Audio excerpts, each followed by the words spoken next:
the start of the end, or the end of forever? Did we destroy ourselves, or just break under pressure? Screaming 1,000 times, been drowned out by the night. How it has out here, I'm just blinded by the light.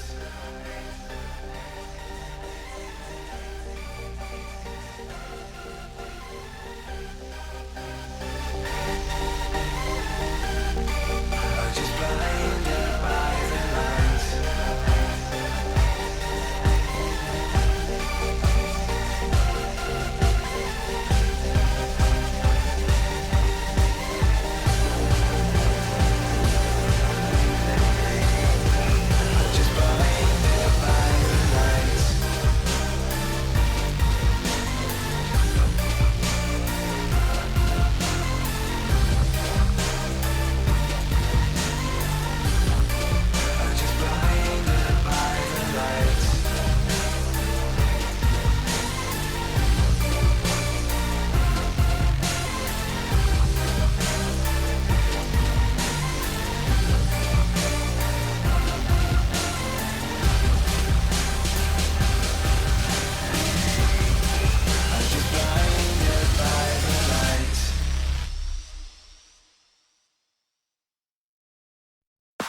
can't escape it, baby. It's you and I dream it in the evening. It haunts me in the daytime too. Better get believing, baby, all I want is you. We go in where the others won't, walking straight to the fire. You, we see things that the others don't, fueled by helpless desire. You tell the woman no matter what I do, I just can't shake your cold. When your heels come strutting through, every man's gonna fall. I can't escape it, baby. No, not at all. I dream it in the evening. It haunts me in the daytime too. You better get believing, baby, all I want is you. Only you. I dream it in the evening. It haunts me in the daytime too. You better get believing, baby, all I want is you.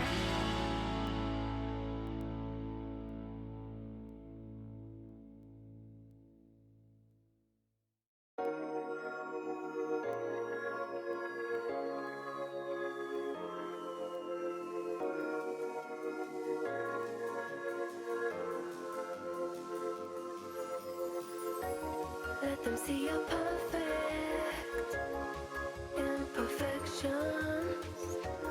Don't hide from bad feeling, 'cause they just want your words. I won't let them take me. No, I won't let them break me. No one on this earth can bring me down. Now I'm standing tall. I won't ever fall. Concentrate on the tightrope. The hope that you'll make it through to the other side. Be who you want to be. Who do you want to be? Be who you want to be. Who do you want to be? Be who you want to be. Who do you want to be? Be who you want to be. Who do you want to be? Let them see your perfect imperfections. Don't hide from bad feeling, 'cause they just want your words, words, words, words, words,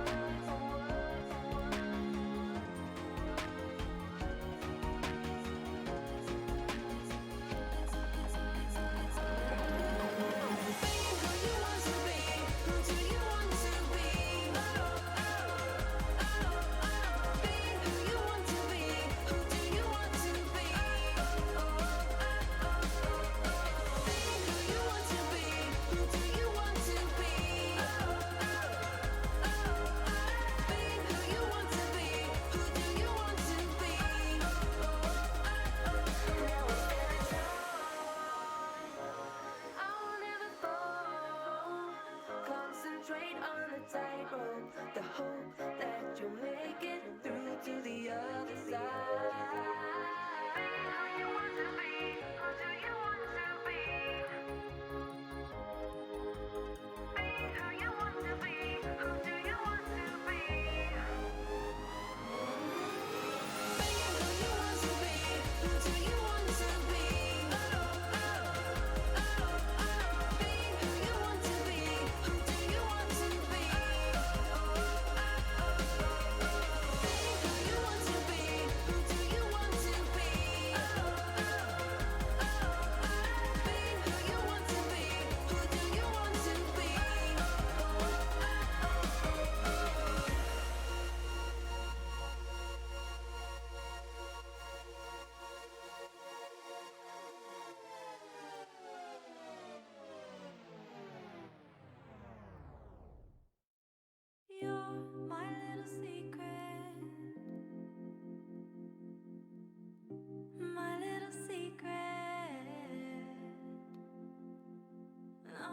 can hold on to the other side. Cause it's been gone for days and I won't wait. No.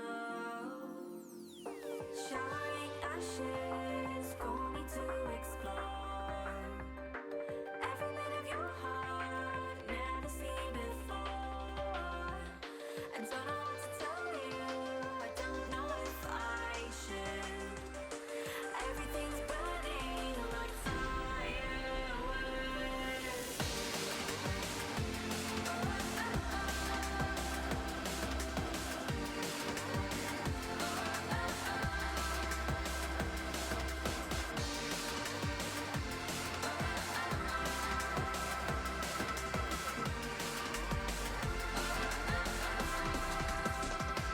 Out with the old, in with the new.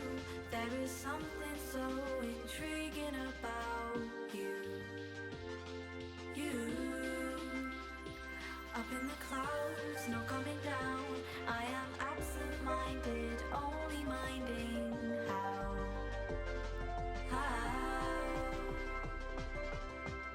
You take me and immerse me in your stare. Till I'm almost there. Shine ashes, call me to explore.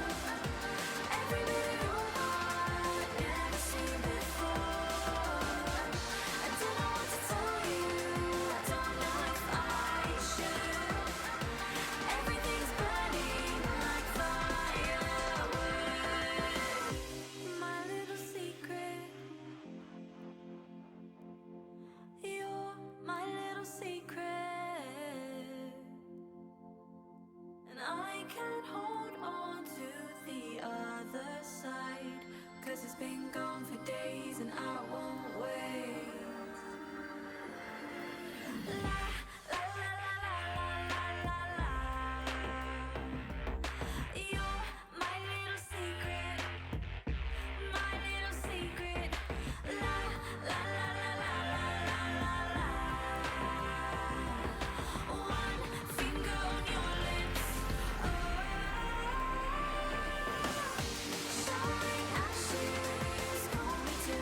turn my music up.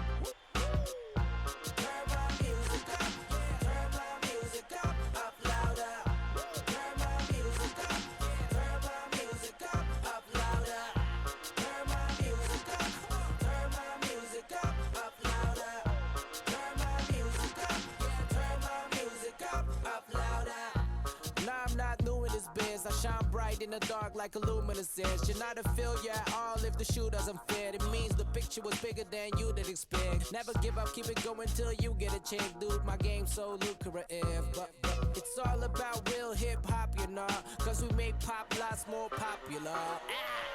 The same game every day, they know ain't nothing changed. Nothing changed, fam. Only the strong survive, the rest will go up in flames. They should know about now. They should know about now. They should know about now. They should know about now. Now. Turn my music up. Turn my music up louder. Turn my music up. Turn my music up louder. Turn my music up. Turn my music up louder. Turn my music up. Turn my music up louder. Killer with a sound, yeah, killer with a sound. Made the beats go bang where you see me in the town. Made the speakers go numb till they bust. Getting the party crushed. People moving around like they're rushing. Yeah. Tunes in the make, yeah, I'm on it. I'm living in the beat like my house is a drum kit. It's all about hip hop, you know. Cause we make pop lots more popular. The same game every day, they know ain't nothing changed. Only the strong survive, the rest will go up in flames. They should know about now. They should know about now. They should know about now. They should know about now. Now. Turn my music up. Turn my music up louder. Turn my music up. Turn my music up louder. Turn my music up.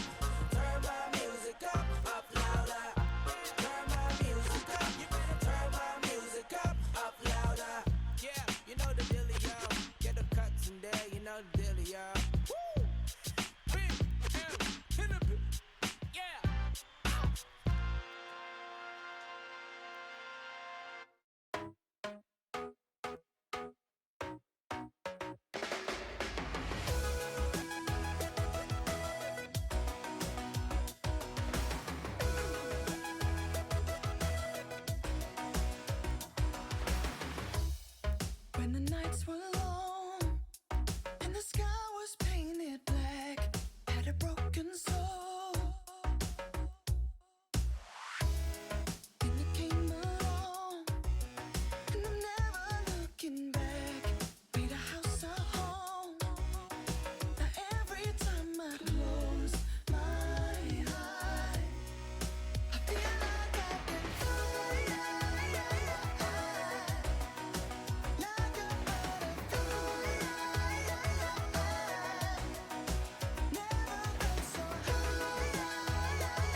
Oxbridge. I just do what I do. See me? I just do what I do. Man, I just do what I do. Don't know about you. I just do what I do. Check. That's the intro. See that? Yeah. I just do what I do. See me? I just do what I do. Yo, check. Let me flip this script. I feel privileged for all who can witness this. I am close to divine. Know the moment is mine, need no omen or sign. Oxbridge. Providing a back sound to all the squares that ask around. We getting it. My skills pay me. Trying to get a million, baby, with an adopted flow that God gave me. Me now. Tell whoever runners that they spot is temporary till I take it as mine. I'm selfish. Yo, will tell Miss I'm on my wealth tip. So when we cash out soon, I'm just investing. No yes men. I've been a legend since before mom and dad had me and was best friends. I chew through comp, don't test them. I chew on tracks cause after that I bless them. I just do what I do. You see me? I just do what I do. I just do what I do. I don't know about you. I just do what I do. Check. I just do what I do. See me? I just do what I do. Feel me? I just do what I do. I don't know about you. I just do what I do. Listen to this rhyming exhibition. I'm something you ain't seen like an honest politician. This ain't just head hitting. A lot of pinched nerves on necks are caused by bars that bless spitting. Wait, don't hate. I just move how I move. I can't describe what it is. I just do what I do. I am better than any rapper from here to wherever, and my legacy will harass my offsprings forever. I flow and write better than any. I'm the hottest, and trust me, that's not being conceited. That's being modest. I'm being honest. Pop up my collar. School of hard knocks. I graduated with honors. I just do what I do. You see me? I just do what I do. I just do what I do. I don't know about you. I just do what I do. Check. I just do what I do. See me? I just do what I do. Feel me? I just do what I do. I don't know about you. I just do what I do. I just do what I do. You see me? I just do what I do. I just do what I do. I don't know about you. I just do what I do. Check. I just do what I do.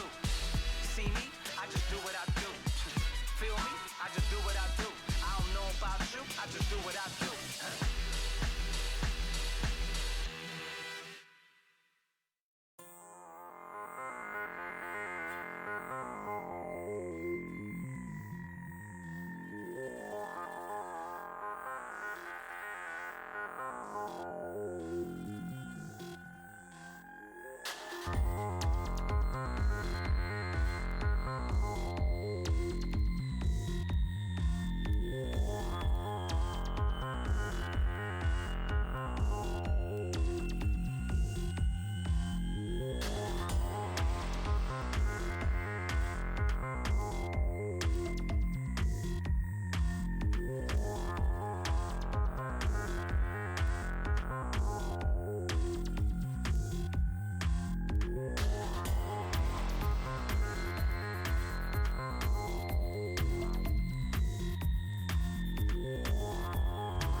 put your best shoes on, to see what it's all about.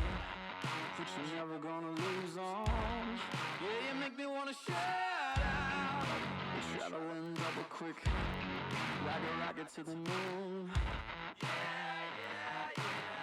Systematic, I'm automatic, cold static. Everybody's a fanatic.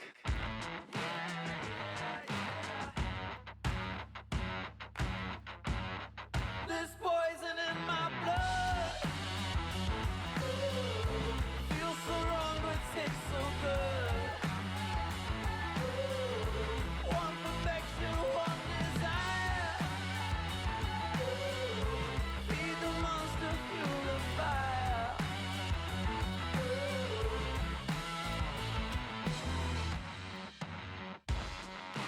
Seven-seater jet plane, party in the sky.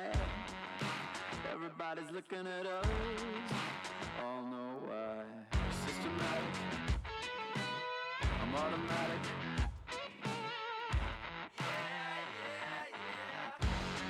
You can pin disaster on me, I'll do the time. You can try all night to wrong me, but I'm bad by design.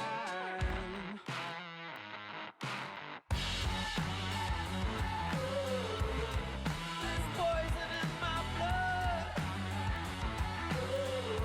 Feels so wrong but tastes so good. One perfection, one desire. Yeah. I've got a special secret. Don't waste your time on me. If you can swear to keep it, I might just let you see.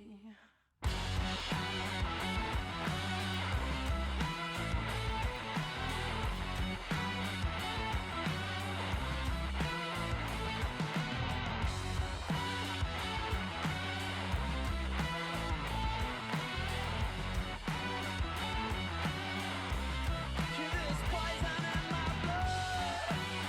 Yeah, feels so wrong but tastes so good. Ooh, yeah.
Yes,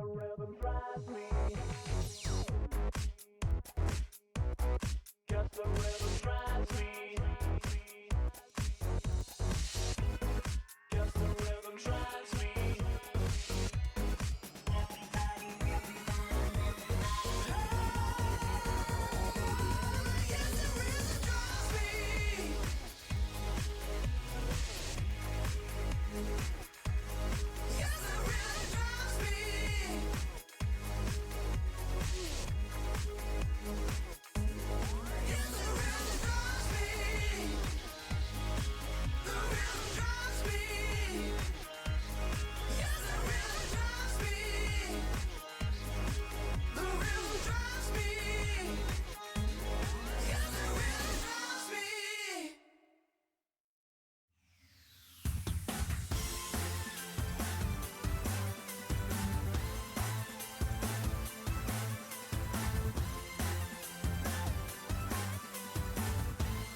And I swear to God, I will hold you in my arms.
Hey now, you are an all-star for tuning back in to week number 3 of the LPL. We're getting ready with day number 1, and we have got some very thrilling matches for you. You can see Xiaogu getting ready for our first match of the day.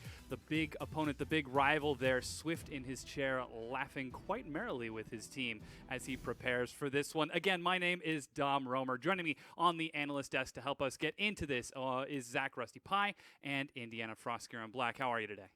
Really nice and very excited for another week of the LPL. You know, we had that 2 little New Year break, but we came back and we're going strong from here.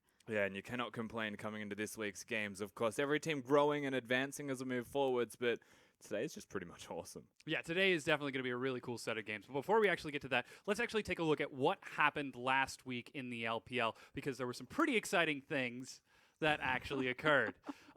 First up in Group B, we saw the fall of EDG to Newbie. Yeah, and it wasn't just like like a slugfest. It was a 2-0 from Newbie. So their new mid laner Coco comes out. He couldn't play week 1 due to contractual issues. Week 2, he shows up and he's on fire with Swift. And this was kind of the final form that Newbie fans were waiting for. Yeah, and it's crazy coming into their first match now in this next week. Can they continue to grow from this point? A team that's just got their mid laner, and you'd expect they were practicing a lot behind the scenes. Bring him in and actually beat the best team that the LPL has brought about and break what was one of the longest win streaks we've ever seen was incredible. Yeah, I mean, their opponents today are currently undefeated, so are Newbie going to be the win streak breakers if they're able to take the win here? It was just check 1 EDG, check 2 QG. This is a bigger check. Yeah, much bigger. It certainly is. But I guess taking a look at the group as a whole, it seems like Group B has really shaken up a whole lot as we actually take a look at the schedule right here. These are the standings. You can see in Group B, Chaogu undefeated at 3-0, EDG at 3-1. And it shakes out from there. Yeah, and the thing is Group B is super stacked. This is a scramble for the throne. Every single team in here can be a contender for the top. You've got the undefeated QG. EDG, we no doubt think they'll bounce back, especially when they start, getting their shot caller like Clear Love back into the lineup. Vici, WE, Newbie, Gam, even Gam Talent's down there. Everything's looking fierce. Yeah, neither group is really clear-cut as to who's going to have an advantage, but when you look at Group B, you feel like they are at least a step ahead of their opponent group, but even at the bottom team like Game Talents, as you mentioned, we'd still coin them as the underdogs. We still think they have the capabilities and have proven it against EDG to take games, and they can be the upset guys just like Newbie were. And I have to remind everyone, Game Talents did go to playoffs last split, so they weren't a team that was facing relegation. They can show up, they can take series off of you, and they can never be overlooked. Blue shell. Yeah, so they do still have 4 weeks of cross-group play coming up after our break next week. So in 2 weeks, they'll get the opportunity to test their mettle against Group A. But before we actually get to looking at what's going on in Group A, let's talk about the other big surprise. Well, I guess not really surprise, but revelation from Group B, and that is the rise of Chaogu. They passed through the week of the Reapers and came out better for it. Yeah, so it was a big week, front-loaded for Chaogu. It only kind of goes up from here because they face both Newbie and EDG, but last week they had Vici and Team W in a kind of gut check moment. How are they actually going to fare? They come out against Vici, they look really strong, and then you're like, okay, Team WE versus QG. Stylistically, this should be great. And in a Hail Mary 55-minute 3-game slugfest, QG come up on top. Yeah, by calling it Week of the Reapers, we weren't just saying it's a gut check. It's also just a really monumentally more difficult week than you would expect for their upcoming ones. So, as you said, the style between Vici and WE is a good way of matching against Chaogu based off the fact that their mid-game was a little bit exploitable and their opponents were very good at that phase in the game. But QG to come out, even though they drop games, to come out and still get the series can only speak praises towards them. Yeah, and as you said, taking that win in Game 3, 55 minutes in, there was one play that effectively turned the series in their favor. That was Clid, the man on your screen. And before this play happens, in an interview, Doinby says Mystic's flash is down for 5 seconds. To be that precise with the cooldown and for Clid to immediately pull the trigger, absurd. Again, 55 minutes. Yeah. And to be able to make a play like that and then be on a window, like a timer of 5 seconds, just shows the confidence that he has, the trust that he has in Doinby. This is a team that is forged around these two members, and they look divine when they get to work like this. And it's happening really fast on your screen, but what mechanically is happening, if you look at Doinby's reaction, is he hits a creep with the Sonic Wave, and then he procs it. He doesn't connect to the creep, goes to a ward mid-jump, and then flashes behind Mystic to kick him into the enemy team. Yeah, and again, with all of this excitement from Doinby, I'm not surprised that he's going to react how he has, being able to call it and see Clid do exactly what you're hoping of him and nail it to a T to get a victory. You expect all of this excitement out of this duo, and they really are fantastic. So we will get a chance to talk a little bit more about Group A as the week goes on. Tomorrow, I'm sure we'll have a nice long discussion about that. But from what you can see on your screen, we are getting into our first matchup of the day. Newbie taking on Chaogu. It's V, Swift, their new mid laner Coco, along with Happy and more in the bottom lane for Newbie. I'm super stoked to see Newbie kind of stick with kind of the full iteration of the roster. Really, this was the old QG Reapers minus Doinby. It's just now Coco, but more and Happy rejoining them in the bottom lane. The new lineup for Chaogu, I suppose not new at this point, but Kabe, Clid, Doinby, and they're starting with Candy, 7, and Cloud this time. Yeah, and in that same respect, if it's Happy and more that are starting the roster for the bot lane for Newbie, it's Cloud and Candy that are starting for QG. They do have a rotating bottom lane between Ollie and Alone. Yeah, here you can see some of the stats comparing the two teams. I think that the biggest thing that I am excited for with this matchup is the history that goes into this. Doinby and Swift were on the original Xiaogu, who joined the LPL in 2015 and made a name for themselves as the Teamfight Kings. Yeah, and they were also known as the dynamic duo, so now they're playing against each other. They were considered the best friends. They had this bromance that you were mentioning before, and to be able to bring it out now against each other is going to be quite a challenge. However, the bromance had to come to an ending. It wasn't happy. They do have a lot of bad taste against one another, but they've found new best friends. And their new best friends are Clit and Coco. Yeah, that's pretty much it. It's like who actually made the upgrade here. It's a terrible X story. But what I really want to point out is the champion selection. So we know that Swift and Clit are very similar in kind of their styles. So they're the carry-oriented junglers, and this is a carry-oriented meta. You expect them to excel on the Lee Sins, the Kazakhs, things like that. But when Coco joins the roster, Swift takes a step back and he goes for the control jungle. He plays Rek'Sai, so maybe even kind of trusting his new partner in crime there to hand over the reins of carrying. Like, Coco, I don't need to be the heart and soul of this team anymore. I trust you to do the work for me. You can see Swift on your screen right there getting ready for this matchup. Xiaogu looking to bring it back. And, you know, this isn't just a duo of like mid laner and jungle versus mid lane and jungle. This is a 5v5, and there is a lot going on across the map as a whole, particularly in the top lane. Kabe and V are looking particularly good lately. And it's one of the more subtle matchups here. So V has kind of long been the unsung hero of QG, Newbie, whatever iteration he wants to be on the roster. Yep. He's a workhorse. We talk about, you know, like his Hecarim. It's now moved over to the Shin, the Maokais. But he puts in a lot of time for his teleport plays as well as his 5v5. And the thing is, he's a man that does something with nothing. Remember, he started in a team with Doinby and Swift, and Swift just commands all of the resources. Doinby was effectively a lapdog in the way that he had to protect Swift in all of these aggressive or over-aggressive advances. If he got nothing, and he still managed to have games where he carried, and that's completely different on QG. Yeah, and on the other side, then you have Kabe, this guy who's coming out of the LSPL, you know, from Legends of Dragoon. No one's really heard of him, and he's coming out and he's smashing people, and he's smashing people on tanks. If you've never seen a carry Maokai, go back and watch his games, because it is absolutely terrifying, and the team is actually playing around him quite well. They certainly are. The big thing that I'm looking forward to see is how they enable those top laners as well. Obviously, we're expecting a lot of jungle attention and mid lane roams as they're going through some of the comparisons, specifically between Coco and Doinby, who we expect to be very volatile. But the bottom lane, specifically the supports enabling the movements of the top laners and the junglers. Yeah, you can see him on your screen right there. The guy sitting way in the back cloud. He kind of went back to his silver hair. We talk about how QG, they're the story of the comeback kids, or kind of the redemption storyline, and it does start with Cloud, you know, formerly on OMG, went to Worlds with them, had a very big fall from grace, comes back on this team, and the fact that they have the confidence to start with him in such an important matchup. You know that Newbie versus QG is out for blood because there is a strong feud between these two, and it's just exciting that he gets to be there at the ground floor. The interesting thing to me is that they have chosen Candy7 and Cloud over Alone and Ali, and the difference between them that we've found, firstly, doesn't actually resonate through champion pool. It's more that Cloud feels like this solo hero, like he's a harder carry, but it's a higher risk with a higher reward if it pays off, so that there is definitely a chance that it goes awry against Newbie's bottom lane, but that risk is worth taking in game one. Yeah, and it's really interesting too, because Ollie and Alone are also just as much competent. If you talk about how Cloud is kind of the solo queue hero, Ollie is kind of like that secondary shot calling hero. You think about like the crazy Baron stalls that he was able to stall out with Tom Kench and just kind of delay long enough for QG to get back into place. And QG are unique in that they seem to have completely different play styles with their two bottom lanes, where a lot of the LPL teams fall into the risk where you're subbing out rosters, but they're playing the same champions, they're playing the same position, they're playing the same style. Exactly. I didn't want to say it. Yeah, I had to say it. And I think the thing that exemplifies that the most is, and you called it out on the broadcast, when Xiaogu won against WE, Doinby didn't get up and high-five Clid. He got up and he high-fived Ali for the shot calling that the two were able to pull off. And there is potentially a personal sentiment, firstly, between Doinby and even QG's manager against Newbie, where they want Doinby to be the biggest say, even in this first game. You know, there's so much on the line between Swift and Doinby. I already said they weren't happy with the terms of which they broke their friendship. And there's definitely an emotional incentive for Doinby in this one.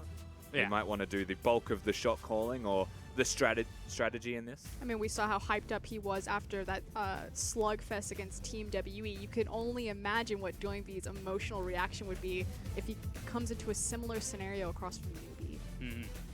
Well, it appears that we are just about ready. This is fun fact though. So the two Chinese casters, as we saw them on the screen, are Xiaoyan and Remember, and they are notorious in China that anytime they cast a game, every single game is being played of the series. So we may be in for a very close 3-game series. Yeah. Hopefully we will get to see a full best of 3 as we get into this. Newbie are swinging out of the gates with their first set of bans. We will see Frosco a little bit later on to help us break down what happened in this match. But Karma and Rise immediately targeted out of Doinby. So Newbie looks like they've got their priorities straight. Yeah, and immediately Doinby has to play something different. This man has had a pretty limited champion pool, so I mean, coming into game 1, I like the direction that Newbie went with their first 2 bans, but remember all of the broken champions that currently exist based off these first 4 bans. It's getting a bit spicy. Yeah, and to clarify, right now the LPL is being played on patch 7.1, so this is the 3rd week of 7.1 play. The meta is already fairly developed, so we're not expecting too much wacky things, but I'm sure if we were to see it... Oh, I don't know. Yeah, it is the LPL. Doinby has been challenged on his champion pool already. Who knows where he'll go from here? Might even exactly. just decide Lulu's a mid laner again. We don't actually know just yet, but their last ban, and it's not Rengar. Yeah, Varus it is. Rengar makes it through Swift. I mean, Frosco was just talking about the fact that Swift has sort of sat back and taken a bit more supportive role. Rengar's open. There has been a couple of conversations going around from some analysts on Twitter saying that Shen and Kha'Zix are both good answers towards the Rengar, but honestly, you'd be shocked to not see it picked in the first place. It's more about what the second rotation is now from QG on the red side. You can see right now Rengar has been pick banned in 89% of all games, picked in 4 out of those 48, and has a 3 out of 4 win rate. 2 of those have been on Kid, but now Swift is going to take a chance to show, and Xiaogu returning to the strategy that seems to have worked for them, priority picking Kabe's Maokai. Yeah, it's important to point out that he is one of the most prolific Maokai players. He's also one of the few Maokais that will be able to carry games, as Froscarin has alluded towards already. And so getting him that pick is actually quite pivotal towards QG's success. Now, of course, they just swapped around their picks, so Kabe didn't have to trade with anybody, and LeBlanc is still good.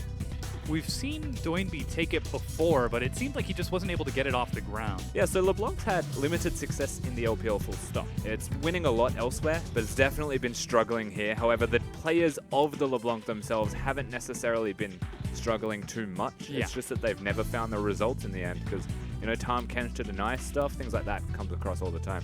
Yeah, now with Shen being covered, Stand United is a great way. You've got a full 1.5 second window before the Sigil of Malice activates for the full LeBlanc damage. So if your communication is on point, you might be able to stop her.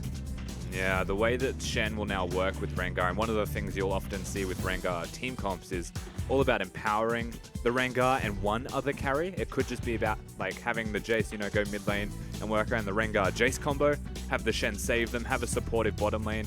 Can't be Karma this time around, but even like a Tahm Kench works. Zyro, which is unfortunately banned, but the premise is that you're zoning and protecting your 2 carries whilst they're doing damage, giving them shields, building Locket for them and protecting them as they work. Yeah, hilariously enough, both of the bottom lanes were completely ignored in terms of picks. And this was a bit of a concern that with all of the focus going on in the rivalry in the mid lane and the jungle and even the sort of fighting in the top lane, that they would just be left on an island. Pick and ban might be headed that direction. I mean, Pick and Ban does head in that direction, but the important thing to note as well is where their priorities actually lie in terms of how they win on Summoner's Rift just as much as everything else. Taking a look So at now these. banning. Yeah, next band, it's another 2 supports. 4 supports banned out towards more. Tahm Kench, Braum, Zyra, and Malzahar. Sivir is taken away from Candy 7. And again, this is protective, so Braum will keep the 2 carries alive, protect the Rengar. Tahm Kench does the same thing, so all of the points that we've mentioned are now getting exacerbated. Not only that, the bottom lane, as you said before, are the only picks remaining, and so they're just going hard at each other. Yeah. Very deliberate targets. Instead, Jhin is immediately picked up for Candy 7. Yeah, so getting that Jhin lock-in is quite large. Of course, the Varus gone. Sivir, surprisingly gone, but it's a QG champion. Jin's one of the best remaining. Of course, Ashe is still standing to attention as one of the next best choices. But all of the LPL players are quite good on the Ezreal, so sometimes they will just go for it. Yeah, the Ezreal locked in by Happy. Hopefully he'll be able to Arcane Shift and stand united to get away from that LeBlanc and Kha'Zix that are almost certainly going to be looking to kill him as the game goes on. And Nami locked in for more. Yeah, so by going this Nami Ezreal comp, it's something that we even saw from RNG at Worlds. It's a lot of empowerment towards the AD carry. Ezreal's not a champion that you often want to pick and want to play. You're kind of just left with scraps, but Happy is definitely a standout Ezreal performer. He was making a shot at, the top 3 Ezreals in our region, and there aren't many of them, but the top ones are gods. They certainly are. When you've got people like Imp and previously Deft in the league, it's certainly quite an honor to be able to Uzi make as yourself well up there. was- And Uzi, of course, yeah. How could I possibly forget? But the final pick is going to be Bard for Cloud. And this is the 3rd time that he has taken Bard. Yeah, so picking Bard for himself. Once again, we said Cloud is a playmaking support. He likes to make those big calls, roam around the map. Not exactly the same style as Maw, a little bit different. So it comes down to how they're going to be able to pressure this lane out. Ezreal Nami doesn't have the best wave clear, but in a way it will still be able to out-sustain that of a Jhin and a Bard if they constantly poke each other and pressure each other out. So the bottom lane's kind of null and void. It's more about if they do win lane, they can move and pressure, and that's where you can start to tip in a direction for a team. Yeah, and I feel like that was one of the expectations that we had going in, that they would be low econ bottom lane, so to enable the rest of the map.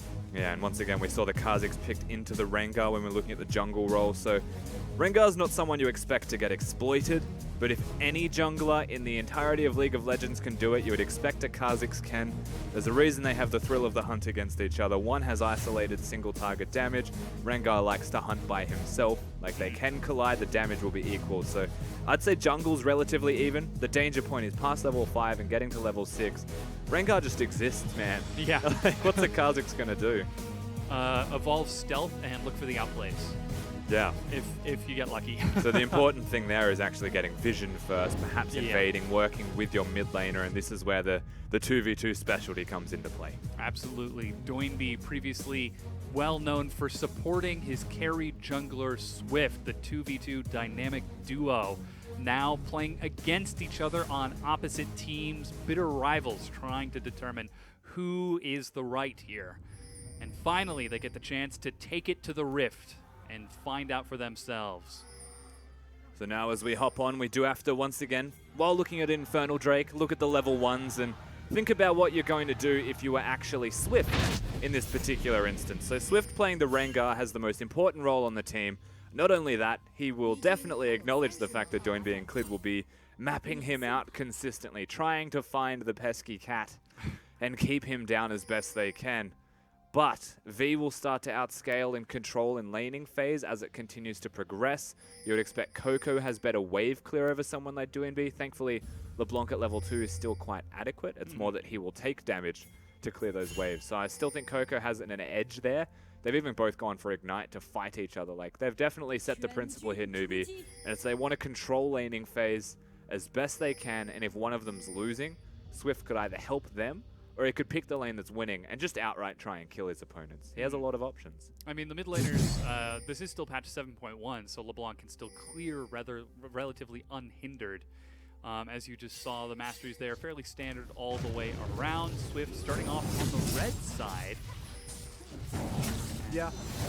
Keep an eye on that. I mean, it's not necessarily standard starting on this side of the map. It'll oppose where Clid's going to start. It could indicate that he wants to invade, but it also just means that he can go straight to Raptors. And Rengar, one of the few champions that runs around in the jungle on Summoner's Rift that can just super easily go to them as the first or the second camp. It really just unlocks his potential. And I mean, Raptor's got an experience buff moving forwards as well.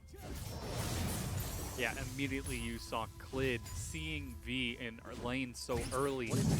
Rush forward. Debonair Ezreal with a chroma. You saw Clid rush forward towards the banana brush and place a very quick ward as he just checked out his own jungle just to make sure there isn't a sneaky knife cat waiting in the bushes. Yeah, so cautious play. Perhaps it was communication between V, or Kabe and Clid rather, saying that Shen showed up in lane early. He has the push advantage.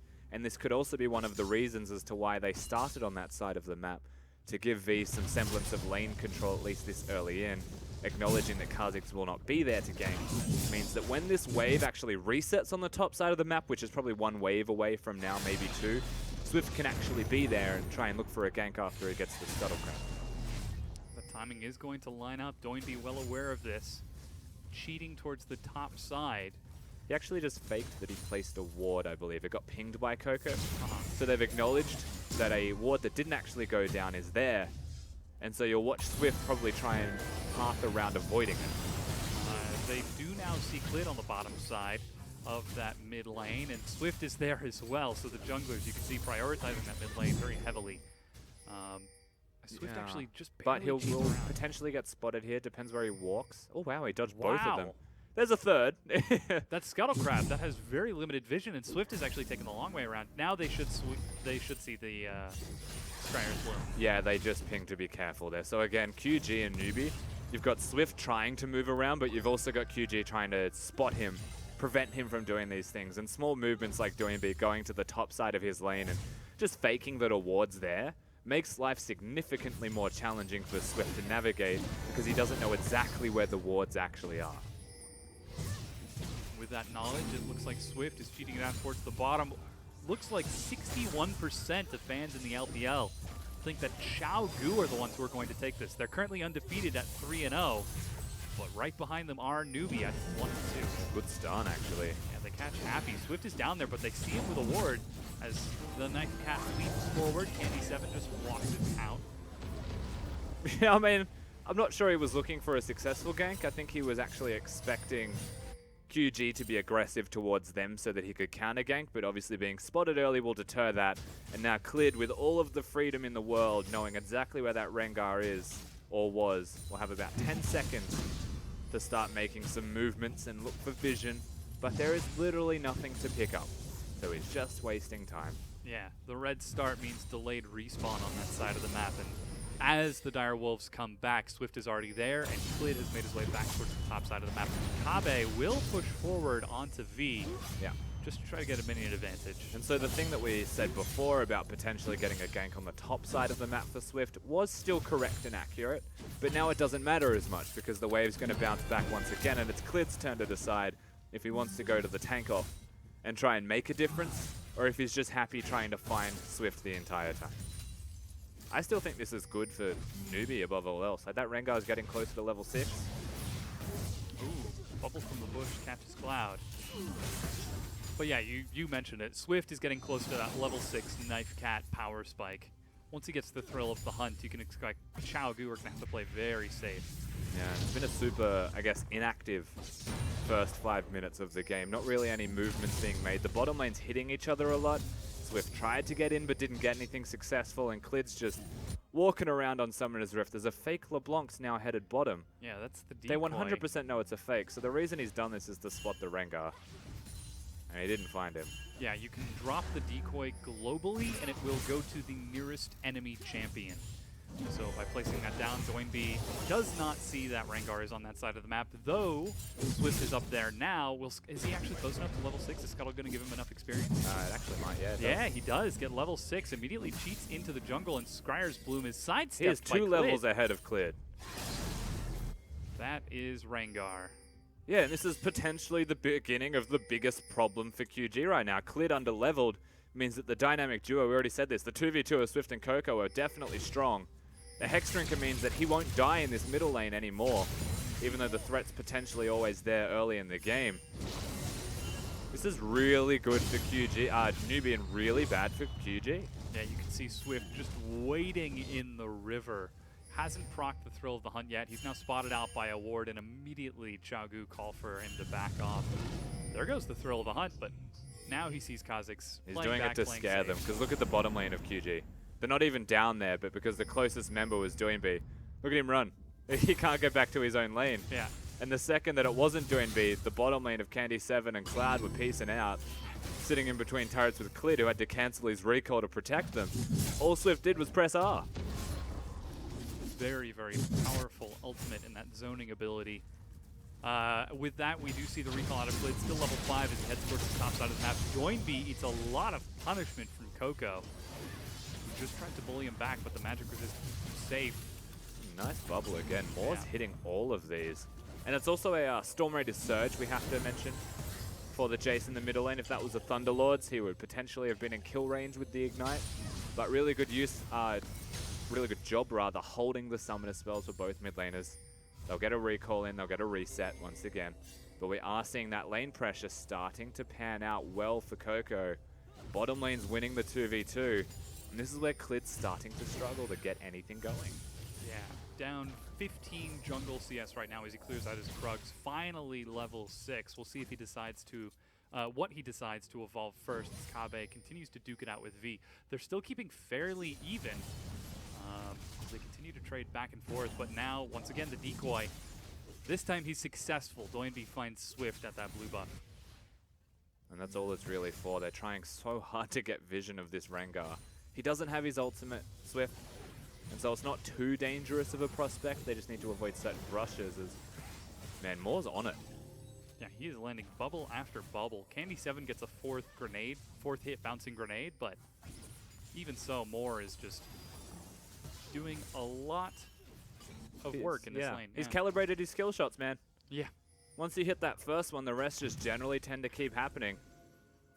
Has still yet to see a kill at 9 minutes. This isn't the LPL we know and love. How Yeah. dare they play macro in any sense? I mean, considering the pride between this match between Doinby and Swift, can you really afford to No, take you're a right. 50-50 or even a 60-40? I mean, you can, but it's risky. And again, like Yeah. actually, you know what? Something we haven't mentioned is the boot start for Candy7. Oh, so it is. Yeah. It gives him an extra potion. He's against the poke lane. It's not a bad decision. A lot of Jins actually rush boots of swiftness, but he doesn't have the longsword, so he's missing damage, and this is a big reason for why the bottom lane of QG isn't actually winning. They just lack that damage in comparison to trade against them. They lack sustain, they lack poke, and so QG have sacked their lanes. They've sacked the bottom lane in particular. They've decided once we get our first recalls, we get our mid-game item spikes, we'll catch back up. But again, this is why we've had that calm, patient start. Perhaps it's nerves. Perhaps there's just so much on the line, they're not willing to make the big decisions, make the big plays, or the 50-50s as you alluded towards. But it's also a conscious decision based off the items we saw. And now they're getting closer to those breakpoints. We might see more activity from QG, as we already are. Yeah, they did This invade, is a and they're stun. sneaking forward. Clid tries to back away, and Cloud immediately says, I need to get out of there once they see the Ezreal is up there as well. Don't want to be a part of that 2v2, especially when there's a Rengar involved. With a fully upgraded challenging smite. Yeah, he's pretty far ahead, and he didn't even have to do anything to be far ahead. He just had to be Rengar and hit jungle minions. Yep. Each jungle minion's worth a lot more gold than you would get from a regular creep as well. So when you look at it and say 11 CS, not a big deal. It's probably still close to about 300 gold. That is yielding a much faster warrior enchant as Doinby misses the chains there. Gets one of the two. Oh, was that the clone chain? I think that was the clone He chain. hit his, the clone missed. Oh. It was a bit confusing. Yeah. Not exactly a lot of damage either. Looks like he is going for the standard distortion start, distortion max.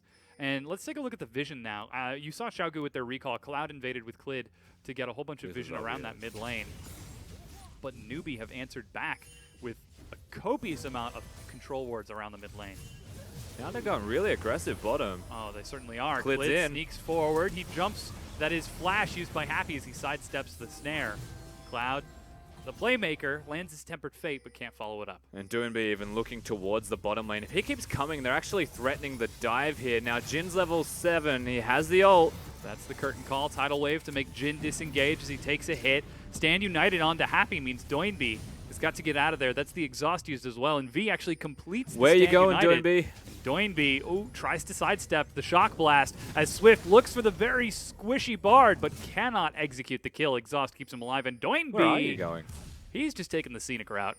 He's having a great time. Maokai's pushing the top lane as well. Nobody dying, actually, from either team. Again, a little bit of caution. Also clouded with all of this aggression that they really want. But it was Newbie executing on the first move and QG reacting as now the Drake. Yeah, we now see the first big trade as Newbie are starting off with that first Infernal Drink. Doinby, instead of returning mid, is going to help Kabe get that first turret and even backs away to let him get solo gold. So that's Infernal Drake going down, and Kabe will knock down that first brick for a healthy 650 bonus. The longer they can keep the Maokai ahead, the happier you will actually be if you are QG. Now they give him that solo gold. He'll get an extra 650 in the pocket. Be able to go back and get himself a sweet item. That's a full Sunfire Cape buy. Yeah, he's been sitting up there for quite a while. And this is, again, NewBee's decisions. Always thinking on the fly, not exactly a well thought out player. But when he does make those decisions on the fly, they usually are the correct ones, or the best available ones, I should say. It's potentially a problem that QG have always encountered as they hit slow games, is what is the best decision. Yeah. They tend to thrive in the chaos that's brought about by a lot of the LPL teams. And I mean, the Infernal Drake is really big for NewBee. It stacks, especially with the Mountain coming up next. Like, these are all really big objective and team fighting Drakes. But as far as I'm concerned, the first turret actually is really good from Kabe and from QG to help accelerate the player on their team that they always want to have ahead. Yeah, that Maokai, 16 CS so far, as he did complete the Sunfire and is looking to do more. Looks like V going for the lane pressure Shen by opting for that Tiamat first as Swift gives this blue buff over to Coco.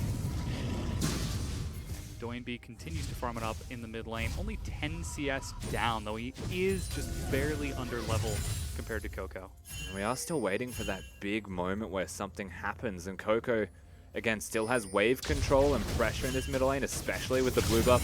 That he's able to just freely use all of his buttons like that and just clear an entire wave. It means he doesn't have to stick into melee form to get mana back, which is less risky now against the LeBlanc. LeBlanc just doesn't really have wave clear by going towards Zonias as the first item. It's a clear sign that he wants to just survive, play defensively, and sit back and have as good a time as he possibly can provide, given what he is against in the circumstances. Yeah. It's all about top lane for me. If I was cleared, I wouldn't go up there to kill V, but I'd use Kabe to teleport somewhere, because I feel like he can have a pretty big impact, even compared to the Shen ultimate. They did have a brief window of opportunity while the Stand United was on cooldown, but V has definitely got that back up. You know, the moment a fight breaks out, he will be ready. As Coco continues to pepper mid lane with power blasts. Swift is down this bottom lane. The pressure is there. They're actually setting threatening up the for dive. Swift needs to go forward. Tempered Fate used as Swift passes by the turret being revealed. They continue to chase forward. Oh, Cloud good with stun. a flash stun gets the Cosmic Binding. Moore tries to follow up. Stand United on support. Doinby is exhausted. There's Kabe teleporting in from behind. Swift looking for Doinby. Leaps in, but the Zhonya's looks to set up the outer play. That's first blood. Doinby collapses and kills his former teammate before dying to his new accomplice in Coco. But Kabe has got the double kill, and Xiaogu continue to chase. A huge dodge from V gets him out of the four-man gang squad of Xiaogu, but they win that fight. They definitely do, so good plays again. It's kind of funny that the 2v2 breaks out as a separate fight to the opposite 3v3. The difference here, Kabe's a monster, and Cloud is just hitting stun after stun. When Swift tries to go in and take out the bottom lane of QG, the exhaust is there. It's always there, ready to go for him. Now, Coco makes the good decision of trying to trade turrets, and he will, but they're still giving all of this gold to Kabe. This is a monster of a Maokai, and they're going to accelerate him further, as we do get to see all of this again, as if I haven't talked enough in the past 30 seconds, Dom. But Kabe comes in first. Now, the difference is that Shen will always get his sooner, so it's really important that Kabe did come in as he did, locking down firstly Happy, and he just does so much damage for a tank, whereas, on the flip side, the Zhonya's being there was super important for Doinby to be able to survive all of the Rengar burst. And Rengar flashed into a bush to get the just to try reset. and burst him. Yeah. That is aggressive. You can see how bloodthirsty Swift was for that kill, as he immediately saw LeBlanc coming, ignored the rest of the fight, and just tunneled completely on it. Almost got the kill, but the very intelligent buy from Doinby keeps him alive. So, 17 minutes in, we saw our first big fight. Xiaogu are able to win it 3-1 and trade 1-for-1 in turrets, but that still keeps them in the momentum lead so far, as they are 1,200 gold up over NewBee right now, and looking to expand that further as the game goes on. Yeah, the big deal is that they've got momentum above all else. The gold lead's not going to be that massive this early. In fact, I think a fair chunk of that is just on the Maokai. And so comparing the differences between these teams, this is now a really good window of opportunity for the next time Rengar has his ultimate to utilize that and to utilize the Shen with teleport, as Kabe does not have his presence. So whilst the momentum's there for QG, they might be able to advance their vision and pressure NewBee out. But if they don't, and they give even the smallest opportunity, it will work for NewBee. Xiaogu, however, are setting up for the next play as 4 of them group up in the mid lane. You can see Swift Here he waiting. goes. He used the thrill of the hunt, leaps for Cloud again, misses the Ooh. bola as Cloud sidesteps and even dodges the True Shot Barrage. Can't dodge that one. Yeah, Shock Blast a little bit too, a little bit faster. And this is reactive from Newbie, so they try and actually poke out the middle lane, trying to take Happy and more down. Doesn't work like that, as now Maokai has to follow the Shen, and Newbie have the advantage on this turret. Tempered Fate catches Swift, but they decide to back away and not try to force a fight on a Rengar. I feel like that's a bad joke, trying to force a fight on a Rengar. But I mean, Rengar in a game is a pretty bad joke yeah, exactly. in the first place. It's like Camille topside, 7.1. But Mountain Drake is up, and immediately Newbie collapsed. Xiaogu going to take the slightly lesser buff on that Rift Herald, but Kabe is going to be very happy to have that for the next 20 minutes. I'm going to go ahead and say it's a bit more than slightly lesser at this stage. It's a Mountain Drake, and with the Baron coming up in a minute, and with a team comp that's actually very good at taking it down, this does actually present a pretty obvious issue for QG if they ever try and defend this. And Xiaogu have to step it up, because a mistake like that coinciding with the Dragon timer could be a sign of a little bit of disarray in the team. Not the right call at the right time. Coco's now found himself a doing. Oh, Swift is down there as well. boy, He the doesn't have bash Flash. throws. Flashes forward, tries to get out of there with the distortion. No, he needs to go back Drops to the it. decoy, leaves. He still doesn't have that Flash alright, cooldown, he's but good. does dodge the bola, and Doinby with the outplay just returns to lane. Okay, Doinby's going tank LeBlanc. What's going on here? Oh my goodness. Why has he got a Glacial Shroud? Where are you That's- going with that, man? Actually a Glacial Shroud. There's a chance that he goes Iceborne Gauntlet. I don't think he needs the LeBlanc? Frozen Heart. But, like, well, he's got a Glacial Shroud. What else? Yeah. He's got 2 choices here, Dom. Frozen Heart or Iceborne Gauntlet. He can either slow or reduce attack speed. LeBlanc has auto attacks, a part of her trading combos. She'll Uh-huh. always auto attack. So, like, it does make sense to be able to slow them down. The attack speed debuff isn't a thing against Newbie's composition. So Jace has the W, Rengar can use spells, and Ezreal also is a Spell Weaver. So I'd expect an Iceborne Gauntlet from him, as that's going to be a Sheen, I'm guessing. So yeah, we're right. Iceborne Gauntlet second. This is certainly a very unique LeBlanc build. Leave it to Doinby. Yeah, and you said we weren't getting it. Yeah. Here we are. Ah, yes. It feels good to be wrong. I'd call it innovative, but I'm just confused. You know what? Kabe will beat him. That's Yeah. a fake LeBlanc, by the way, and it might be something that's scary enough. They actually dropped the curtain call, and whoa, Flash snare. Coco eats a bullet as Cloud collapses as well. Moore eats a chain. Tempered Fate finds Coco, but V-Stand United does not catch Doinby as Rengar's Blitz on on Tappy Swift. on the Oh. side. Swift in the back, looking for Candy 7 again. Flashes to the bush. Oh, he got it. Finally is able to get one at the cost of his own life, but that was 1 for 2 after the fact. Yeah, so Moore gets himself caught out as they are still looking for more here, Newbie. He's actually on his own team. In saying that, Moore does die with exhaust available. Now, the reason that he does is I think he was looking at the Jhin. He cancelled the Jhin ultimate with his own tidal wave. And so by putting himself in a position to cancel, he found himself a LeBlanc.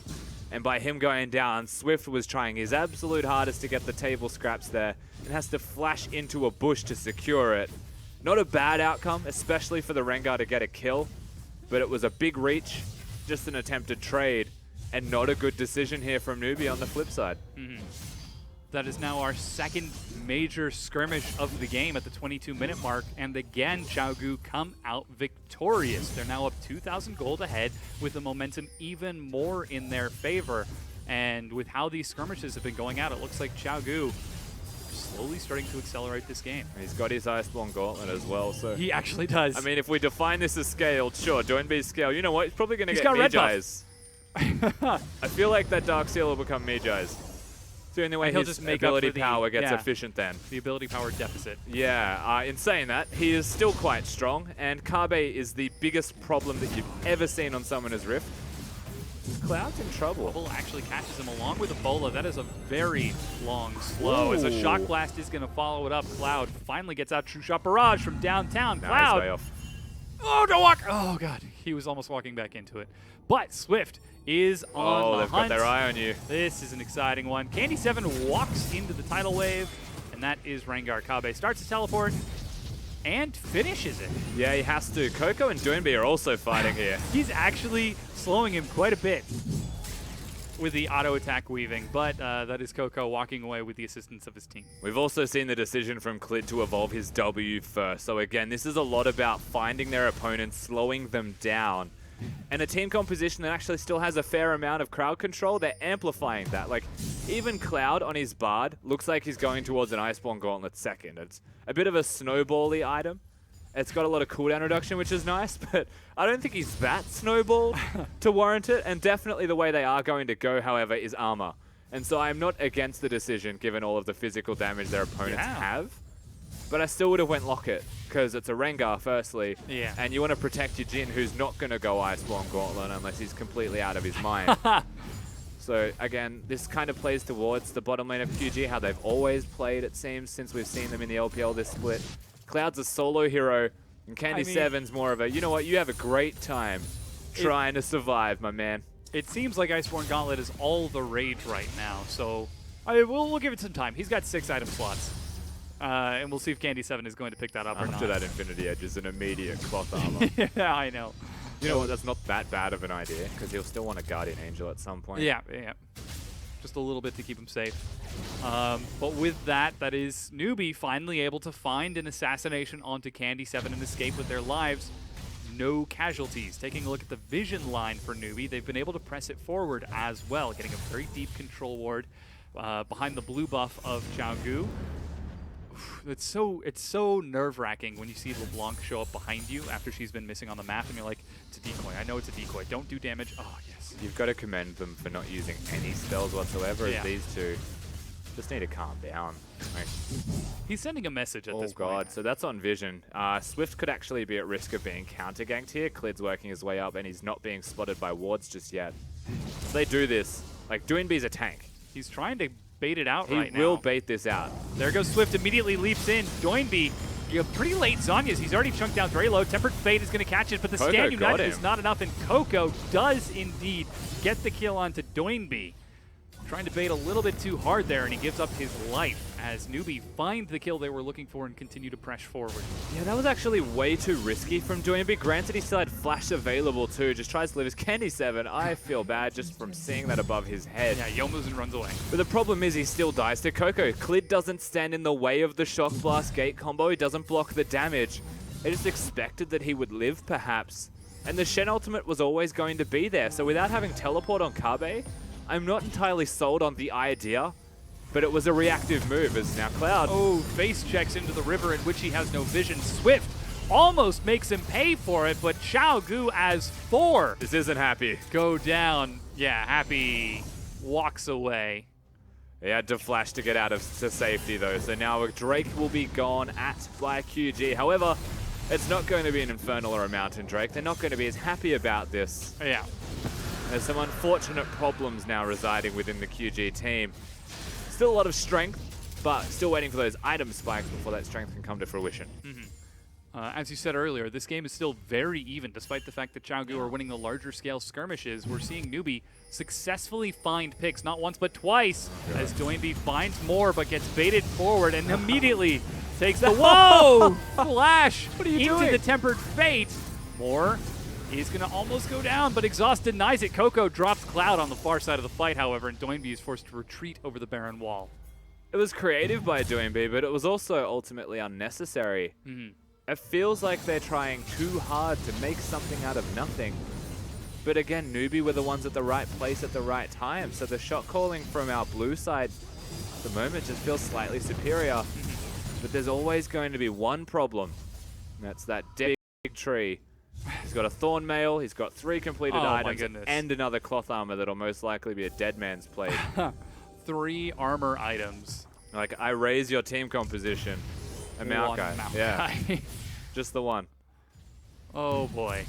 That's a big Maokai. So, a lot rests on Kabe's shoulders right now, but this isn't the first time that we've seen Kabe almost single-handedly do work as Swift tries to submarine Shen into the back onto Candy7, who retreats. V cannot follow, but Swift indeed does. Newbie provides chases. Kabe keeps the rest of the team at bay. Newbie at 300 health. Zanya's again very late.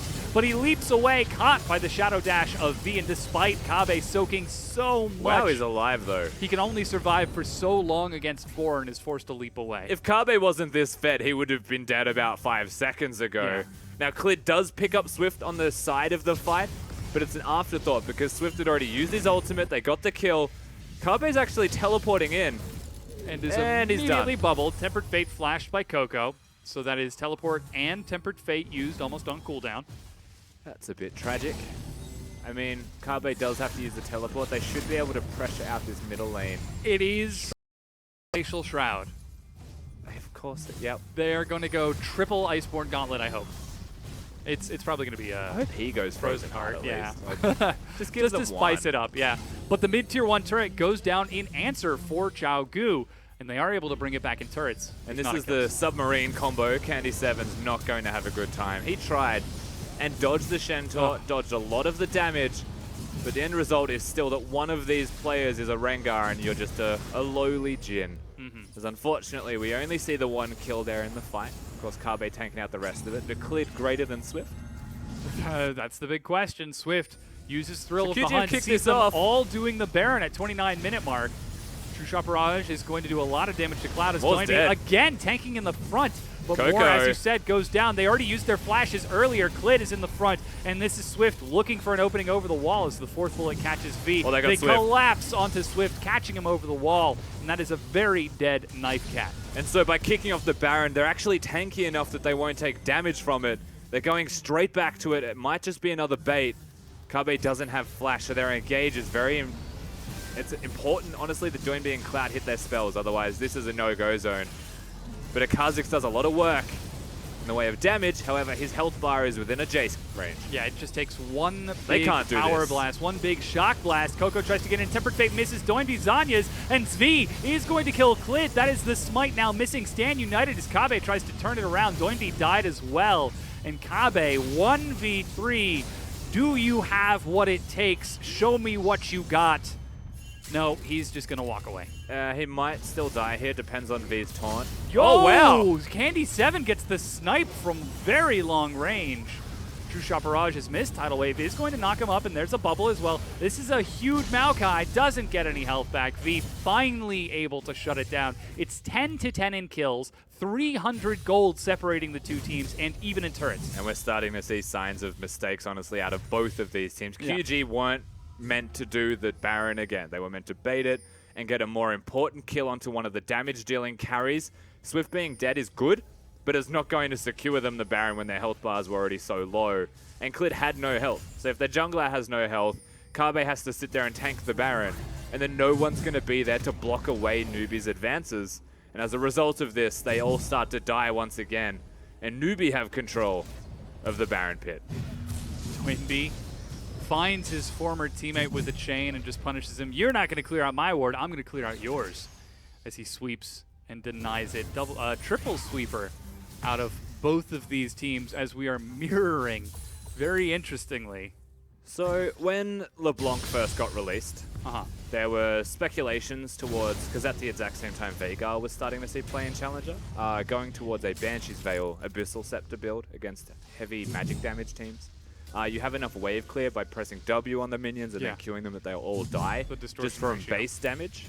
And so you can afford to go tanky and still do a lot of work. And you can see Doinby doesn't take a lot of damage because he's gone for the armor alternative, so to speak. The Shock Blast hitting both Doinby and 7 deals half as much damage to Doinby. Yeah, but unfortunately Candy 7's the one who will just consistently die. Oh, the blue steal from Happy.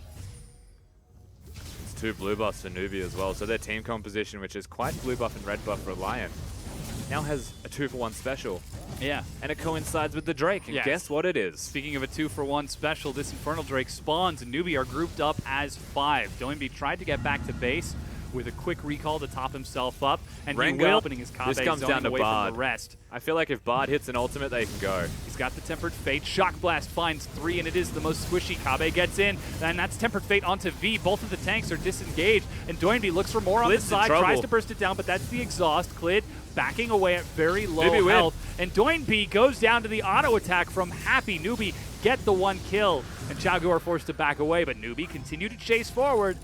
just enough to force them back even further. They're forced to just properly run, not just back away. That was really dangerous.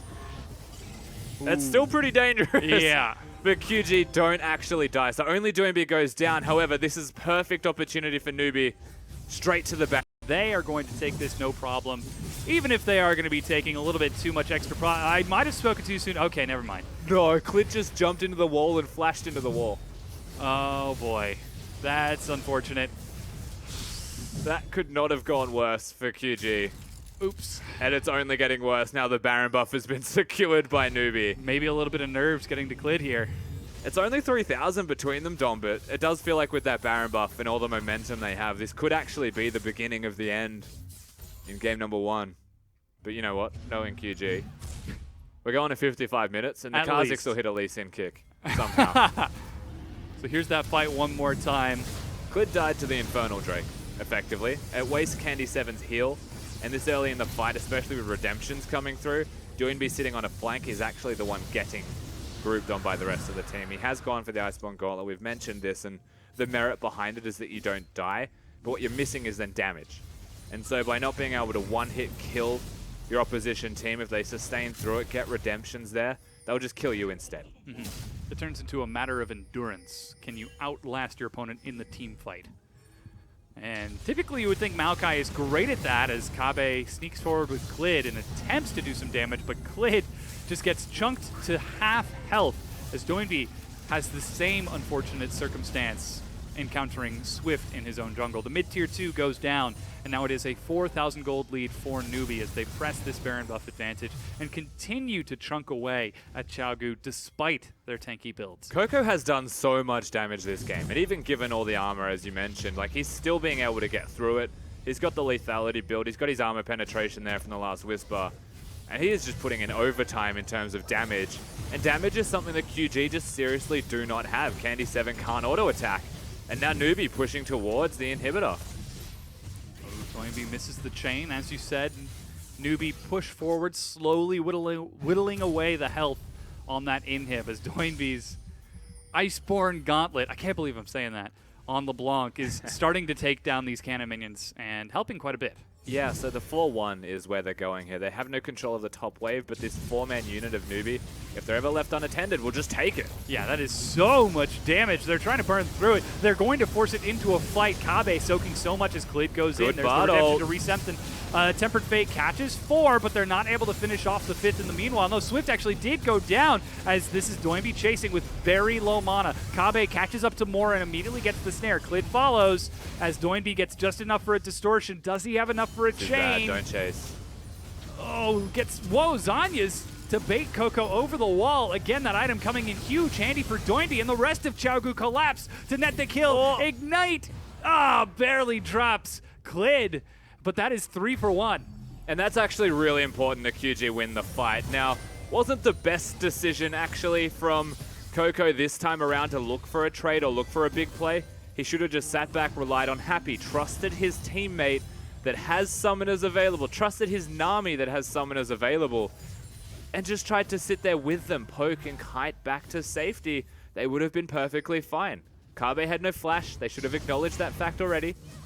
But instead they make a trade, and QG, whilst they don't get anything for it, it pushes the Baron buff team away from their own base. And barely saves the structure as well. You can see the health of it just before the fight even broke out was sub 400 as, again, Cloud hits the Bard ultimate, guaranteed a stun after the Bard ultimate connects, and he's just keeping V away.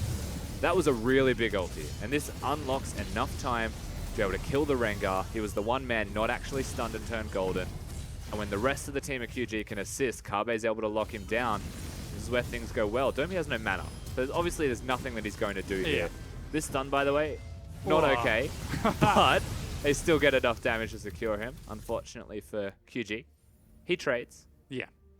Clid ended up going down as a result of that, but the inhib is still standing, as you said, even more so the turret. So that's going to be no sneaky back doors without any Thank God they minions. have a Frozen Heart dog. Yeah. Oh, yeah, there it is. 1 Frozen Heart, Oh, you're gonna get 2 two. Iceborne Gauntlets. So they're about to get a second Frozen Heart on the man. Maokai. He's going Kabe. like He's going most all in. efficient like armor build that he possibly wants to get by getting a Frozen Heart. instead of going like a dead man's plate for move speed, to catch the composition health, that can yeah. kite you, get a bit of health with it, straight into armor. No. As much armor as you can possibly get. He just wants to never die. Deny everything as Doinby. Whoa! He's having a bad day. Yeah. That Iceborne Gauntlet keeping him alive from the poke that he received from both Happy and Coco. Now, the thing is, he's just bought a needlessly large rod, and I feel like this is the only thing I've seen him buy in 5 minutes. That's a real problem, as Newbie will actually get this turret even without minions if QG aren't defending it at all times. Swift even ulting to try and push them back, perhaps. What QG has to do here is clear the wave before the wave crashes. However, V, playing his signature champion, you'd have to say, threatening the side lane. Split pushing on that Shen. A very early Tiamat allowing him to control those minion waves quite handily, paying off as the Elder Dragon spawns and Newbie immediately started off. Kabe sitting in base with Home Guard and Teleport. He's going to try to rush in, but has now been spotted out by a ward. Tempered Fate catches the Elder Dragon as they try to turn through Kabe, but that is a very tanky Maokai. They flash engage onto Coco, but the shields keep him safe. Doinby is going to Zanyas as Clid goes down early. Happy. Doinby leaps forward as they are trying to pepper these bullets across, but so far they have not been able to kill a single member as they jump forward to take the journey. And Newbie might be trying to end the game right here. Yeah, Newbie wanted the fight. They got the fight simply by baiting the Elder Drake. QG walk towards it, and they teleport on the flank. So Newbie choose the flank. Now the turrets are going to go down. This will most likely be the inhibitor, and QG are on struggle street. Yeah, Doinby's doing what he can, trying to get some slows as he leaps away from the Shadow Dash. Happy, as you said, doing huge damage in that previous fight, is going to help Newbie finish off the inhib. As the snare does not catch Swift, he is allowed to walk away with the assistance of his team. But Doinby chases and gets stopped. Yeah, and he might regret chasing it all, so he'll go back to base. He's just trying to keep tabs on them again, stop them from doing an Elder Drake, maybe force them to recall, get some vision for the Baron. You would expect if you're QG, you want the Baron buff, but if you're Newbie, you're pretty much happy with both. As recalls are stopped, it Cloud just slows wants the to recall. tempo down. Yeah. As now we've got Covert Ops, fake LeBlanc. There is, in fact, not a blue buff, as Doinby's decoy does not find Happy. Kenny7 still hasn't gone back to base, so he's relying on the red buff health regeneration. Yeah. It's good against the poke, but I wonder if he had anything to buy, because he could have upgraded his last Whisper.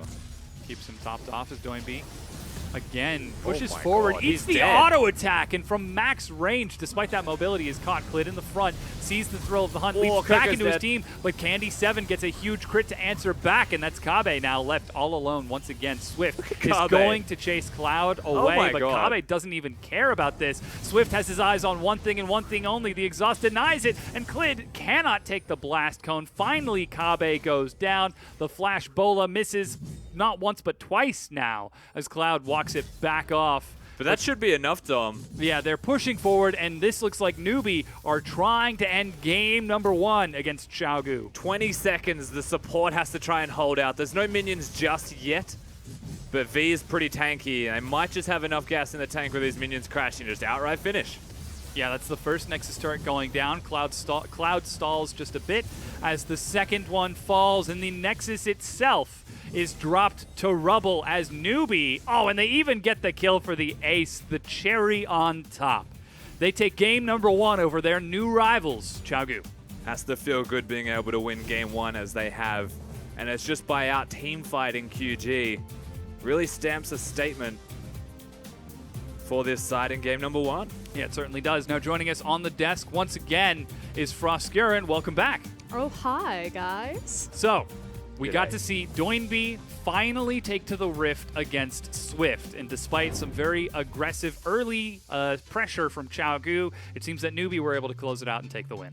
Yeah, and you know, for all of Doinby's interesting build paths and how much he's always going to be a highlight or a talking point in every game that he joins, the real talking point and the real all-star this game was Coco, particularly on that Jace. He was just doing absurd amounts of damage and pretty much ending team fights before they began. I think we'll also see when we look at the damage charts how much Happy did as well. I actually had a lot of faith in him watching all these team fights. Candy7 and Cloud were just not really doing the same amount of work, and again, giving a free bottom lane over to Newbie like this, never give Happy momentum. Yeah, 100% agree with you. You know, you talked about how Happy is such a phenomenal Ezreal player before the game even started, you know, setting him up for success, so it's nice to see him execute on that. But the build path, so again, the fact that Doinby went a very particular build path, he went for more of a tanky LeBlanc, in fact, picking up the Iceborne Gauntlet, means that he didn't have those damage items necessary to compete with the repetitive poke coming out of Newbie. Yeah. You have to wonder, though, against a team like that with all of that poke, we saw a couple of times where his build path would save him with like 50 or 100 health as he was retreating away, whereas if he didn't have it, he would have been dead, but maybe he would have killed someone on the other side. But this is the thing. I mean, they're unkillable. Kabe was Yeah. unkillable. Doinby was unkillable for the most part. But Candy 7, like Rusty was saying, wasn't doing anything. He wasn't doing any damage. And he had the damage gen build. You know, he didn't go for the penetration build. He went for the attack build with the Infinity Edge. And the problem is he just can't do damage, right? Yeah. Like, he's the only person on the team that's now going to be doing damage. Kha'Zix went for the W evolve as soon as he possibly could, was trying to peel and just pick off the Rengar who was going for him. But then you've got a Shen ultimate, you've got Nami heals, you've got Ezreal even with heal who's never going to die and is doing damage. Like, at the end of the day, we hit late game, and no matter how tanky Kabe was, I just feel like Newbie were just doing too much damage on all of their individual members. And that was kind of the really concerning thing, was the tempo of the game. So at around 15 minutes, that's when QG really take their spike. And it's because Newbie actually initiate a team a team fight into QG when QG have 3 completed items. Again, it's an Ezreal and it's a Jace. So Newbie and their composition are in between their item breakpoints because they're looking for that Black Cleaver, but Jace is on the Hex Drinker, so it delayed his Black Cleaver. Ezreal's waiting for his Trinity Force to come in. And so it's just like, let's go for it. How about not? Let's not go for it. That team fight swung the gold favor into QG's favor. But as soon as the tempo, like, let off, like, Newbie just skyrocketed because their composition was better, because they built better for late game. But this is now a question, like, QG, why aren't you taking the reins and making the plays happen? We still saw them making conscious plays, but most of those seem to be let Kabe get a solo turret, let Kabe. Kabe get a second solo turret, Kabe. let Kabe go Kabe. 4 items. Yep. Yeah.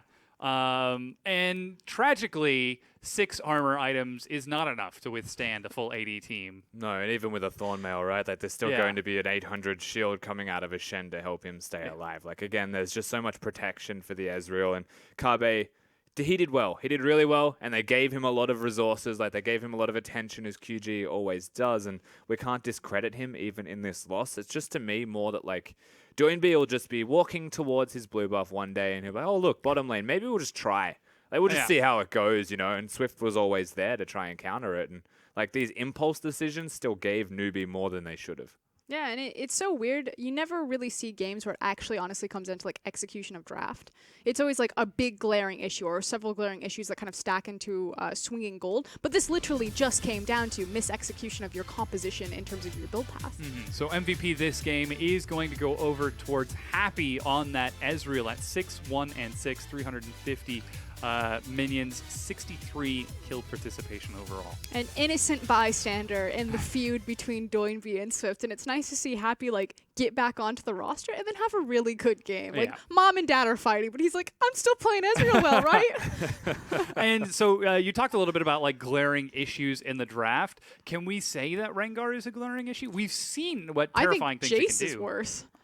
So the reason that I think Rengar is an issue is because you think about the difficulty execution. It's like diving Yeah. at the Olympics, right? Like, you can do an easy dive and nail it, or you can do a hard dive, and if you don't nail it, you get butchered for it. Like, they gave themselves a Rengar. It's just so easy. Like, you can't mess Rengar up. Just up and down.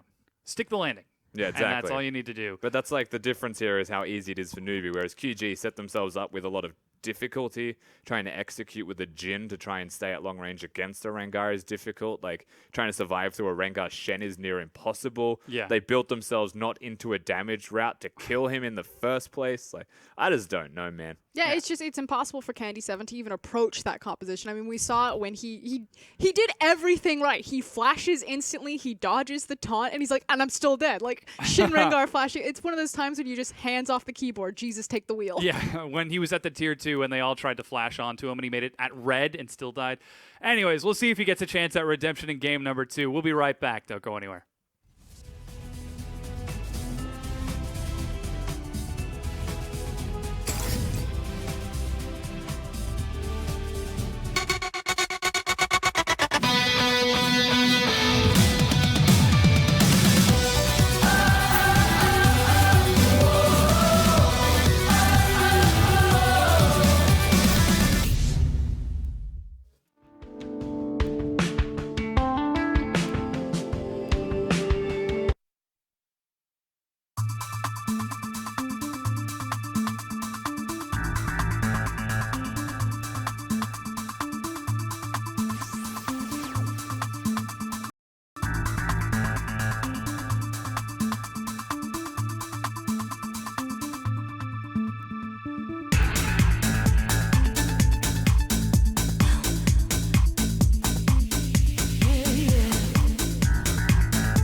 Welcome back, everyone. We're about to get into game number 2 between Newbie and the Gu Reapers. We just saw Newbie take a win with a very powerful performance from Swift, Coco, and Happy. And really, it seems like that trio has been doing a lot of work for them lately. Yeah, absolutely. And we have to also give credit to the rest of the team because, like, as far as I'm concerned, it was a really good team effort. The other two members you didn't mention were Shannon and Nami. Kept their team alive well, controlled minion waves well. There was never really any doubt that they were underperforming or overperforming. It was just good from them. Yeah, lane phase highlight, particularly on More and Happy, like you're saying.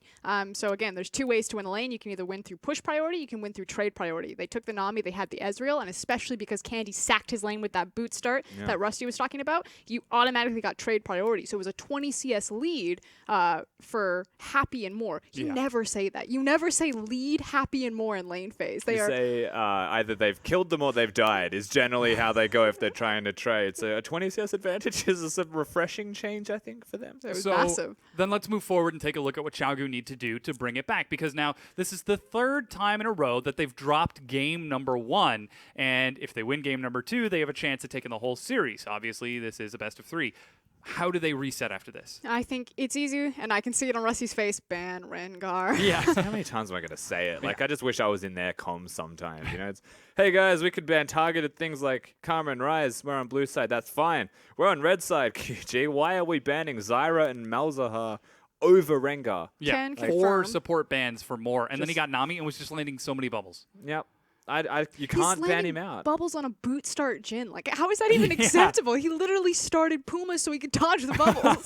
Yeah, I think Rengar's the first big thing we obviously have to hit, but now they're on blue side, so QG have the option of it themselves. You're expecting that to be banned then by Newbie, so we do have to look past that point and say, is Kha'Zix actually the highest priority, or is Clid going to come back with Lee Sin or something like that? There's the other thing about Doinby's champion pool. So we immediately saw the Rise and the Karma taken away, and those are his 2 predominant champions. The only other champion he's played professionally in the LPL this split has been the LeBlanc. So you know Newbie are sitting there across them, super comfortable to take the Jace because he can itemize into the Hex Drinker, because he can stand across from the LeBlanc and compete with their pushing power, knowing that Doinby's going to take it. So now the question becomes, is Doinby's champion pool an issue? This happened last time when Doinby was actually initially kicked from QG when Swift was on the team. It was champion pool issues that were also brought into question. It's because all he did was play Quinn in solo queue. In saying that, now that they are on the opposite side, you have to look towards Newbie's ban phase and see what they actually get rid of. By going Karma, Rise, Camille, they got rid of 2 targeted champions. They didn't actually get rid of 3 strong meta champions. And so if they do this again on the opposite side, there are going to be obvious risks of giving over something like the Rengar to QG. Yep. Yeah, and you can see Gu looks like they are setting up for a sub right here. Swapping out Candy 7 It's alone. and bringing Alone back onto the Rift. I didn't see Ali in there. Is he in there as well? Or are Nope. they actually just swapping 80 carries? I think it was just Cloud. Did Yeah, there he no. is. Okay. He was just a little bit ahead of the team, a little bit ahead of the Candy camera shop. It was so far away, all I saw was the blonde hair. I was like, it's Yeah. silver. It must be Cloud. Now they have silver and blonde hair. Come on, Ari. Interestingly enough, Doinby actually dyed his hair towards a little bit more of a red color. And that kind of reminds me back when he used to play on Gu. Whenever he got those super hype matches, he would change his hair color. So Gu, when they initially worked together as a team, they had all the crazy hair colors. Happy even had purple hair because they wanted to make a statement when they came in from the LSPL to the LPL. So it's a cute little throwback. They Again. were the rock stars, and you're right. Like whenever it's an important match or something like that, you'll see at least a moment of importance in a hair change or something like that Bit from fresh. Doinby. Yeah. Yeah.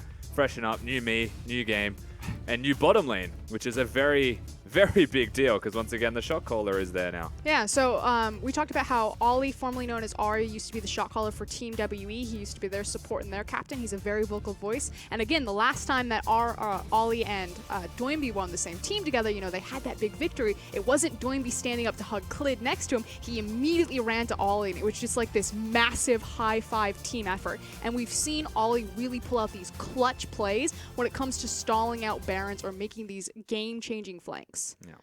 Yeah, and taking a look at it, it looks like when they played against WE, it was actually Alone and Ollie who won game number 2. So it was after a win when they swapped into it. Like Though they have also 25 swapped minutes. after a loss. Yeah. Yeah. So interesting to see how Xiaogu are playing around this duo and bottom lane. We talked about what can they change. Well, bottom lane. I mean, you also start with shot calling. Yeah, and I mean, it's the easiest change to say bottom lane. It's something that they are consistently doing. Both bottom lanes have played the same amount of games on Summoner's Rift for their team. It was 4 apiece until this series, so by bringing them back in, it could actually be a coaching decision of, you know, the bottom lane that's performing better comes in at game 2 anyway, and we decide who that is on the day before the LPL actually goes live.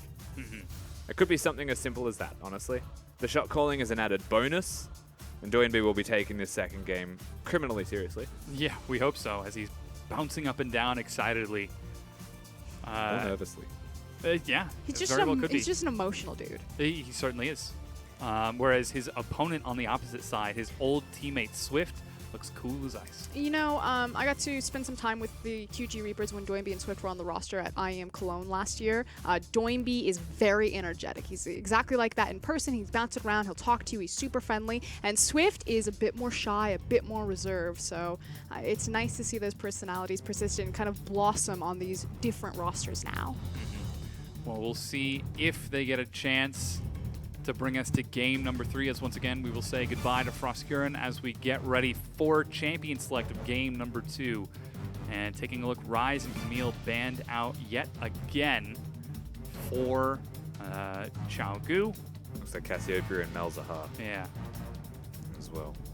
along with that Jace. So that's actually Zyra, Malzahar, and Jace Oh, Zyra. are the bans. That damn screen. All right, Yeah. so they've got their 3 bans out here, QG. Still targeting NewBee, but the Jace is the newest addition, taking that away from Coco. He still has a great Corki that he can always look towards. He's also got that outstanding Rise that's going to be banned from both of these mid laners. It's the one thing they definitely have in common. Now I have to say, do they ban Rengar? 2 seconds. Or they just don't ban anything. Yeah, we've got a hand raised from Coco as he's maybe scrolling through the champions there, might have missed that final ban. I personally think that it might just be that he's Korean and he's trying to find the different looking icons. Firstly, the art is different on their servers. And it might just be that he doesn't know what the letter is for the name of the champion. Like, Rengar. when I've got 3 seconds and someone says ban Zyra, I will type Zyra. Yeah. But if I'm a Korean in China and they say ban Zyra, I'll have Chinese no client. idea what to enter into the search box. Mm-hmm. Like, this could be a problem, but Yeah, it seems like that was an incorrect ban, so that's why it didn't pop up on your screen. It wasn't confirmed quite yet. So we'll get into what that ban actually is in just a moment. I'm actually not entirely certain if the bans that we've had so far will remain. was the last because ban we said did they go should. through, yeah, so it was up to 5.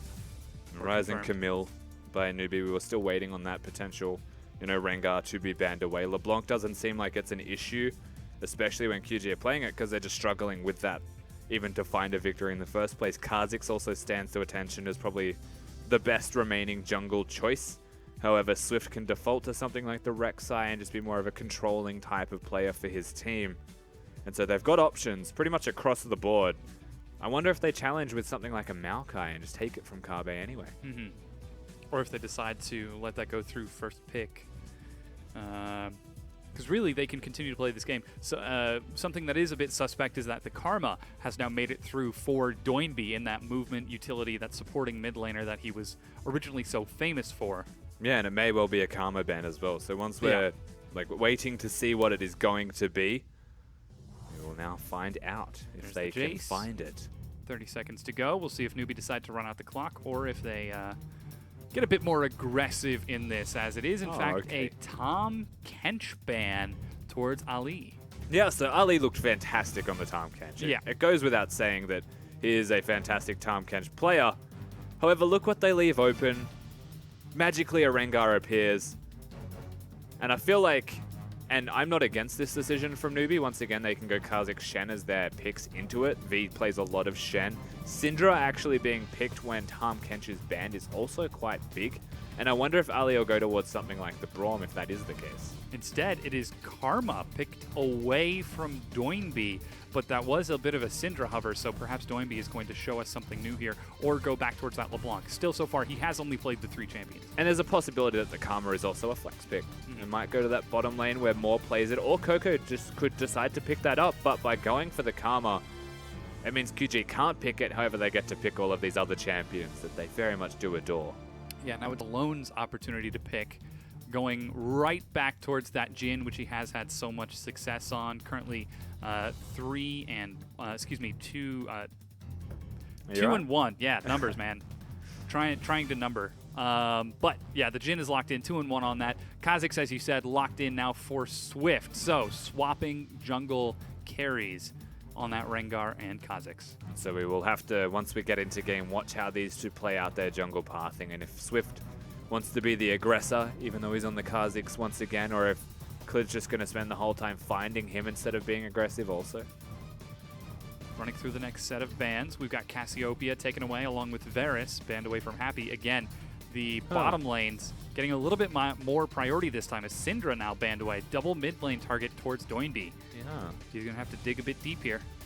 He's still got champions like Ari and Kassadin available for him as well. He just doesn't know what he's against because the Karma is a flex pick. And because QG don't actually have the last pick, they're not on red side. It'll be super interesting to see where this goes. I know DoinB has a decent sized champion pool, but has he been practicing them? Or does he have to default to something really abstract like a Quinn? Let's just throw that out there. 7.3 came out just over a week ago now. So the live servers are 2 full patches ahead, and a lot has changed since then. So we'll see if Doinby has been putting in his time on the tournament realm to make sure that he's still up to date. As Happy looking to return to that Ezreal on which he saw so much success, not giving away anything to Xiaogu in terms of that Karma. Is it mid? Is it support? Yeah. No, great decision to go for the AD carry there to make sure they leave QG guessing, forcing them to show what roles they are going to be picking, or champions rather, in the roles. Of course, they're playing all 5 roles. Good job, me. Well done. You got There to the we end go. of that thought as LeBlanc is the choice for Doinby. Yeah, LeBlanc's still obviously available. I'm not going to say he's a bad LeBlanc player. I just look forward to him picking something that isn't an Iceborne Gauntlet and doing some damage. LeBlanc has to be a backline threat. And looks like Ali might get the chance to go to Thresh. This is the first time we've seen him on it this split. But still, as we said, very good playmaker, very good shot caller. Definitely fits his playstyle. And that Karma's going support. Which also means the Kassadin's going to be locked in. So we have an assassin off in the middle lane. We have assassins in the jungle. And these team compositions are quite reminiscent of one another when we oppose them and actually compare. Coco, by picking this into LeBlanc, indicates that he's quite comfortable in the matchup, firstly. Coco's the one showing off his hand when it comes to champion pool. And the Kassadin is actually a decent pick into LeBlanc in terms of matchups. Definitely very strong scaling, definitely very strong chase once we get towards the late game. And you just max Q. Like, if lane's going bad, instead of putting 3 levels in Q and maxing it, you just max the Q out anyway. And every time LeBlanc tries to burst you out, it's predictable in terms of timing, and it's within the range of your spells. Just adding a little bit more flexibility in answering Doinby's presence. And so far, Newbie, as they enter into week 3, are looking like they've got the momentum on their side, taking the game 1 win against Xiaogu and looking to lock this series up with a quick 2-0 victory. As you said, double assassins. And it just feels so right that we have the highlight 2v2 of the night between jungle and mid, and they are all playing heavy hitters. 4 assassins. Yeah, to take on one another. And if they do meet each other in the jungle or the middle lane or anywhere on Summoner's Rift, someone's not coming out alive. Oh, yeah. That's how this game's going to kick Well, off. unless you go Iceborne Gauntlet second. Someone's still probably going to... look, everyone comes out alive then if you're not an assassin. In saying that, we do still have to go back to this top lane because Kabe playing Maokai and V playing Shen. It's the same thing all over again. Both of these players on their best champions, you'd have to say, looking to really be the unsung heroes on the Rift in this game. definitely going to be looking forward towards that interaction once again. If Kabe will get the opportunity to take advantage of his lane, if he's gifted an early first turret once again, or if Doinby instead decides to roam in that direction, because so far it seems like every time we've seen Doinby roam, he has been heading towards that bottom side, or at least towards where Clid is. Or at least trying to find Swift before he makes a decision as Yeah. well. Playing LeBlanc, using the decoy just to check blue buffs and what have you as an example of the things that he has been doing. He's a very creative player, if there's one thing that he is. Definitely innovative and often spur of the moment. It's the kind of mentality where you say, look, if I don't know what I'm doing, you don't know what I'm doing. And so it's going to be quite a challenge for you to actually counteract it. That's always been the thrill of Xiaogu, like the old Xiaogu, however. They're not entirely sure what's happening, but they're probably faster at reacting at it than you are. We do actually have a brief delay as we enter into this game. One of the players is attempting to reconnect to the server. So as soon as they're back in, I'm sure you'll see we get on to the Rift as we are ready to get into game number 2 between Xiaogu and NewBee. And I am excited. I really am. I feel like we talked about it a little bit earlier today, the old rivalry between Doinby and Swift, but you can see how much it even drove the division of the vote in China, 39% to 61 of fans in favor of the Xiaogu Reapers. Well, it's hard to know which team to be a fan of when they have the same players effectively from Yeah. both of these teams just split up. Are you team Doinby or you team Swift? It's really the question here. As we are about to hop into the game, it looks like, Dom. Yeah, and we want to know what you at home think. Go ahead and take to the Twitters, use hashtag Team Doinby or hashtag Team Swift. And we'll get an idea of the non-LPL population's fan vote. As it looks like NewBee, I think I saw them going for a quick invade, trying to get some deep vision onto Xiaogu. Even Coco was getting involved in that as he face-checked into Doinby. Yeah, so we look towards the bottom lane. Once again, when we looked at game number 1, it was NewBee that had the advantage. The Nami Ezreal was able to out-trade and out-poke their opponents, who once again have gone for boots at level 1. And they're actively making decisions. Perhaps it's the Ezreal matchup much more than what the support is. They want to try and avoid all of the spells being thrown out. Could just be the extra utility of having boots to try and get away from ganks. Like, there are a multitude of reasons that I think are very much lackluster reasons. Yeah. But it's what they have chosen, and it's what you have to work with now. Yeah, and I feel like this time he does have a little bit more safety in the Dark Passage to get him away from that harass. But in the event that you get an Inner Flame or even a Mantrid Soul Flare, that could be a lot of damage coming out of NewBee's bottom lane, as both junglers this time are going to be starting top side of the map. That blue buff's about to reset if Clid actually moves, so he has to be careful there. Yeah, so we look towards this bottom side, and now the push advantage is always going to be there for a Karma into a Thresh, and that's one of the biggest advantages that the Karma will naturally have. As these two are level 1. Yeah, Doinby immediately tries to go in. Flashes, Swift follows up, first blood! That's devastating for Doinby and devastating for QG. NewBee, that's a very creative move from Swift. Red buff to mid lane. Doesn't take another jungle camp at all and just goes straight to his blue buff with first blood. So that guy is a monster. Thankfully, they have a teleport in this middle lane, so he'll still get experience and he'll still be okay. But it's now the concern of how large Swift actually is just from that alone. Hilariously enough, Doinby is even in CS, and in fact ahead, but that's just Coco playing the Kassadin matchup as teleport taken by Doinby.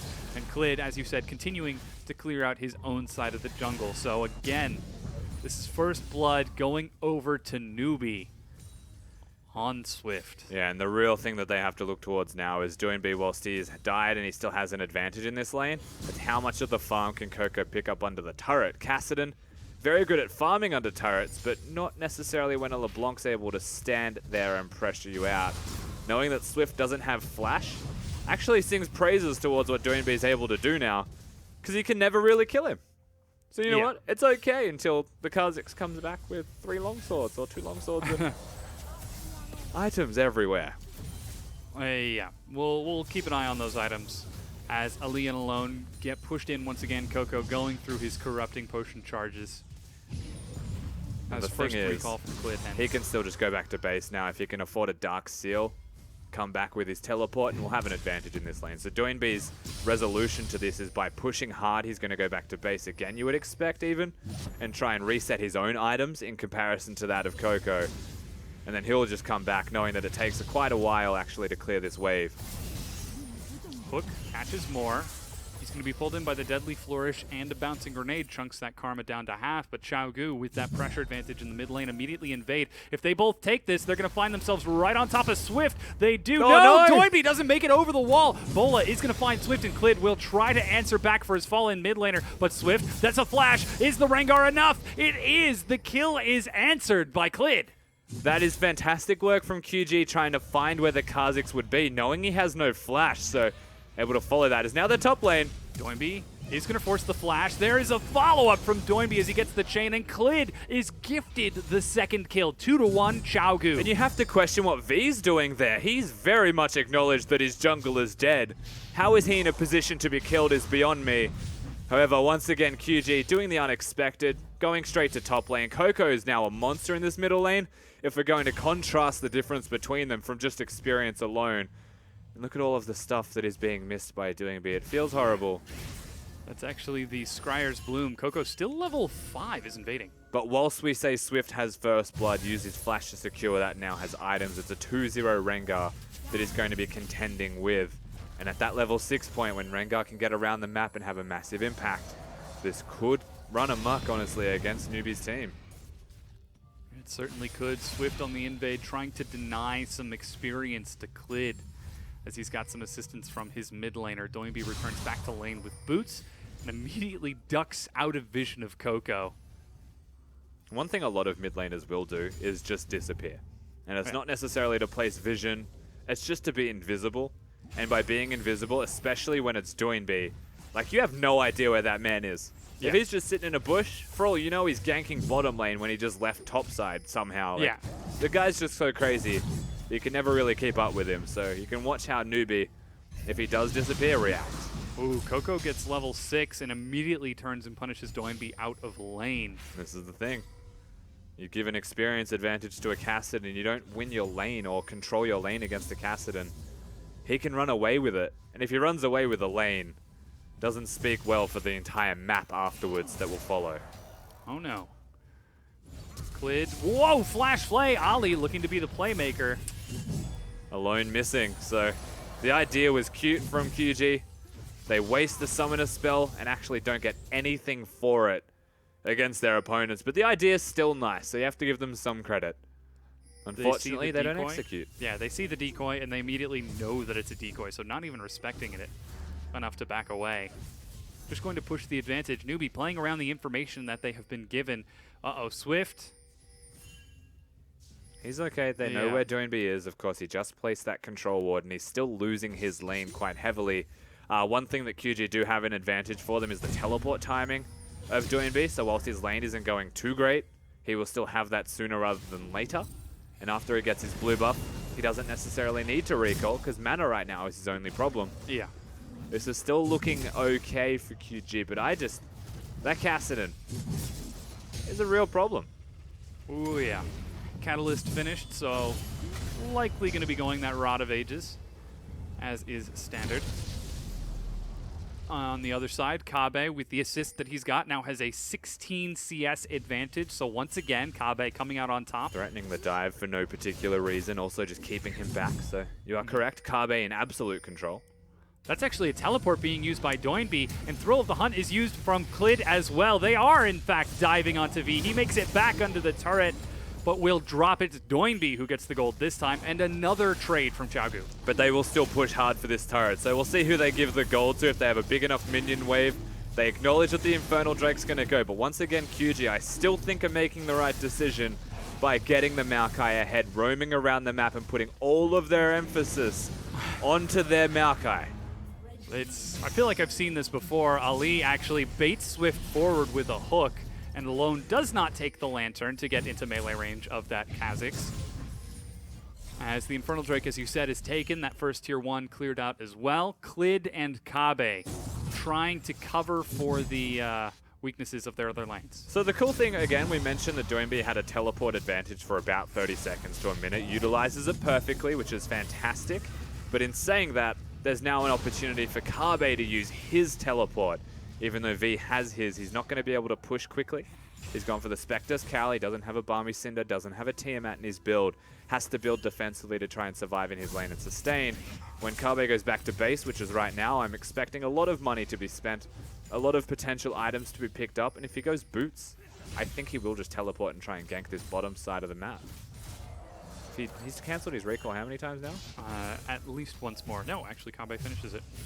There we go. But Kabe does have his teleport ready, heals himself back up, gets all the mana, and starts walking back, knowing that the Stand United and teleport for V is available. Of course, and it's a big wave stacking up on the top side of the map. Unfortunately, we can't see it. You can see some red dots on your screen to indicate that perfectly. There you go. Do you remember way back in the day when there used to be no minion dots on the screen? That was way back. Dark times, dude. Dark indeed. Not quite as dark as the chances for vision of NewBee on that top You side were of the reaching map. for that I one. really was. I had it, and then I realized that probably wasn't a good place to go, so we did a last-minute pivot to recover. See? The cameraman knows what I'm talking about. There's no vision up there. They want to kill V. That's if he goes for this ward, he is dead. But Swift is also working around. Remember, Coco has teleport, and so this could actually go poorly.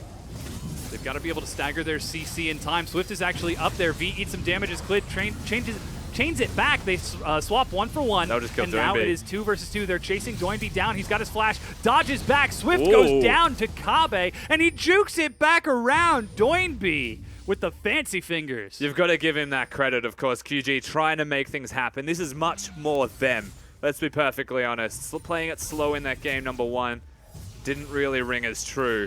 And so now they get a bigger whole map, not just a fed top laner.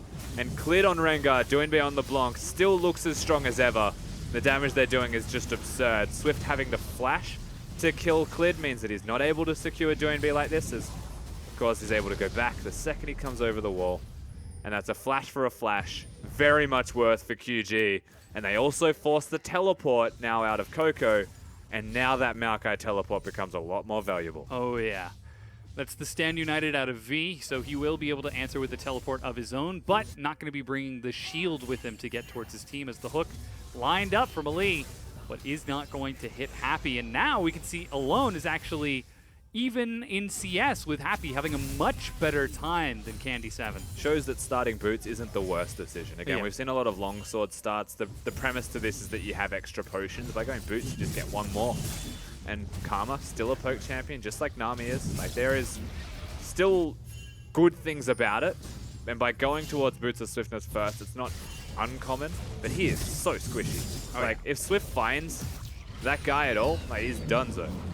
Ooh, this was a question I had, as the Rift Herald is taken by both Clid and Kabe. Kabe 1-0-2 with first brick. Clid on Rengar at 2-1-2. Who gets the Rift Herald buff? And Xiaogu, answer it for me. This time, they're going to put that priority onto Clid. And that's actually a really good trading pattern from what we just saw of the LeBlanc. And Kassadin's good if you can time your Q. You have to stay in range. We might see a 2v2, but Karma's here, so it's not actually More of a 2v3 at this point. Ooh, the tether actually does not proc the Sigil of Malice. NewBee even takes a turret hit to try to follow up. And Clid, whoa, he wants leaps it. forward, actually Oh, gets God. huge damage. And NewBee follows up. He will die at his 1-for-1 Jungle Force support, but Kabe's there as well. NewBee takes the Lantern as Ali was on his on. way. That catches Coco. Flay pulls him back, but he turns onto Kabe, Look gets at the the auto Maokai. attack. A double kill, and NewBee is right back in there. V gets baited back forward as Kabe opens up. Alone, Oh my even going God. to drop the Jin ultimate, and Xiaogu are looking huge. Oh, the It is hook. the hook. Ali, the playmaker, pulls V back in, but Calm that's going to down, be the guys. dagger. Calm down. They're trying to get the kill here. Whoa! Ali is going to get it. 9-3, Xiaogu. And 4-0-3 is the Maokai. This could not be going worse for NewBee. And this is just coming down to a series of who's got the Rengar, because you're winning the damn game. Look how much he does here. And this is 1v2. Yes, he effectively does trade, but QG just have the most monolithically large. Like, this Maokai is completely untouched. And Swift is trying to, like, isolate it, hit him with his weapons, and it doesn't actually matter in the end. Grasp of the Undying, enough to help keep him alive.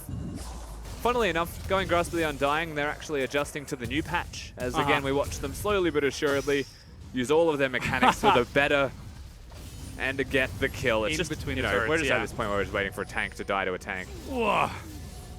So impressive to see Chaogu bounce back with this. Now in game number 2, once again, Chaogu, they just look like a game 2 team. I don't know what it is. There's something about it. You know, they're warming up. It's almost like they're learning from the enemy teams as they get a chance to play them in a proper setting. Not scrims or practice or anything, but on stage when the pressure is on. Yeah, but they've definitely warmed up, in particular in this game. Decent sized gold lead, especially at 14 minutes. Mountain Drake, you would expect, is where they look towards next, but NewBee have the inside track and have already set up their vision here, so it might take them a little bit longer. And maybe we look towards QG then and say, well, it's a pick they want. You know, Maokai still has his teleport. He's actually got his flash available. He can take everybody out and not take any damage himself now that he's picked up magic resistance. NewBee and Swift and Coco attempting to imitate the play that they just saw Chaogu perform by sneaking forward behind the red buff. Not going to yield results, however, as blue buff is gifted over to Doinby. Yeah, so this is really good timing because they know the blue buff is up. They've actually acknowledged that is where the jungler and mid laner will be, and they immediately go towards the Drake. It's on a ward, but it doesn't actually matter. Doinby chunks half health onto Coco, but again, NewBee are able to secure the Drake advantage. Another Infernal and Mountain Drake combination. Which is fantastic, and the next one's going to be a mountain as well, so if there's one thing you want as a Kha'Zix, it's the ability to take neutral objectives, as they're just going top. Are they just going to dive V here? Oh, that's actually teleport used by Coco to try to protect him.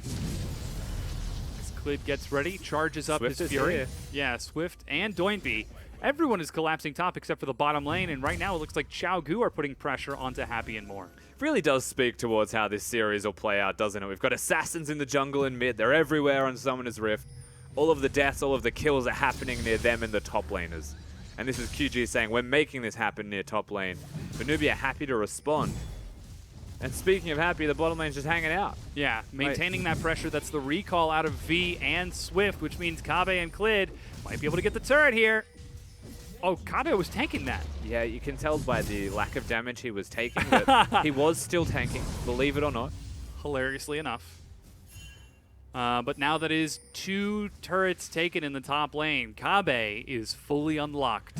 Yeah, and they haven't even broken the middle lane turret. They haven't broken the first turret in the bottom lane. They're making this decision again that everything they do contributes towards having a 403 Maokai who's now got 2 items.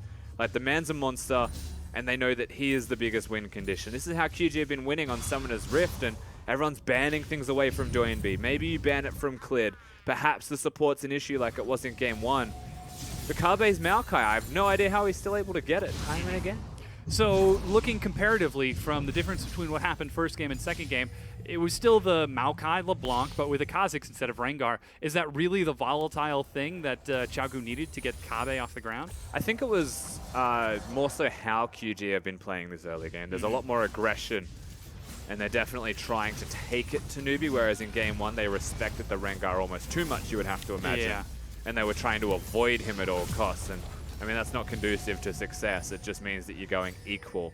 And going equal against a team that was going to outscale you was a mistake. Yes. And with that, suddenly this time around, Chaogu find themselves pretty happy as they're using Kabe to help break down the bottom tier 1 turret. Despite Happy and More being there and Swift waiting in the wings of that river, this is going to be the bottom tier 1 turret. It will be. Again, they give solo gold over to Kabe. Like he needs more. Yeah. Alone. I mean, we saw 6 items wasn't enough to keep him safe from NewBee in the previous game. But this time, he's Okay, NewBee were fed in the previous Much game. further This ahead. is another story Yeah. entirely. Like, 6,000 gold in the lead, and you have to imagine he is probably, I'm going to say 1,500 of it. Oh, yeah. Like, that's absurd. And they're making sure that he 403. gets more. Like, give Alone something. Low econ bottom lane is the phrase we so gently try to apply. I think this one's no econ. Yeah. They start boots to run away. That captures the bottom lane of QG right now. NewBee are attempting to collapse, however. Ali is going to spot Happy and More. I'm not entirely sure he spotted out No, they're gonna get Swift Clid. and Coco. Clid is the target. Uses the thrill of the hunt. Sees Coco. Jin That's ults curtain out. call. Ali flash flays onto 2. The bullets are used to engage as Coco tries to turn onto Clid. They drop Swift. Snare misses, but the chains don't. Coco is going to die to Kabe as Ali and Alone force this play for Xiaogu and set up to pick 2 kills. And 7k in the lead. The gold is stretching further and further. So are the kills, and the acceleration that this game should start to experience will be unrivaled even between games 1 and 2. More turrets falling. QG completely in control. Yeah, this time Alone is going to get a piece of that gold as Clid steals away the red buff of Swift. All 3 tier 1s are cleared. Doinby is shoving all the way up to an inhibitor in the top lane while the rest of his team is pressuring a tier 2. Before the 20-minute mark, Xiaogu have got so much control. And this is that point in the game where you watch QG play League of Legends and you really do appreciate their ability to move around the map. They secure the red buff and the blue buff simultaneously after the mid lane turret. Like, they know everything that's available and when it is. And if you give them advantages like this, it's unlikely that you'll ever see them actually lose a game from this point. They just know what's up. Yes, currently 3-0 in their groups. Undefeated so far since Xiaogu's return to the LPL. Can they continue it, or will Swift be able to put an end to his old teammates, his old friends' winning spree? Swift is the only one with kills at the moment as well, so if Yeah. anyone's going to put it to an end, it's a miracle from him. Yeah. But he's going towards the Black Cleaver build, as you can see. And so he's trying to amplify his team's damage a little bit more. And I think this is actually a lot of emphasis on trying to Did make Clid sure the just Ezreal laughed? gets going. Yeah, he did. Clid just laugh emoted once Yeah. he broke the tether. Xiaogu are even playing the mind game here, the mental warfare. Well, they're also playing the bush camp warfare. Oh no. Whoa, the chain actually misses as Moore is able to get out, but Doinby just follows over the wall, and that is a very dead support. There's only so far out you can go when you're on the wrong side of the map. Yeah. Unfortunately, Moore dies alone, and Moore was also trying to place wards and vision around the Baron area. He walked the safest way that he could. Ooh. Unfortunately, the rest of the map is a dark zone. It's At where least the light Thresh doesn't is touch. actually amazing. Walks up and flays Swift. There's the stand united, but Alone is there as well. He's going to try to fight this. That's going to be the Shadow Dash onto V. They're going to try to burn through, but a crit from Alone drops Swift. Doinby is going to keep a flank from Happy, preventing him from getting in as Kabe teleports. 21 minutes in, 2 kills for Xiaogu, and they turn towards the Purple Worm. Now we know that Kabe won't take any damage to this, so there's going to have to be nothing short of a miracle. Unfortunately, it doesn't exist for Newbie. There's no Ezreal ultimate, there's no Castellan available, and even on Vision, QG accelerate and they snowball with an easy Baron buff on top of another easy fight, and this is Ali showing up. So the bottom lane's Yeah. here. Ali has been doing work for Xiaogu, not only in the shot calling, but also the plays, these Thresh plays. Flash, flay, flash, hook, hook, lantern. Oh, thank God he went for a locket. Like, this is the thing that really irked me about that last game. There's only so much longer they can do this for before it's yeah. a danger zone. Trying to sneak this, but whoa! Clid solo kills more! Oh man, he has been punished for his transgressions. You will not take this Drake from me, sir. I think Moore is suffering to the sins of the drafting from Newbie, just like QT were in the first game. Ban the champion, and none of this happens. Oh man, the mid tier 2 now is the target. Xiaogu with their fresh Mountain Drake do a little bit more damage. Swift attempting to duel He's got Clid, him. and will certainly try. He's got some help from Coco as Clid leaps around from behind, and the minion is what gets the kill. Meanwhile, the Shadow Dash is caught. Ali with the hook follows it up. They catch and kill V and drop that mid inhibitor turret. They turn onto the inhibitor itself as the rest of Newbie recall. And in case you're wondering, Kabe was actually still tanking that one somehow, and he's got about half of his health remaining. So the inhibitor goes down. They saw Swift stay in the bottom lane and no way to deal with this. They've opted into killing Clid and not defending their own base. That sounds desperate to me. It certainly does. 16-4, 23 minutes in. That mid inhibitor is down. They still have got Baron for another 2 whole minutes. Xiaogu have got this game in the palm of their hands. Oh, Swift gets a consolation prize. Kabe all smiles as well before when we're watching him take those Raptors, of course, acknowledging how far ahead they are.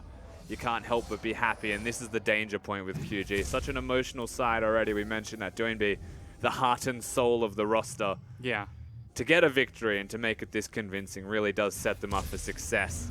They are trying to collapse onto Coco. He's got his teleport and is going to try to go for the very elaborate jukes, but gets demolished by Xiaogu. You can't juke all of that damage no matter how hard you try. So They Coco, were coming from 3 out of the 4 directions that they could have. more than just a pincer. It was a complete collapse. Yeah. Now they pressure the bottom side. Ezreal's top, and they're just going to stop him from pushing whilst taking bottom at the same time. That's teleport being utilized by NewBee. He is hungry for a kill. This is LeBlanc on 7.1. If he lands, okay, yeah, that'll do it. Can't really miss Yeah. that one. But yeah, This Maokai story- doesn't teleport. Maokai has to stay. So LeBlanc Yeah. gets the kill, and they just need to keep Alone alive, and they will be able to pressure out, once again, another inhibitor. Look at Kabe. He's still tanking. Back scratches. Doesn't even mind as that next inhibitor goes down. NewBee is prepping the final minion wave on the opposite side of the map as Xiaogu are in complete control of this game and continue to press forward. NewBee find themselves at a complete loss. And from this point, there's only one inhibitor remaining that NewBee, after killing Happy, is able to bring the minion wave towards. So QG looking to cement themselves in a holistic victory. Are they going to clear out 3 inhibitors in a single? They're totally going to do it. Yes, Coco absolutely. going to try to get away from this as Kabe actually follows with the twisted advance. NewBee drops the turret. Swift is being bullied by Clid as the fight is chaos. This is Ali chasing up for another one. The hook and the bola secures it. That's going to be V running for his life as NewBee backs away alone, looking for the crit, and finds it. Another kill. 4 members dead. More, the sole survivor. Perhaps he can tell the tale to the future reincarnation of NewBee. Hey, don't let Clid get Rengar. That was a pretty filthy victory. I think Rengar is actually the tale of the series, unfortunately Yeah. tainting what was a fantastic narrative between 2v2s. You can't 2v2 the Rengar. That looked better from QG though. It did, it did. They moved very fast indeed. Now joining us once again on the analyst desk to help break down that game is Indiana Frost. You're in black. Welcome back. Hi, guys. So, Knife Cat. Yeah, there was a knife cat running around. Yeah, Clid got really big, and so there was just infinite threat. You couldn't be anywhere on the map safely when it fed LeBlanc and Rengar running around. But the tree. Like, I know it's all about the knife cat, but that tree is a massive problem, and Kabe is showing up this series. Yeah, we already said this as well during the game, but both top laners having their signature champions, it just feels like one, even though it's a tank, can still carry with it. And the thing is Maokai is so pivotal to NewBee's champion pool. Like, NewBee are going out of their way to target NewBee, to try to limit hit down. You guys kept saying it over and over again, what is NewBee going to go for? He goes back to the LeBlanc. If you have the Maokai, it protects you to take the LeBlanc because Maokai's seen as kind of a soft counter to her because when she goes in, he can lock her down and absorb a lot of her damage. So I feel like it's kind of one or the other. If you're going to invest so heavily into trying to pinch NewBee's champion pool, you can't then just give a free counter like that away, especially when Kabe is known to perform on it. Especially showing that Xiaogu continue to prioritize it time and time again. If it's up, they take it. Yeah, and they will absolutely first pick it as well. So Yep. Shen, granted, is a good pick into Maokai. Like, will still do okay in the 1v1. Eventually gets lane control and push priority in terms of top lane 1v1. But we've seen this now for an entire week. We're now in the second week of watching the exact same thing happen over and over. Yeah. QG are going top lane. Like, they're going to make that an unbalanced 1v1. There's no such thing as having push priority in the late game because Kabe's already fed. That's just how it works. And that's such a cool thing is the fact that Kabe's kind of the pivotal point. So the thing is like, we talk about this. I'm a sucker for narrative. I love narrative. I sure. love telling the stories. You said heart and soul of the team that it was NewBee on the QG Reapers during the cast, and I 100% agree. That is literally the QG Reapers. That is exactly the team that we saw in 2015. But the thing is if you look across from that NewBee, that roster lineup, Happy, Moore, Swift, V, those are the former QG Reapers. The only one missing is NewBee replaced by Coco, and they look completely different. I'm watching QG dive up top lane, and I'm just thinking back to the conversation, Rusty, when you were talking about like your first split in the casting the LPL. You saw this team dive top lane, you're like, that's my team. They look exactly the same, and so it just goes back like, he really is the heart and soul. He is the identifier. He is the QG Reapers and everything that's exciting about them. And it was built around him. Like everything about QG exists around NewBee, not from just the first iteration of the team, but from the current one as well. And you can definitely see his emotion whenever we get those player cams on screen. In game number 1, he was really unhappy, and you could tell that the performance of the team was definitely starting to drop as well. In game number 2, he was coming back laughing and smiling, happy with Alone back on the roster along with Ali. They were communicating and having a grand old time, and it just snowballed so quickly. And there, you can see them. You know, there is a huge difference when Ali's on the field and he's setting up those crazy plays with Thresh. But every time you see NewBee, he's talking. And the thing is NewBee speaks Chinese. He's the Korean import. He takes up one of those import spots. He's 100% fluent in the language, and he is constantly chattering away. Looks like MVP that game. This game is going to go towards Rengar. That is 5, 3, and 10. Clid, 150 CS, 70% kill participation, about 68, and 27% of his team's damage. Yeah, unsurprising, but again, we say this with QG when an MVP goes out, similar to WE in their victories. You know, you don't really know who deserves it the most. There was a massive Maokai. Like the mid laner rotating with Clid was a fantastic 2v2 duo, and whenever the bot lane does show up and exist, they're usually quite good. That's crazy. What was it, like 7-minute skirmish in the mid lane? The only person who didn't rotate to it was Happy. Ezreal only sent his ultimate, but suddenly you see Ali and Alone kind of hoofing it towards the mid lane and actually picking up like 3 more kills for Maokai on the back end. Getting the curtain call from maximum range. But I feel like the big thing that's catching me is, again, this is the 3rd time that Xiaogu are going to game 3 after dropping game 1. It's really going to be an exciting matchup. We're going to go ahead and take a break while we get ready for game number 3. Don't go anywhere.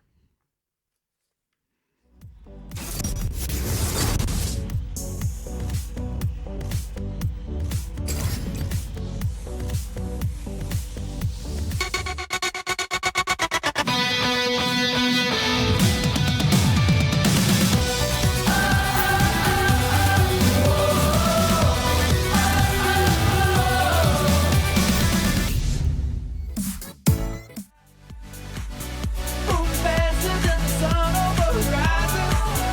Chance it all to feel alive. Bodies moving slow, spinning in the afterglow, dancing till the daylight. 'Cause this love is all night. This love is alright. This love is all night. This love is alright. Breathe the air just like a fire, we can't control it. See explosions in the sky. Move faster than the sun over the horizon. Chance it all to feel alive. Breathe the air just like a fire, we can't control it. See explosions in the sky. Move faster than the sun over the horizon. Chance it all to feel alive. We feel the air. Whoa. Chance it all to feel alive. Moving faster than the sun. Explosions in the sky.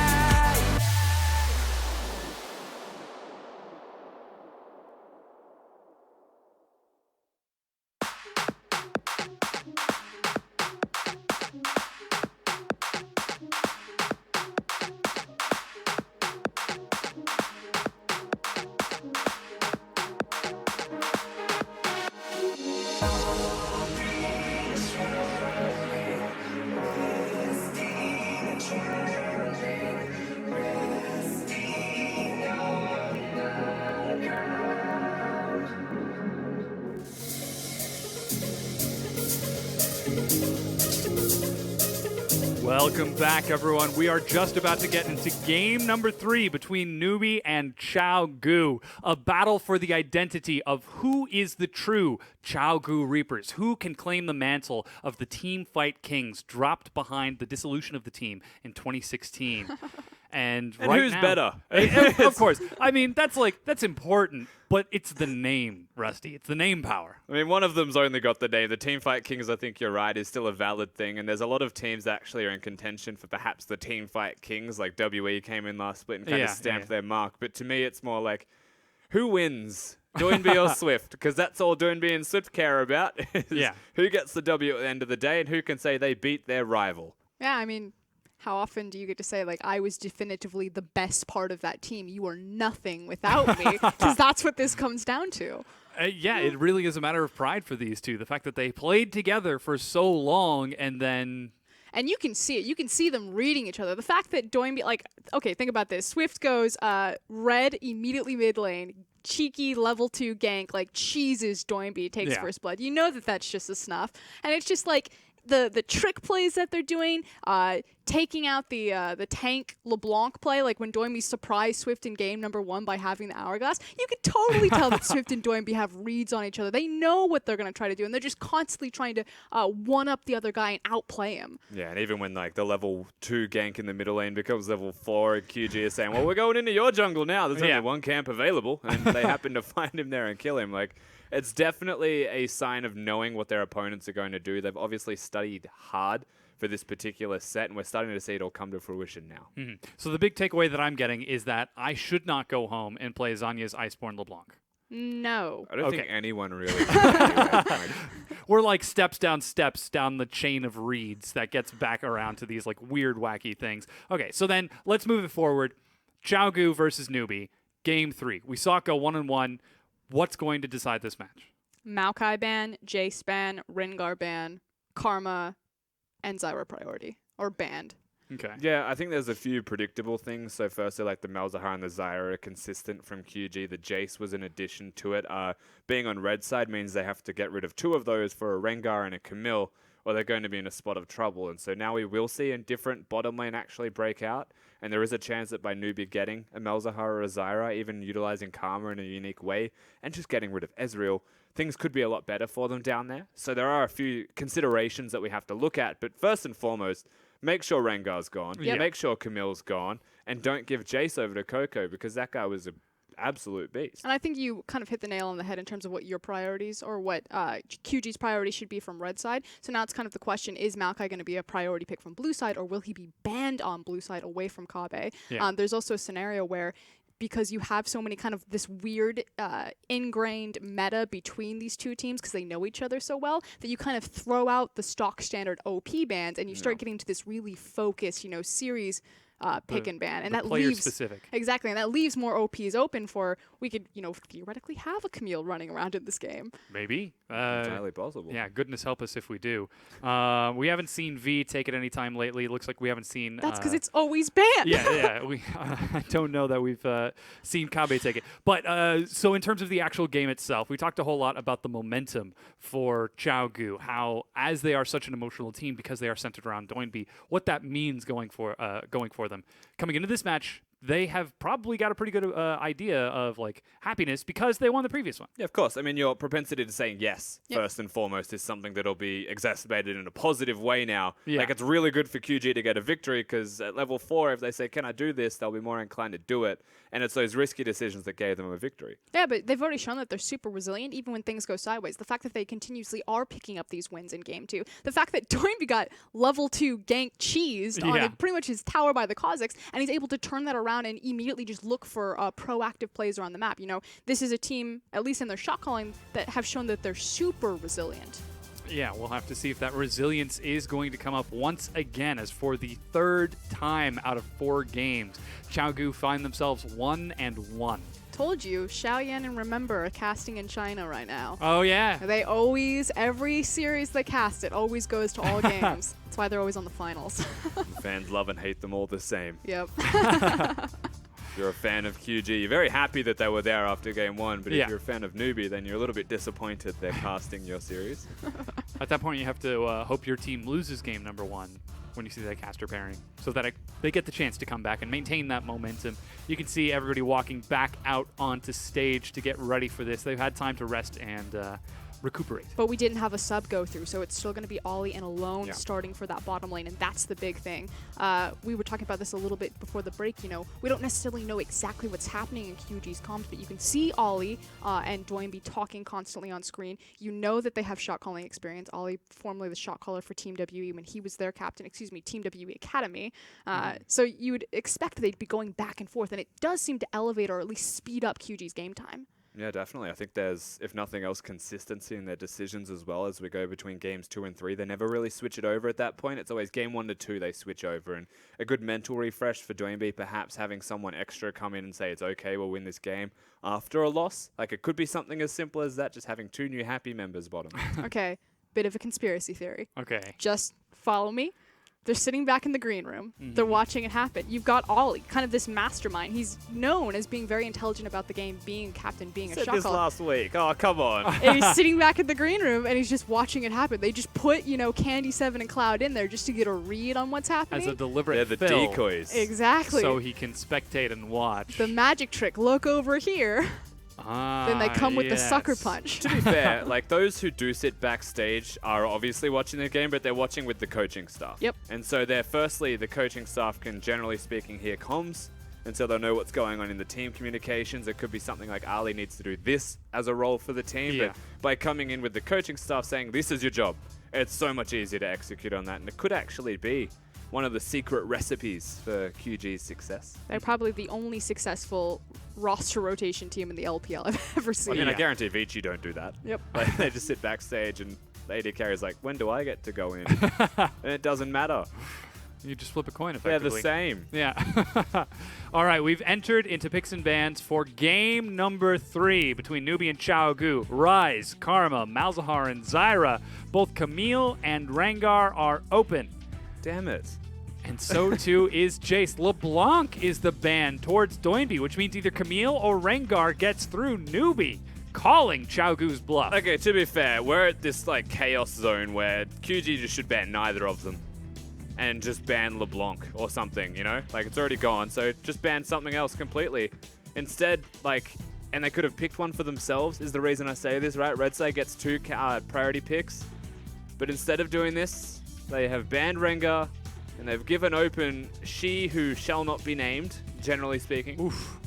Red side. We've all seen it. Ban Camille. This is still patch 7.1. She is still exceptionally strong. And this is going... All odds point to it going towards V in the top lane.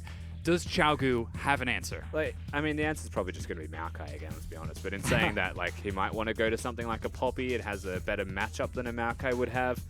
In saying that, there's also carry options if Kabe feels adventurous and wants to pick like a Darius, you know? So in terms of the 1v1 matchup, we're yet to see where the Camille goes, as it has been flexed, but presumably top. That is the suspicion. That's going to be Xiaogu returning to something that's worked for them. Kha'Zix picked up again for Clid, and Alone returning to that Jhin, hoping to have a better performance. Once again, looks like this is Varus now picked up for Happy in the bottom lane. And I assume we'll see something like a Rek'Sai actually locked in before the jungle pool gets pinched in the next ban phase, or at least a jungle champion you would expect for Swift here. They might prioritize something else for Coco or like for a middle lane just to be able to present more bans given what's already on the table. Yeah. From Newbie in particular. The Jace, however, is able to make it through the ban and is picked up. Second rotation for Newbie. Coco returning to that in the mid lane. And 3 champion bans against Doinby. I mean, there we go as well. So once again, Kabe picks his champion. This is more of a concern for QG in the way of what they've given Newbie. That's not what they've picked for themselves. That's perfectly fine. They can pick whatever they want for themselves. But now they're really heavily relying on somewhere else on the map winning. Yeah. And right now it looks like jungle. Ban Lee Sin and Rek'Sai. And just say, come at me, Swift. We've talked about how Xiaogu really prioritized Kabe in that top lane, especially with Doinby and Clid, to get him snowballing so that he can just be such a threat. Well, now he's got Maokai into Camille. That might be a little bit more difficult, as Cassiopeia is going to be the follow. 4 bans towards the mid lane. Do they commit to 5? They're the Elise as well, Yeah. so they're expecting... So, like, both teams have just banned out one opposition member, and this is actually hilarious, right? We're in Game 3. we've highlighted the narrative of doing B against Swift. Newbie come in, they ban 5 champions away from doing B. And QG are like, you know what, screw you, Swift. We're going to ban your champions instead. And so they just ban each other out and leave open all of the strong champions. Yeah, Tom Kench gets through, and that's going to help keep somebody alive if they get the opportunity. Ali might be able to save someone from the Hextech ultimatum. While that is dropped, he cannot remove the member from it if Tom Kench eats someone and then steps out. Stand in the arena. Yeah. They get spat back out, so he can just stall it effectively. But Ivern is the pickup for Swift. We've seen what a good Ivern can do. I actually quite like Ivern here as a pick. He's got enough carries on the roster that he just wants to protect them. The support, you'd expect the same thing here from Moore. It'd be unsurprising if he goes for Nami, but something, again, that can heal or sustain or keep your team alive, like Braum. Okay. Is he listening to me? You're really good at this. But again, it might still be the Nami. A so zillion. No. It's not like that. I can't. Oh, yeah. Braum is going to be the pickup for Newbie, that final champion, meaning the final pick is towards Doinby. 5 bans deep. What does he go to? But this is fine. Like, Corky's a great champion. If he wants to go Victor, like, heck, he can go Victor. Like, he has still got Ari. Like, the guy does play champions. Like, it's like he plays evidently this game. still strong. Yeah, no, he plays a lot of League of Legends. So banning out mid lane, banning 5 champions from mid lane doesn't remove a mid lane champion pool. Banning 3 junglers might force Swift onto an uncomfortable champion, might force him onto an Ivern. Perhaps he doesn't play it and can get exploited by a Kha'Zix who can definitely invade in this 1v1 for the jungle. Yeah, we're about to learn a little bit about this Ivern Kha'Zix matchup as we get ready to get into game number 3. Our compositions are locked and loaded. Once again, a lot of physical damage out of Newbie, but it worked for them in game number 1. Can they do it again in game number 3? Yeah, and all of the physical damage that they have is actually just completely amplified by all the armor penetration the champions will get, or the mixed damage that they may well do, and their ability to actually poke people out from distances. So yeah, QG will have to stack that armor one more time. We saw 6 armor items on Kabe in game number 1, and it was not enough against the snowballed Newbie. Can he prevent it this time in game number 3? As he is going to be going into a significantly more difficult matchup. Instead of Maokai into Shen, it is now Maokai into Camille. 7.1 unnerfed Camille. Yeah, and again, we can look at the lane matchups. So before we even get into this, we've seen the finished team compositions. Camille, you'd expect, does well into Maokai, but Kabe's best champion is Maokai. So, you know, as far as he's concerned, it's the best bet that he's got. He's putting all of his emphasis on playing his best champion and hoping that the team might, you know, perhaps focus his lane one more time and get him rolling. If the Maokai does get rolling, Camille won't necessarily have the best time. Yeah. And so we've got that going, but, you know, expectations are Camille wins. Jace will still have, you would expect, push advantage against the Corki because he has double the spell rotations. So Corki does a lot of damage, but the range is matched by Jace. But everything that Jace does is slightly more impactful. It's more about they'll do the same thing at mid and late game. So mid's identical, but Coco has an advantage. Top's different, but V has an advantage. I would say bottom lane also has the push advantage. Like, right now, Swift is just completely unlocked. And if Clid invades, it's really risky. Yeah. We'll have to keep an eye on those junglers and see if Clid decides to go for any sort of engaged, if he will be enabled by his team or otherwise. But it appears that we have loaded onto the Rift. We're not going to get the scenic view this time. Not even the cameramen care about that. They just want to get right in to game number 3 between Xiaogu and Newbie. Yeah, straight onto the Rift. And early movements a little bit different from Newbie this time around, but still, they have been the level 1 aggressors. More boots to be seen as well from Alone, but at least this time there's a longsword from Happy, so we're just consistently innovating in this bottom lane. And the biggest thing to me is actually that Coco has still gone for the Ignite. Still wants that lane pressure. Hasn't gone for a teleport, hasn't gone for an exhaust to stop Clid's damage. It's all or nothing, and knowing that Swift will be around to help him, because they will. He's got something to prove with that Ignite. They will. Yeah. It is a statement for him. Not only is he going to beat his former jungler's mid laner, but he is going to do it with style, as Happy and more. Looking a little bit cheesy here. Ooh, the tongue lash misses, but they do spot more out, and that is still going to be the trinket ward, seeing Happy as well. Yeah, and of course, Braum leaving the brush means that the ward can go down. No one man, as a Varus anyway, can kill that ward. And so I guess, of course, the most important thing is when you watch an Ivan and how he actually starts in his jungle camps. If a Kha'Zix can find him, he will kill him because it's a risky clear for Swift. Every time they clear this early in the game, they're going to do something risky. This is He was spotted out. This could be his life. Swift hops over the wall, still level 1. He's got his smite. He should be able to steal this blue buff before there's any He's good. response. He's all good. And Clid, just a little bit too No, late. this is where he wants to be. He's trying to find him with the red buff. He will now see it, leap forward as he follows up. Eats a snare, but red buff is burning away. Flash is used, and he's even got a Lee there as well. Now, the problem there is, whilst it's just a flash used by Swift, he's going to be fine. Collect the red buff, get the health regeneration, go to the Raptors, and get that level 3. So he's perfectly happy here on Ivern. It was a risky invade, but it's also a perfectly calculated one. You know, there's a ward there. They know he hasn't started blue. And being able to queue over that wall increases the time and efficiency that you'll get to that buff by a few seconds. And that was the difference between Clid coming to kill you and getting away with your life. Yeah, very, very close. But Swift is going to get in and get out, effectively 3 buffing Clid. Which is massive, because Clid's now behind. So from this point onwards, the Kha'Zix has a bit of catching up to do. Yeah, some retreat pings out of Newbie on the top side of the jungle of Xiaogu for some reason, as Clid continues to clear it out. And taking a look at the rest of the matchups, as you said, you already pointed out the boots and longsword for Happy and Alone, so fairly standard. And Swift is going to get that Scuttle Crab cooking. Get the wolves, get the blue buff, go back to the Scuttle Crab. I love Ivern sometimes. Look at him. He's so jolly. Gangly arm man. He struts when he walks too, so his gangly arms look funny. Yeah. He's a man with a mission, a man with purpose. As NewBee actually hard shoving the lane, Valkyrie is going to catch the minions. Yeah, so it's giving pressure relief to Clid, also letting him go around Summoner's Rift, perhaps look for opportunities. Mid lane's not an opportunity, but it means Coco can't come. Clid sneaks towards the top lane. He's trying to get in without vision. That one minion needs to die. So Kabe will go aggressive here in an attempt to... Yeah, there you go. Manages to pull V forward. Oh, no! Flash is going to be used by V to pull Kabe too far forward.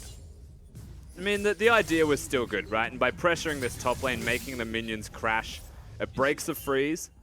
And so there's no opportunity for that freeze to exist. Kabe can now go back to base, perhaps get some kind of resistances to survive.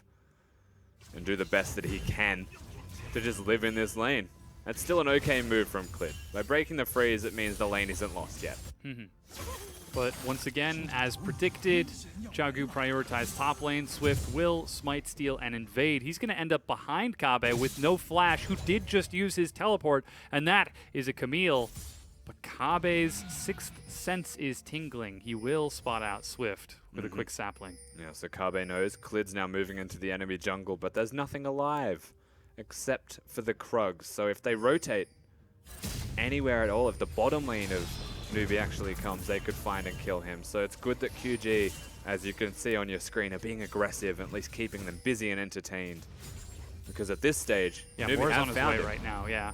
and he has to leave. This is like, He gets 10 gold for clearing the large Krug. the Kha'Zix is so far behind. It is a sad day. He will get Scuttle Crab as a brief respite. But Scuttle Crab is 60 XP total. It's 10 and then you've got your jungle bonus. And if you're 2 levels behind, it's a little bit more, which is okay. But he'll go to his, he'll go to his jungle camps now and finally get experience. But if we're going to compare the differences between junglers, I think Swift will be a lot closer to having Daisy than Clid will to be evolving his wings or spikes or claws. Xiaogu, with their pressure, are going to try to trade onto NewBee, but Swift is down here on this side of the map. He sneaks forward and leans himself out of the brush. The Q range is long enough to hit alone if he moves forwards for a ranged minion here. Oh, he actually goes for a Lee first. Flash immediately used. That's exhausted want the slow. stun. Snare onto Happy. But a Lee, relatively tanky, is just QG. gonna walk it back. To be a little bit careful there, NewBee. So again, Ivern gets a stun off and they're able to go forwards. But the exhaust was not necessary, as they overcommit themselves and overexert in an attempt to actually kill Ali, who early flashed. He was well and truly out.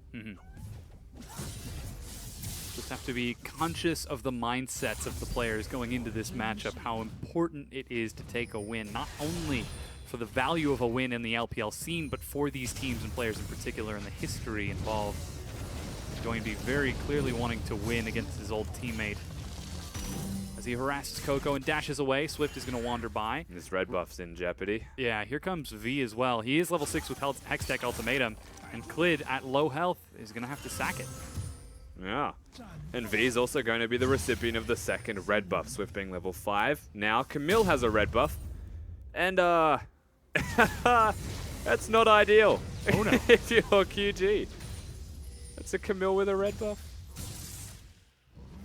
The true damage burn. Slowly going to whittle down Kabe's health. What a time to be alive. Oh, yeah. Top lane Camille with red buff and Ivern. Just gifting more and more. Yep, no vision control. Clid behind. Everything that's going wrong. There's an invade now from Clid. He's spotted out by a ward. He'll take the fight, but you have to watch the rotation of the rest of the team. Now, Swift has Smite, so this buff's basically not his. It's a non-contest. If you Clid. Just to get the snare, tries to get in there. Smite gets it for Clid. He's still level 5. That's the Abyssal Voyage. His level 6 is picked up for Ali. He collapses with Alone. Gets level 6 before his AD carry does. Yeah, they get the red buff, so it's still good. Swift could have actually just walked in and went balls to the wall and tried to smite the camp away if he really wanted, but you know, the danger of Clid being able to do damage to him was enough, and the rotation of a Tahm Kench and a Jhin seems to be enough to actually fully deter them. Yeah, Because blue once buff again, Doinby out of mana. gifted over to Doinby. No surprise to see him out of mana. We know he is a man who is very fond of pressing many buttons, using all of his spells in quick succession.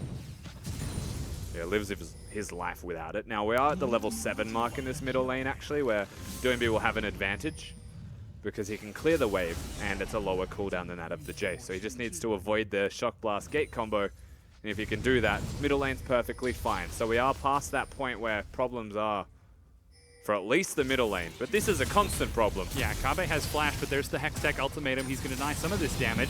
Clid leaps in and targets Swift, who's forced to flash away. They're going to try to turn it on to Daisy, but Daisy's here winning. comes Coco, and that's first blood for him as Kabe uses flash to escape. Oof. If that hit, they might have actually tried to dive. Coco being able to rotate. Doinby hasn't collected the package, you'd have to imagine. This is not the start that you want against a Camille. No. 0 and 1 with the assist. Red buff going to be wearing off now. Things looking pretty good for Newbie as they have got some very strong picks and now a 700 advantage. Yeah, exactly right. So the Kha'Zix being behind means he's now going to stay there as Swift is starting to use Daisy as a permanent ward. These two are going at it pretty hard in the middle lane, though. Oh, yeah. Daisy just continues to track around behind Swift. Looks like that was the isolated Q evolve Yeah, he's out got of the claws. Clid. Yeah, as he gets level 6. Still haven't seen any Drakes just yet, as the only skirmish has been a 2v2 in the top lane. Clid and Kabe versus Swift and V, with Coco collapsing. Yeah, Clid will need the help of someone else. Whoa. That's exhaust actually used by Doinby. Yeah. There was no flash there for the Jace. Remember, he used that on the top side of the map, so he's within kill range if there was no minions. I'm not sure if Clid was actually looking to go in there because he was sitting on the control ward. Thought he might have been able to bypass the vision. But this is also a Mountain Drake and a Kha'Zix with evolved claws. So if they are able to rotate their team, which right now I'm expecting the package to come out, this is the moment. Oh, that's the Abyssal Voyage, and Clid has got so much regret right now. Right onto 2. Ali is about to eat a stun, gets his gray health off in time with exhaust. Here he comes, though. And continues trying to walk away. Yeah, And look at Doinby- Newbie run away because they heard the sirens. Yep. The sirens screamed a giant Corki with a package coming towards them. But still, by going in that early, Oh, there goes the package over the wall. Doinby's going to try to get some damage here. They have flash heal on both. Moore eats some damage. Is snared down. He's still got his flash and will be saved. Devour keeps Doinby safe from Ali. Ooh, that's a big one. but immediate usage of the package, so he's going to have to walk back mid, and it's a slow process. Coco will kill Clid. Like 100% will kill Clid under the turret if he tries to defend this. So he needs to show respect. You can see Clid trying to hang back. Kabe even running down just in case as Foss Bomb from Doinby cleans out the rest of it. Swift is still waiting back there as well in the event that Coco gets into a scrap.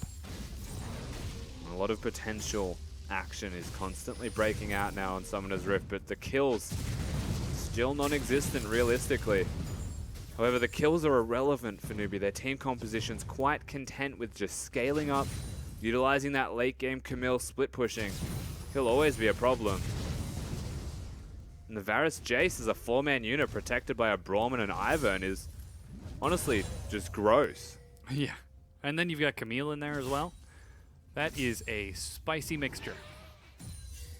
Swift continuing to gank lane after lane as Moore heads up there as well. Not entirely sure if he's been spotted out by a ward if that sees him. Yeah, he has. To walk to that bush, surely it's From the bottom. In saying that, watch how V also tries to posture himself near the wall at all times. It's harder to react to the grapple. Oh, they might try to... Oh, they actually catch him with the Hextech Ultimatum and the Root Collar. Kabe doesn't have flash, and he's buying as much time as he can, but the 3 members of Chao Oh, collapse. man. Coco is still going to get the kill onto Clid as Doinby flashes and follows up, gets knocked back, but the big one cleans it up. Finally, it is a 2-for-1 trade. Yeah, thankfully the big one connects, but QG actually lose a member to Coco in that gank. Not the ideal situation, I think, to say the least.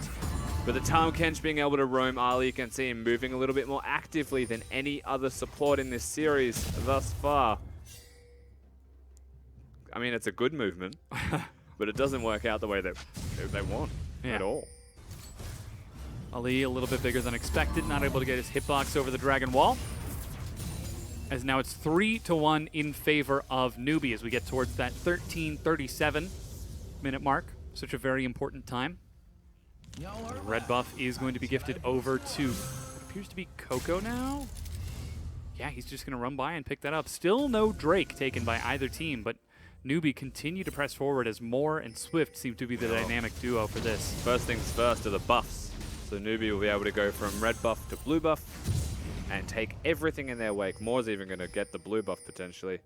As on the opposite side of the map, QG didn't really care about that buff. They want to kill the Camille, who has flash and an E move, who will just go to the wall and say goodbye. Not sold on this. Yeah. The hook shot gets Yeah, her E right move. on out to safety. Excellent description. Technical name for it. Yeah. But this yeah, Xiaogu, they try to get some pressure onto the turret, but with Camille still alive, with just about all of her abilities and flash, as you said, they can't quite do it, even seeing Newbie get some recalls in. And Kabe himself heads towards the bottom lane. Doinby tries to cover mid against Coco. It feels weird to say that at 14 minutes in the game, they're starting to make decisions that just don't feel like any good movements at all. Like they're just pushing themselves to the limits of their capabilities because they're against the Camille. They're struggling against the Camille. They lane swapped because perhaps the bottom lane of Newbie was starting to run away with control. Not exactly in the way of farm by any means. It's also at a really big item spike breakpoint for QG, so it's a shame that they can't make something work with a Trinity Force done for Doinby and an Infinity Edge completed for Alone. Right, they have the makings of the right plays in their items, but they're not making the right plays in their actual movements. I think you mentioned it earlier during Champion Select, the fact that the lanes for Newbie are so strong. As you can see, Doinby takes some hits. The lanes of Newbie are so strong that Swift is free to choose whichever lane he so likes on this Ivern and affect it. And he's done so for all of them. Yeah, that or no lane at all and just go into the jungle because every lane's winning. And Yeah. the same principle has applied from level 1 as... I mean, that brush is like within tower range. I think that's Swift, actually too close, which yeah. is a tragedy. Just a little bit too close there. Doinby recalls with the package. Tries to keep his turret standing, but Coco, oh, he's going to finish it off. And Doinby just doesn't even really have mana, so going towards the top side of the map's already risky. Corky with the package, not able to make it work, you'd have to imagine. I don't even think he'd want to find V if he did. Yeah, V was roaming up as well with some pressure in lane. Kabe not doing so great this time. He's finally finished his Sunfire cape, but at 16 minutes, the man has a single death, not a kill to his name. It's just like really difficult to get one this game, and that's the thing. He's so heavily reliant on the rest of his team. It's been acknowledged since the draft phase. Put me against a Camille and I'll make sure that like I don't feed relentlessly. But you put me against a Camille, so I'm not going to be able to just outwardly carry like I did in the second game. We're waiting for Alone to show up, I think. Yeah, Chaogu are going to have to show us something a little bit different here. Alone, as you said, finishing off the Infinity Edge, not going for the Yomu's Jin. Instead, going for the, I'm going to actually hit you with my bullets, Jin. This is the third Jin that we've seen from QG in this series, and the exact same item build pretty much every time. The only alterations were item order. Yeah. So, Swift about to find Cliff. He has indeed. Says g'day. Brings Daisy for a quick hello. Doinby's there as well, along with more. It is a 2v2, but here comes the remaining members of the team, turning it into a 3v4. But with Alone chunked down to half, he's got to back away from this, as Daisy finally going to be cleaned up. What are you doing, more? Yeah. Oh, that. Ooh, Doinby getting Clid gets way too far forward. Elite tries to save him. Flash. Root Color is about to come on cooldown. His teleport is initiated and completed. Where you going, Kabe? Oh yeah, Kabe tried to go for the flank, but he took Chains of Corruption. There's Happy as well, trying to shred through. V follows up, racing over the walls like Spider-Man in the night. And it's Coco who gets the hammer and drops the kill onto Kabe. And from bad to worse, I think it's safe to say for QG, no counterplay, it seems, to every single movement that Newbie makes. And now they're sieging the middle lane. Yeah, if you're a Newbie fan, you got to be feeling pretty great right now as this huge redemption from Swift tops off Newbie as they get some chip damage onto the tier 2. These guys are having so much trouble with blast cones. I don't know if he wanted to go to the blue buff. It's not going to spawn for a minute. He was just using it For distance. Yeah, so he's going to go to the Drake, the first Drake, and a mountain one at that. So Newbie have got themselves the scaling objective. Yeah, that Mountain Drake is picked up. Finally, the first of the game, 18 and a half minutes in. But again, Newbie fans, their team is 3,000 gold ahead. Yes, another mountain. Is it going to be another Infernal after that? I mean, who knows at this stage? It may as well be. It's another mountain. Oh. They're going for the full combo. And with a snowball like this as well, having two mountains is an absolute disaster if you're Yeah. QG. We're waiting for an item spike for QG, but Doinby's going towards rapid fire cannon. Like, it's going to give him an extra bit of added on hit damage, but the Braum's really good at diffusing this. And so between the Braum and Ivern, they actually have a lot to keep themselves alive against QG's team composition. It's a Clid, not able to do enough damage, just consistently going to die to Coco, who is just so fed. Means this can only go from bad to worse unless Newbie make a mistake.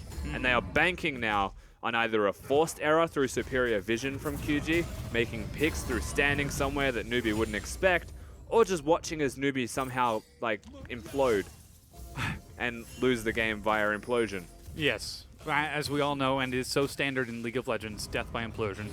But with this, Newbie collapses 3 onto the bottom tier 1 turret. And they're going to get some good damage onto it as the Herald disappears into the void. The collapse from Ali and Clid is spotted out well in advance by the vision that Swift and Coco had placed. Keeps Newbie safe and allows them to pressure this turret very safely. Yeah, so this turret should definitely go down. QG are looking like they want to at least try their hand at something. Whoa, the arrow catches more from long range. Huge damage with that Yomu's. And Alone is forced to back away. And Coco's also matching the movements in Doinby, so there's no direct advantages to be gained. The only difference there was that Kabe was walking the whole way, but Newbie are able to show respect, get the turret, it's still a free objective, and then push top lane and just get more team-based gold and get further and further ahead.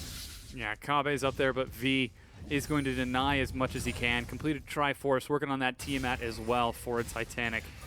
Could even opt into the Ravenous if he so desired. I mean, it is Camille, and he's 1-0-2 with an Ivern on his team. Yeah, you'd have expectations of the Titanic, but we'll see where he goes, because you're right, it's entirely possible that he goes towards the split push heavy build. Yeah. That by going Ravenous Hydra, of course, he'd be committing hard to split pushing throughout the rest of this game. Deny Kabe even more. And which is a perfectly sound strategy given the 1-4 that is available, as Camille is going to see them with vision and rightly back the heck away. Yeah, Swift is even on that side of the map, but so too is Moore and Coco getting his blue buff. So despite the fact that Chaogu are trying to make a play, Newbie are able to see it well in advance and respond. They continue pushing forward onto the They tier are 1. going. Kabe is caught by the root collar from the black and is killed by Coco. Doinby takes the package away, and this push has been halted. And Newbie was playing with fire there as well. V had his ultimate. You try and use your package, and in order of priority, Camille basically beats everything. It's like the old Poppy E. Yeah. So is lucky to, I guess, get out, given that V had flash and ultimate there. But once again, Swift with the Ivor and Q able to lock everybody down. And they get another pick. This time it's on to Kabe, who 0-3, the tank of the team, does not feel like one. Yeah. He's not having a great time. Seems like Newbie might have found the strategy that worked out so well for Chaogu in enabling Kabe, They won't, will and they? are denying it. It's sitting outside of vision, but a quick ward from Ali is able to get inside of the brush placed by Swift. And they continue to press their vision forward. Newbie, relentless in this pressure. His red buff's gone. Again, Just like the first and second and third, every red buff that they can possibly find themselves at, they will get. Coco also getting it. double And buff now Newbie Jace. is like, no way. I am gone. And he's not even performing poorly. Like, something we definitely need to hit is all the bans that went to him hasn't impacted his performance directly by any means. Yeah, still 223 CS. The one kill of his team is on him. However, Newbie are continuing to mobilize for this push. Doinby's going to try to keep the turret standing, but Braum is just doing so much with the Unbreakable. Newbie has to, of course, respect. So again, this Braum pick coming up trumps. Being able to deny all of the damage that a Jin or a Corki could even output, and then focusing the priority targets that will be getting on top of their carries. And with QG running a team composition revolving around, I'm going to say the Maokai, Tahm Kenshin, the way they want to do damage, and then disengage when things get hairy, but they can also go straight back in. They're just never going to have a good position to go straight back in. Yeah. It's always about running away. And in a battle of poking and running away, Newbie win. Yeah. Newbie just win, as they're now going to desperation 5-man Baron. Oh, no way. No actual way. Okay, Doinby gets 4-man. knocked the wrong direction. Does the vision actually spot Okay, them? Newbie have pinged to assist. They are aware that this is happening, They're all missing. No, they're but pinging they on the way. haven't gone there. They have no idea. There's no vision. Xiaogu steal the Baron, snipe it away from under Newbie's noses.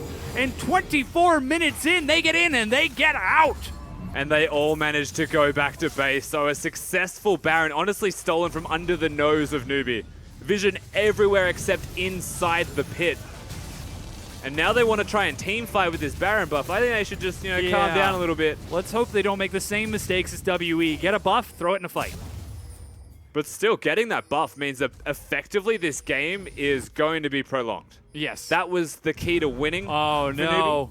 But Newbie reads on reads. Xiaogu get a very good read in stealing Everything away just the missed. Baron, but Newbie try to follow up with one of their own. Kabe looking for Now, a this flank is on the good far for side, QG. engaging V. Kabe gets onto more. They're trying to force their way forward in the choke. There's Daisy. If she can get the big knockup, that's going to be huge. She's chasing forward, but the vision is not enough, and Xiaogu back away, disengaging successfully. It was close to a really good fight for them. Unfortunately, it's not enough, as now Kabe teleporting back with full health. This could be exactly what QG need. Ooh, the snare doesn't catch Swift, however. Daisy's doing a lot to soak this damage, and now it's Xiaogu in control of the vision, in control of the brush made by Swift. And it swaps back over. Hot potato. Who's going to get the Drake? QG should push mid here, so if they can get a turret, it's at least a gold value for the Mountain Drake. The Mountain Drakes are really good at getting structures and getting Barons, but they've already got the Baron buff. Now they just need to get out alive, if they can. Yeah, seems like they're split right now.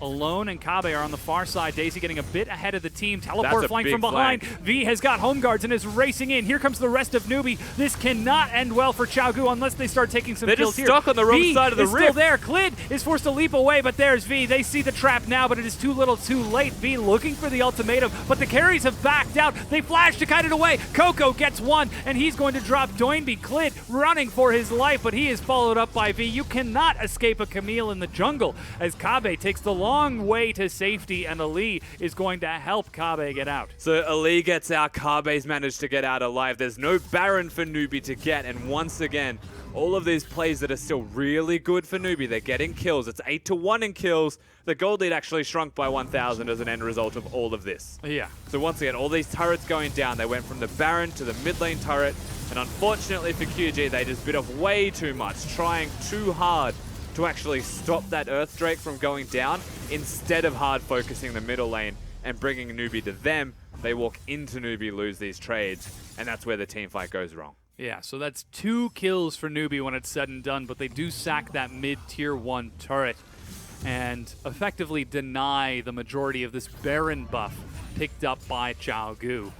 And as we get towards this 27-minute mark and that Baron buff wears off, the package is picked up by Chao Gu, and Kabe, determined to make use of the buff, finds himself with a minion wave in the bottom lane. And it's still another turret, so the package from NewBee is quick enough to move him around the map if it comes to it, but they're making Newbie come to them. They've shrunk the gold lead once again, back to a not comfortable but not uncomfortable position. We're in a middle ground here of happiness. But they have to still be careful because the team fights will 100% go to Newbie if they're allowed to poke before they fight. Yeah, the tier 2 is dropped. Package used to prevent any follow-up from Coco, as Alone took a huge shock blast. And in this battle of macro, effectively, Newbie are now going to go mid. QG are recalling super early, so nobody will stop them. And we'll see if they can get there in time to prevent the structures from falling. Because so far as a comeback in this game, so far so good. Yeah, 4,000 gold down now for Chao Gu. The brush is now placed as Doinby eats some damage. He's got to be careful. Curtain Call clears out the minion wave. Swift is going to eat 2 bullets, make that 3, but he's relatively tanky, and Doinby leaps away. Clid looking for the flank is unable to find it. Yeah, still Clid will always try and stay on the flank, just slowing everybody down by leveling up that W. The turret will go, but Newbie only getting that 1 turret. Gold's still where it was. It's all about this next stage. Can they clear the wave before Newbie starts sieging? Can they get a poke or pick somebody off before it becomes too late and the brush is set up? They are certainly trying. Daisy is caught. Kabe is now in the front. The minion wave is being cleared out. The brush has been placed as Daisy goes low and goes down to the big one from Doinby as he continues firing rockets into the brush placed. Redemption is going to top Newbie off. That's full health on everyone as Kabe still being chunked low and alone at half. So too is Doinby. Varus ulti. Yeah, they catch the change of corruption, but a quick devour keeps Kabe safe. But that means that they sack that tier 2 turret. And again, just like that, they get an inkling of momentum back in their favor, and Newbie are able to just force the structures to go back down. All of the hard work of QG is effectively just something that's going to maintain their position in this game. Doesn't give them an advantage. The momentum's completely stopped, and really good from Newbie to slow down the pace of this game and say, actually, you're playing our game now. So stop trying to run around the rift and avoid us. Meet us here. And Chao Gu on the other side like, no, you're playing our game. Well, here's where we're drawing the line. You have to come over here. The question is 5,000 gold enough for Newbie to be the ones drawing the line and dictating the pace of the game? The thing that is enough is 1 minute and 18 seconds away. If they're able to secure this Newbie, remember, 2 Earth Drakes, like, it's #1 priority for QG at this point. If they let that go, they let the Baron slip away, all of this siege, all of this poke just gets pushed further and further into their hands, and you'd honestly say the game runs out of control. Newbie are actually setting up on the bottom side of the map. There's 60 seconds before Baron spawns as, Doinby is caught. They get the Chain of Corruption as well, but the Root Caller wears off. The arrow catches Doinby, recalling in vision. He will be up just as the Baron spawns, but V is single-handedly keeping Kabe and Clid occupied while the rest of Newbie look for a tier 2. And they have to give up this turret, but this isn't the real prize that Newbie are looking for. They bring out Daisy because they're looking for the inhibitor structures. And it's going to have to bring Kabe. This is where the 4-1 is still able. Doinby's a lot of their wave clear, and it's now completely gone. Absolutely huge pick by Newbie as they press forward. Those double mountain drakes That's inhibitor. shredding through the inhibs. Kabe trying to clear Daisy, but it's a tree versus a tree-covered rock.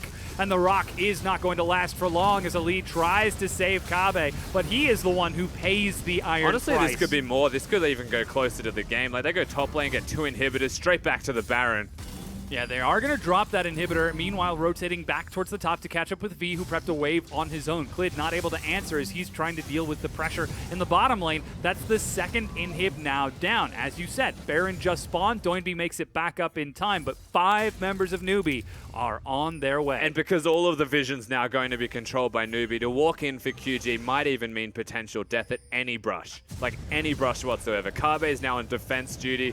And Newbie don't have to do the Baron just yet. They can actually recall, set themselves up for success, get more control wards, and just play the game slow. Those 2 inhibitors will always work for them in their favor. Yeah, double super minions in 2 lanes are going to be pretty difficult to handle. Doinby is going to try soloing the Ocean Drake. He gets spotted, they lose Baron. 4 Constellation Drives. There's a control ward just on the side over there. Even when the announcement comes up that he's at Baron, they could at Dragon, they could lose Baron.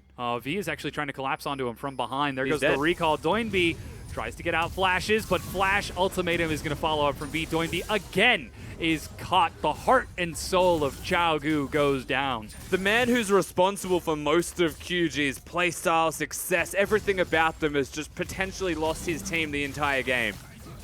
Now with their wave clear gone, Newbie have decided they don't even need the Baron. Just like before, they kill the mid laner, they just go into the base. Yes, they set themselves up a very verdant garden onto that middle inhibitor, bringing the minions in, super minions now from 3 lanes, all This stacked could be up. it. Kabe is going to be the target as he is just stunned up and locked up. Ali again escorts him to safety, but they continue to shred through alone, trying to end the game here as they just fire poke after poke. Curtain call from the steps of the fountain to try to clear some of this out, but the Nexus turret has finally fallen, and That's Newbie, they are going to be the ones to do it. They will drop Xiaogu, first defeating EDG and ending a 9-month win spree before finally dropping Xiaogu after their 3-game win streak here in the spring split of the LPL 2017. And look how happy they are as well. Very much a deserving victory for Newbie. Coming into the 3rd game, it's bittersweet as they do have to try to shake each other's hands after this. But Doinby, the man who had everything to lose if he goes down in this series, is the reason effectively that they do lose. Yes, now joining us once again on the analyst desk to help break down that game is going to be Indiana Frostgear and Black. Welcome back. Rejoice, Newbie fans. Your team is alive. It looked really rough week 1. Despite Cool's best efforts, nothing was happening for the team. But Coco, he's arrived week 2, and so has a revitalized Newbie. They look fantastic, ending 2 win streaks. Yeah, first dropping EDG, now dropping their old rivals in Xiaogu, looking very strong indeed. And really, it was just a slow progression of taking their winning lanes and forcing their will upon Xiaogu. Okay, so here's the thing. People are going to look at this draft, and they're going to be like, what happened, QG? Yeah. Like, how do you let all of those... I mean, you got Jace, you have Varus, you have Camille, you have Ivern. These are all kind of top-tier S champions in the current and previous patches. Again, this is on 7.1. Now, the thing is I don't want to put too much blame at... I really question kind of the coach, but, like, you can understand why QG's coach walks away from this draft and would be fine with it. Like, there's been heavy emphasis and priority on Maokai. They've already shown that they think that that is the most important champion, and they will repeatedly priority pick it. The fact that 5 mid lane bans go at Doinby, and like you said during the cast, he's able to pick up an S tier pick. Tom Kench for Ollie. You know, Ollie had that champion banned away from him. So, like, all of their players got like their comfort picks. They got really good champions for them. So even if you like look at these drafts side by side, and the audience is like, Newbies looks far better. Like, what happened here? I think QG fans, like, that's a totally fine draft for them, and I don't think it's the acceptable answer here. I don't disagree with you. Yeah. Like 100%, I think they got a really good draft by their standards. But this comes back to what we said after the 2nd game as well, right? You give a team Camille. It You're just just gets giving that them easier. extra options or extra entries into the Yeah. game because it is just so easy to win with the champion compared to trying to beat the Camille with something like the Maokai. So you give them the best team composition that you can find for QG, that's okay. But by giving Newbie an even better team composition, and in my opinion, a better version of QG's team composition, like, you're just asking to lose because you're fighting an uphill battle from draft. It really seems like we're getting into the individual metas of these teams, not just on the patch 7.1 in the current meta, but how these teams like to play, how they like to use these champions to engage, which is why we see Rengar go through twice and Camille once. But even, like, globally and locally, when you look at the champions of choice, like Varus is the number 1 AD carry that we're Yeah. seeing. It doesn't matter that we're on 7.1. Like, he still does the exact same things. It's just worse when we go on to the next patch. Like, Jace was banned from Coco in game number 1. So while we're talking individual meta, giving him Jace is just screaming a big mistake. But I feel like they had the option to pick Jace away. So it's either then a question of Doinby doesn't play or they felt comfortable taking the Corki into Jace matchup. So again, like, Yeah. I totally understand where you're coming from. And like, you look at the Camille and you're like, how did that happen? Because basically this game then was Rengar, Camille. Yeah. I also think, though, while we're going along that, the supports are a very similar thing. Like, Yeah. forcing these bans instead of going for something like the Camille. Like, maybe they just don't play it. That's the other thing, is the fact that Zyra and Malzahar are consistently banned from QG, kind of no matter what side of the rift they're on. And that's not something indicative of against Newbie. They do this all the time in all of their series. So maybe just like they're just terrified of these champions, or their bot lanes don't know how to deal with it. Like, there are bigger glaring problems in the champions that they picked. You know what I mean? So outside of that, champions, like, what sort of issues are we looking for these teams to rectify going forward? Neither team's games were flawless in their wins. I mean, it's almost like all the way back to your philosophy about the game at that point. Like, if you're prioritizing Maokai above everything else, like Rusty called it in Champions, like, they had the opportunity that they could have left 2 OP champions up, Rengar and Camille, and then opted for, one or the other, but they threw both away. We're actually going to be giving the MVP this time to Moore, 0-0 and 8, 60 CS with that Targon's 73% kill participation and very low percentage of his team's You damage. know they just wanted to interview him. Yeah. That's totally why they've given him Yeah. MVP. They interview the MVP player. So, like, look, he played fine. He Sure. absolutely did his job. But, like, if we're going to give it to the bottom lane, one of them did the most damage as Varus and actually Yeah. had the biggest part in the victory here. And I was happy. So I'm a little bit unhappy. Well, they just wanted to give him more Excuse chances. the pun. I'm actually unhappy. No, Yeah. I'm whatever. So then explain to me your dissatisfaction. What justifies the potential for this? You had an Ivern in that game. You had a Camille in that game. Coco's on Jace. Happy's doing the most damage on Varus. Like, I can think of 4 other MVPs So before I got to the Braum. What reasoning then leads them to pick Braum? So Braum is a really good draft into this team composition, firstly. So they've gone for one of the best possible champions to counteract their opponent's team composition. Tahm Kench is like a very similar vein.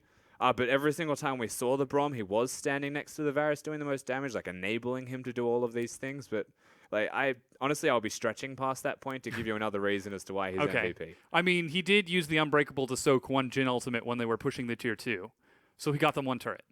Because he kept the minions alive. You know what got them more than one turret, Dom? Literally everything else. Camille, Coco, yeah. Ivern. Nope, not talking about it anymore. Okay. So then I guess to return to our earlier discussion before we got into the MVP itself, getting into the philosophy a little bit of what these teams are looking to do. Obviously, Xiaogu very much prioritize the top lane. They like to set Doinby up to enable Kabe and to enable Clid. Is this a strategy that you think will allow them to continue to see success moving forward? Yeah. I honestly, I think it will. Like, the only thing that they really need to work on, in my opinion anyway, you may agree or disagree, is growing Kabe's champion pool to not be just Maokai. But we to, don't like- necessarily know if it's just limited to Maokai. I mean, just to the extent where they'll, like, trust him to carry on it, though. Like, Yeah. we've only seen the Maokai, but if they're going to pick Camille, like, he should pick Poppy, ideally as well, because tank matchups, if he's a tank player, Poppy's better. They also had the option that they could go for the Shen. I mean, we've seen how Shen kind of works into the Camille matchup and how interesting that was. But again, like, I don't necessarily know, because I'm not with the team internally, if this is Kabe being like, give me the Maokai, give me the Maokai, give me the... Or QG just being like, Maokai's your #1 priority. You're going to play it, and you're going to like it. And then at that point, those are 2 vastly different problems. One is solved in scrims and spamming solo queue. The other one is like a complete overall. Like, it could just possibly be that QG's philosophy doesn't work or is nerfed by this current meta because of what's strong. Then can we look to Doinby as the heart of Xiaogu to attempt to adapt this, or is this like an organizational thing? Sorry, this is a bit of a... I'm interested in how, like, that dude someone had 5 bans thrown at him and still was probably... I mean, yeah, he made a mistake at the end of the game, but ultimately, like, there were so many other mistakes. Like, people will point and be like, Doinby, you lost in the game. If I'm Doinby, I'm like, mate, that game was lost a long time ago before that play. To be fair, when I say that he lost the game was 6,000 behind. There was definitely already a downward spiral that they were going into, but he was just that last thing that got it over the line. You know, the Corki's recalling on Vision. Vision, and that's a mistake. And you know what? So be it. But the second time he's trying to do an Ocean Drake and just gets caught on Vision when they were notably already pushing that bottom tower 2 minutes prior. Like, that one to me is inexcusable. And I think that he should never do that particular move again, especially against a Camille who can teleport in and flank you at any moment. Like, that's risky, but overall, like, he wasn't the reason they lost. NewBee, I don't think he has to shape up too much. Like, that was at a point where it didn't really matter. Again, this if you look at this series, you want to blame it all on draft or go back to draft. You can literally say this series was determined by Rengar, Camille. And so if those champions should be banned, which theoretically globally they are everyone else. Yeah, moving forward. What actually is the outcome of this series? Like, NewBee fans will be like, NewBee are definitively better. But I'm sitting here and I'm like, I don't really know. It was a very close matchup when it was all said and done. We did go to 3 games, of course. So then let's talk a little bit about NewBee. You remove the heart and soul from Gu, and you've got these 4 remaining players filling in Coco to sort of replace that. They see a little bit of success. Now 2-2 in their group, tied for second place with Vici. A little bit. They've only dropped 1 game since putting Coco on the roster. You are correct. And the 1 game was to a Rengar. But once again, NewBee, I think that we have to honestly praise their performances. It's like, funnily enough, and we've already said this, Cool comes in week 1 and tries his absolute hardest to carry what was a mess of a team. And then Coco comes in, and somehow they are just infinitely better. And it might just be a part of the communication between Swift and Coco, to be fair. But it's also just Coco, like, playing out of his mind for the team. Like, picking Jace and being able to poke people down for his team to assassinate. Like, all the damage being freely done by the Varus, because Coco knows when to be aggressive and how to be aggressive, and is constantly killing the Kha'Zix. Like, he's just such a smart player. Yep, and not to take any wind out of Coco's sails, because I do agree with you. He's been phenomenal so far. But also, it's the reappearance of the bottom lane, Happy and more. TNT, TCT, whatever you want to call them, they coincided pretty much with Coco coming onto the roster, and it was just kind of this, shadow. No one's really paying attention to it, but LWX and P. Diddy over there have disappeared into fog of war. Yeah, they disappeared. But to continue talking about this, sorry, getting a little bit too excited about that. NewBee, like you've said, they haven't dropped a single match since they've brought Coco in. They've been looking remarkably strong now that he's been able to fill in that pressure point for them in the mid lane. Does he remain on that? No, that's a really key point. Pressure point. So again, why is Coco fundamentally changing the team? He's able to draw pressure away from the bottom lane, and Happy and more are not punished. They are a low econ bottom lane. Those guys are terrible in lane phase. Like, I don't care what anyone tells you. Those guys get dumpstered. They succeeded over Candy 7 and Cloud. Okay. But they notoriously have terrible lane phases. They are always known for their 5v5. We saw it. Happy got back-to-back most damage done throughout the series, 2 games out of 3. So, like, it's a big deal. Like, Coco, he doesn't even have to interact with them. As long as he plays the role of pawn and just absorbs all of this pressure for them to get through lane phase, they already find so much more consistency and success. Yeah, so there was a time where QG weren't necessarily performing well. They just renamed to NewBee, and every time they did go well, it was suddenly this bottom lane that's notorious for losing would actually show up and, give this availability for Swift, who was definitely just trying to carry by himself. He's lost NewBee, had no direction, didn't really know who to have with him, but, occasionally V'd pop off, and when the bottom lane actually won lane, which was rare, they'd also get victories. So in a particular set like this, to see the bottom lane do well, to actually have V on Camille to allow him to, obviously he can't do poorly, and have across-the-board victory, like, really does speak praises to what NewBee can do. They're all allowed to do it. Yeah, and I even like how they enable Coco. I think there were a few moments in the games where if you just check the vision, like scrolling through the VOD, you'll see that they have like 3 or sometimes even 4 control wards around the mid lane so that Coco can see ganks coming. Concerns, however, since we've been building up NewBee, they still don't have an early game. Yeah. It was kind of given to them a little bit because QG ran headfirst into a Camille. It wasn't NewBee being proactive and securing the early lead, so that is something that teams can look to exploit the longer that NewBee continue to rise. We'll have to see if they can sort of grow this problem and get an opportunity to flex their early game as they're going to be playing against Game Talents later this week. We're going to go ahead and take a break while we get ready for our next matchup between WE and Game Talents. Don't go anywhere. We'll be right back.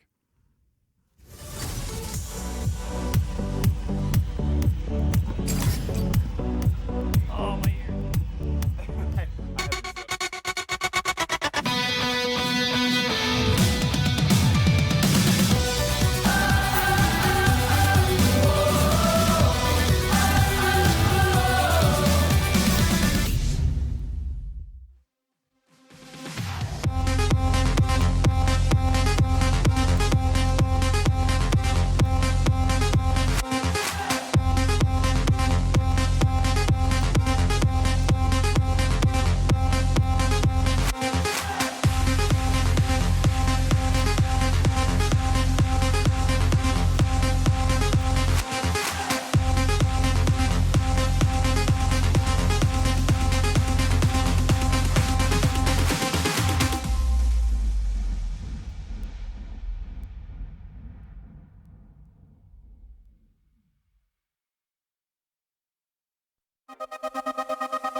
Welcome back, everyone. We're about to get into our second match of the day. It's week 3 of the spring split of LPL Spring 2017. Once again, my name is Dom. We have swapped positions on the desk. Joining me for the next cast is going to be Frostgirin, and Rusty is going to help us with the analysis.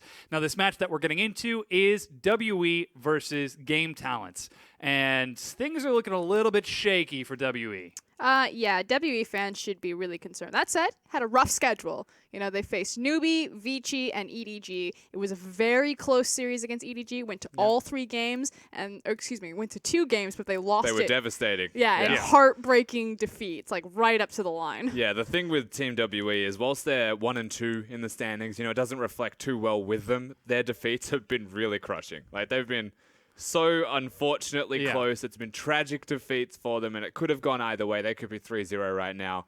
And this is really, an opportunity in the other way. We showed the highlight reel of Gu taking the win against WE, with Clid getting the single 55-minute kick from off-screen to follow it up. Like, if that's what it takes to beat WE, then they should probably be feeling pretty optimistic about this match. But the problem is that when they lose, they're losing for the same reasons every single time. And so while I do agree with Rusty that it's been super close and it's not entirely indicative of where Team WE sit in the standings, they're by no means a bottom-tier team. The fact of the matter is, they've plateaued a little bit. Yeah. They lose their own games as well, to be fair. Like, one thing WE are really good at is being defensive right now. So you'll watch when they play a lot of games, they actually are really good at not losing, but they're not really good at winning. And so they'll get this Baron buff, and then they'll just go straight to Elder Dragon with the Baron buff, and they'll die there. And then they'll just do this literally every game that they play until they lose the game, which is, like, unfortunately, the consistent pitfall of this team at the moment. There are, like, so many positives, and we could speak so many praises to the team. They can consistently get to a point where they're ahead and then lose. Yeah, let's see. This match about them for WE is... The importance of this match isn't just a win, but it's also about a statement. If these are 2 or even 3 50-minute games for WE, then we're going to have our eyebrows raised a little bit questioning about the strength of this I'll team. give them the timer just because it's Team WE. I don't think a long game is indicative of a team not knowing what they're doing. Historically, Team WE will... pick scaling compositions and then just play super passive early game, absorb losses, and then wait for their compositions to break and then run someone over. So, but they certainly have to look full in control, and hopefully I'd like to see some new tricks. I mean, 38 minutes, I believe, was their average game time, a little bit over that last year. And it's pretty, that's up there. Compared to the LPL average, that's actually a little bit behind it. So, like, they do play a lot of long games. I have no surprises if they somehow go to 50 minutes, but you are right, it's a statement game because WE should be getting a 2-0. Like, they should be definitively winning this series, barring a miracle overperformance from GT. Yeah, and Game Talents, of course, currently at 0-3. They have lost to Gu, EDG, and Vici. They have to play WE today, and on Saturday they get a chance to try to take down Newbie. So their schedule isn't looking great. This isn't about tough schedule, though. This is just a really tough group for GT. Unfortunately, someone has to be on the bottom, and it is them. They did run to the playoffs last split, so, GT, we wouldn't consider them, a 12th place LPL team, but they've, consistently kind of been in that very, like, bottom cusp, just scraping in at top 8.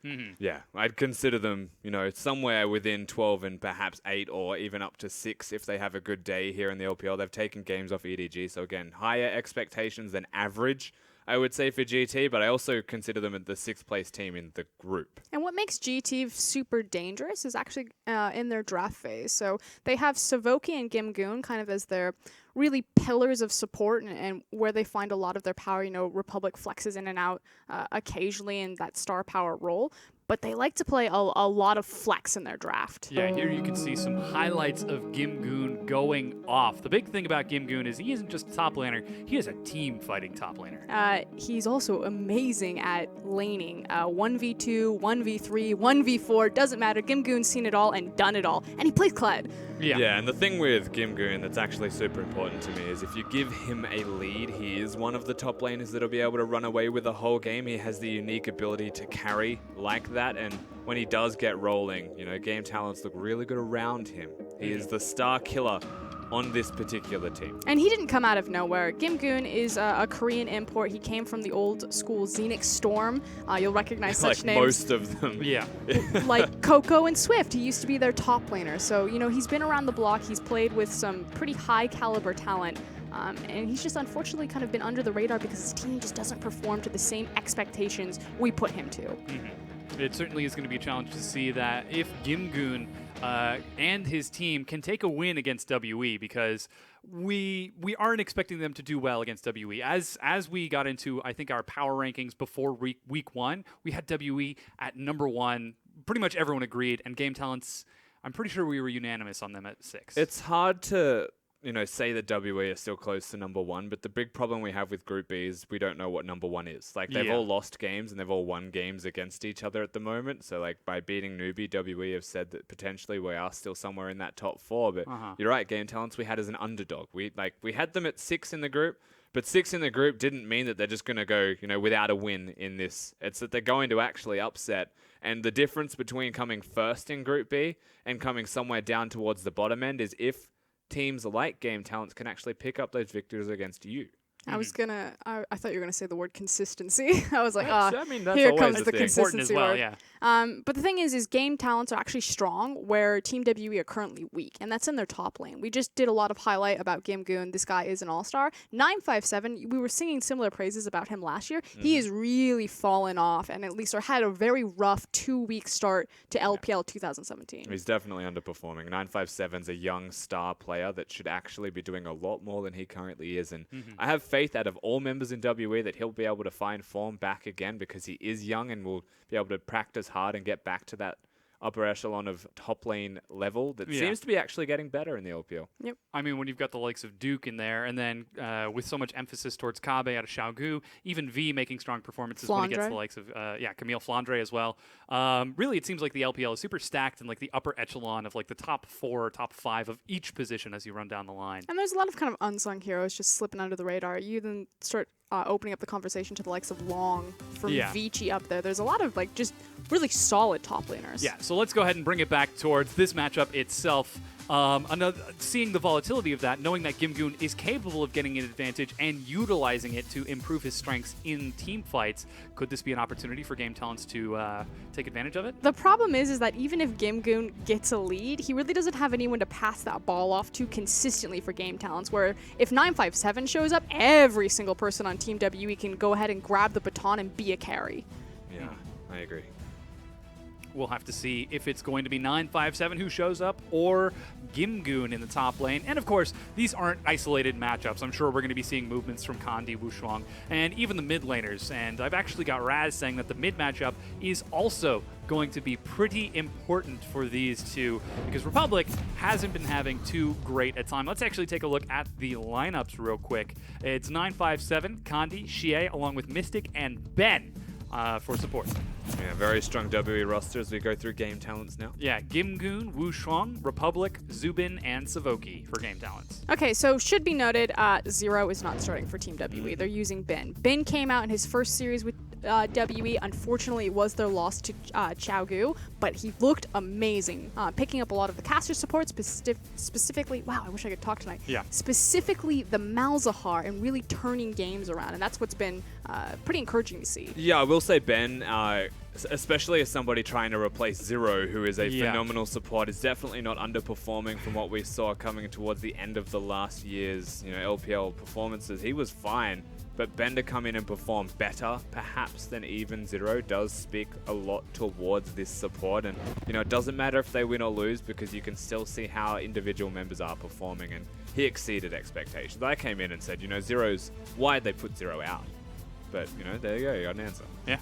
100% agree, but on the other side, you do have the new AD carry from Game Talents, and while Game Talents have had a really rocky start and it hasn't been to the superstar, appearance of Ben, Shubin has actually looked fairly smart and really kind of clever and intelligent about how he moves around the map. He's no Pentakill, but there may actually be some talent there. Yeah, and knowing Savoki's I guess, tendencies to go towards champions like Tom Kench or very high mobility Bard, that could enable them to move even more if they unlock this bottom lane. I just love it. Like, Savoki has always been the Tom Kench and Trundle support player, Yeah. and like the meta just came all the way back around Full to circle, him. yeah. Correct me if I'm wrong, but I'm pretty sure that just showed he does the highest damage to champions for a top laner in the LPL, and he also has the most efficient gold to damage ratios within the league also. So Gimgoon actually stepping up and showing that he is the best, perhaps, performing for game talents. Yeah. I mean, this is something that we talked about. The strengths of game talents lie in those pillars of support in the top lane and the bottom lane, Savoki and Gimgoon. And they do, again, really strange things in draft phase because Savoki and Gimgoon both play Tom Kench top. They both play Trundle top. We've even seen a Graves top from Gimgoon that was flexed in between the jungle. So Oh boy. Game Talents are actually, they used to be one of the more clever teams about their draft system. We don't have enough, well, I don't have enough data on the 10-ban system to really definitively say if that's carried over from last year to this year, but it is something to take note of and kind of watch as we progress through the weeks. Yeah. It is only week 3 of the LPL. This is the 4th time that we're getting the chance to see these teams play. WE, however, you can see they are very focused and very in the zone in this. And we are at an interesting crossroads, actually, where drafting could mean the difference for a lot of teams. WE have also shown that Xie is also quite adaptable in the draft phase. So it'll be very interesting as we do watch these two go head-to-head. Coach Home there on your screen, formerly of Samsung White turned VG Gaming, now for Team WE. It's why we rated them so highly. We have now entered into pick and ban. That is going to be Coach Ohm guiding WE towards those choices. As we will say adieu to Rusty. He will join us for analysis after game number 1. But Jace and Ryze are the first two, along with what appears to be Shen and Maokai, targeted out towards 957. Camille going to follow it up. Let's see if we get red side Rengar. You know, we kind of talked about this is a night of rivalries between Newbie and Xiaogu. We also have another rivalry on the Rift in this matchup, and it's Wushang and Team WE. Wushang was actually the sub jungler sitting behind Condi before he was moved over into game talent. So this would be sweet revenge if he was able to take down Condi in the jungle, and you know that he knows Condi very well. Oh, yeah. Probably a lot of conversations about scrimming and choices, champion picks, as it is going to be another 3 top lane bans, which means Rengar gets through. That's not a Rengar. That is not a Rengar. That is a Heimerdinger. But there's also a lot of supports as well. So we've talked about a lot of the big 3 picks for patch 7.1. Seems like WE take that and disregard it. Okay, so we've seen Xiaogu be very afraid of this champion. We've seen Ben perform incredibly well in that series on this champion, and they're actually going to prioritize it above the Rengar. That said, when Game Talents faced Vici Gaming, Rengar fell entirely through the draft phase. They wanted nothing to do with that champion. Interviews have come out of other LPL teams and players saying that they actually prioritize Kha'Zix, or they think that Kha'Zix is just as strong an answer and that Rengar isn't necessarily the end-all, be-all of OP. Mm-hmm. There certainly are ways to play around it. Ryze is pretty good. Malzahar as well, being able to point and click ultimate. No, I'm all about the Lulu. Oh, yeah, that's right. I'm very disappointed. Is that because you're a fan of Lulu, or you think it's actually a tactical pick? It's actually an incredible pick, especially Okay. because Malzahar support is already on the board. So the thing about Lulu is she acts as a counter into Malzahar because her picks count as an auto attack, and so she can clear out his Voidlings in kind of one go around. And then likewise, with all of these assassins running around on the Rift, like the Rengar, which was just locked in, Lulu counters that. Then you have the rise of the penetration builds, the fact that lethality is becoming much bigger. Lulu, if you max her W, it gives you 45% attack speed bonus, so it pretty much compensates by the fact that you don't have it in your build path already, so you kind of get the best of both worlds. I just think that there's so many good things You to are Lulu. very passionate about Lulu right now. I play a lot of it. She's a very strong champion. Maybe we'll get a chance to see it, but there is still an opportunity for some different supports. As taking a look at game talents, they get Varus, LeBlanc, and Kha'Zix, but WE get Malzahar, Rengar, and Nautilus. That is pick if I've ever seen it. And it's so important that they were able to grab the Nautilus in kind of the early rotation here, just because we already have 3 top laners targeted and banned out at 957. We talked about, during the analyst segment that he was the weak link of Team WE.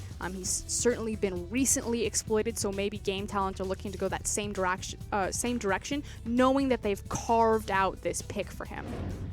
And it looks like we have a problem. Yeah, even before the Syndra was actually banned away, we saw the hand go up for the coach of Game Talents, declaring that something was not quite right with these picks and bans. So we'll get to you what that is and hopefully get that resolved as quickly as possible. But you mentioned a lot of the strength out of the Rengar and, of course, the Nautilus as a way to deal with that. That was, in fact, a wrong ban.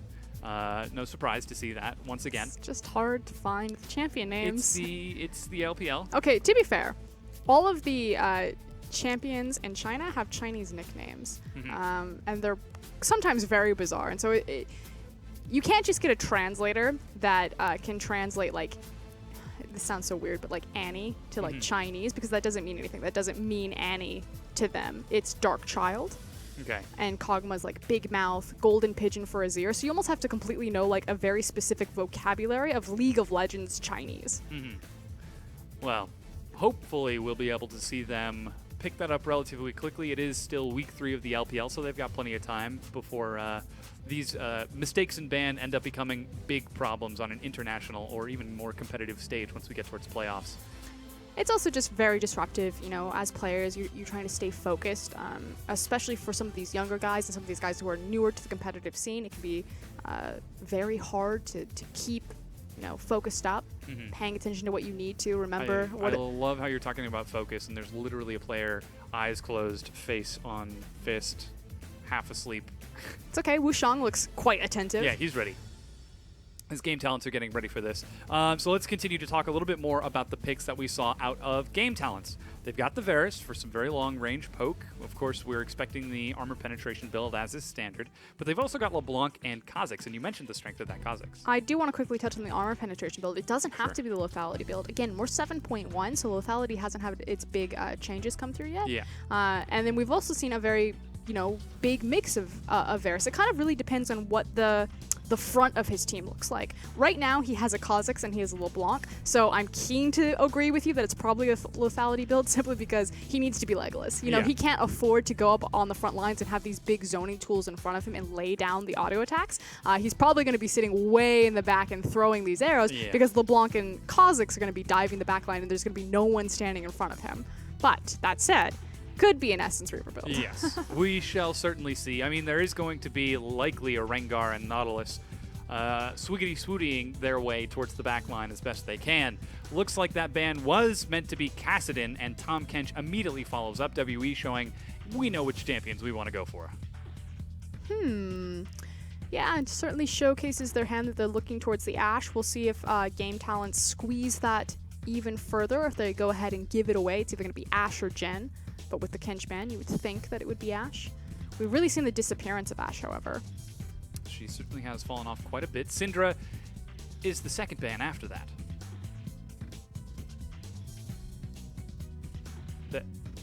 All right. They don't have a mid laner yet. Okay. All right. Why are you what? Because they banned Syndra, then they called for a Champion Select Oh, remake. I see why you're confused and now. then I was they like, banned Syndra. Dom, that's a pretty standard ban. No, I understand the Syndra's a standard. The ban. All right, Game Talents. I see. You know what? You guys have had so much trouble with Champion Select. Like, just don't hover Tarek. Don't distract Just them. It's don't. fine. Yes, they need to keep their focus getting Scarl! into this.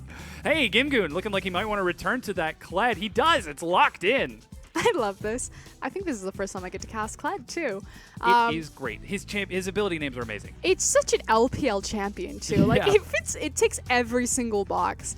Gimgoon has been very successful in Kled. The issue is that Kled has problems pushing, especially into someone like Nautilus, who kind of gets to push for free. So he does know what matchup he's going into, so obviously he's very comfortable with it, but it is something to pay attention. You know, are they going to throw him a bone early to help him get a push priority, or maybe Gimgoon's so comfortable with the matchup that he's able to get a trading priority as long as he can get set up well enough in his wave. We saw in a highlight even before this game where Gimgoon went 1 versus 2 and was able to net 2 kills as a result of it while being dived. That is the strength of Kled. However, Malzahar's pretty good at denying Kled from getting Scarl back. Suppression, good way of stopping Kled from doing things. Should be noted, though, that when Scarl... Because the mechanics are so weird for Kled and his mount, he becomes... I don't want to use the word invulnerable, but... Untargetable. Untargetable. Yeah, for 0.25 seconds. Yeah, when he's mounting Skarl again, and yes. so diving with Kled is actually really cool. You break turret aggro when you lose Kled, or when you lose Skarl. Wouldn't that be amazing if Kled just ran off into the bushes? And I you were actually Skarl? just play Skarl. But the final pickups are going to be the supports locked in the Karma locked in for Xie and Zyra locked in now for Savoki. So another Flex Karma. This is something that's fairly unique to the LPL. Now we saw Doinby mix up his build and go for the Deathcap Void Staff, Leandri's rather than the Athene's Rylai's for kind of that burst Karma. So there is still the potential that you can go super high damage and not leave it all up into Mystic's hands, who's on the Caitlyn. That said, this is a pretty Stacked composition. pretty stock standard Yeah. WE composition, and we talked about how this is a statement game for them. Nothing less than 2-0 is really acceptable at this point. Yeah. I mean, they've got frontline, diver, supportive mid laner, and then sustained damage, plus Malzahar for pick. So really very well-rounded. Game Talent's looking to break that down, however, as they've got their own set of pick and assassination, plus a little bit of team fighting sprinkled in with that Kled. Can they successfully pull it off, however, and take a game off of WE? Take this match off of WE, as right now, this group has been the scramble for the throne, plus Game Talents. The scary thing for Game Talent's comp, though, is that they don't really have a true tank. Yeah, Kled can get tanky, but he's not going to be your Shins or your Maokai's. So it's really important that he actually stays ahead and doesn't fall behind, because otherwise, they come into those big 5v5s, and frankly, Team WE's composition will just outpower them, outscale them. If this game does go to that 55-minute mark that we were joking about on the desk, that's devastating for Game Talents. That 55-minute mark that we've seen WE get so comfortable with waiting for. I mean, it's not they're not called the Elder Dragon team because they just like how it looks. Yeah, it's because they come online at around 35 minutes, and they're actually just really good at fighting around that pit. Yeah. It's not necessarily that they need the Elder to win. They just love luring people to that arena when they feel like if the game comes to a 50-50 coin flip on a single team fight because the death timers are that punishing, Team WE are so confident and comfortable to take that gamble that they'll pretty much build their LPL career on it. I feel like this is something, that we alluded to a little bit earlier in the conversation with Xiaogu and Newbie and the mantle of Teamfight Kings. Previously, it used to be the old Xiaogu Reapers. Now there are so many teams in contention for it.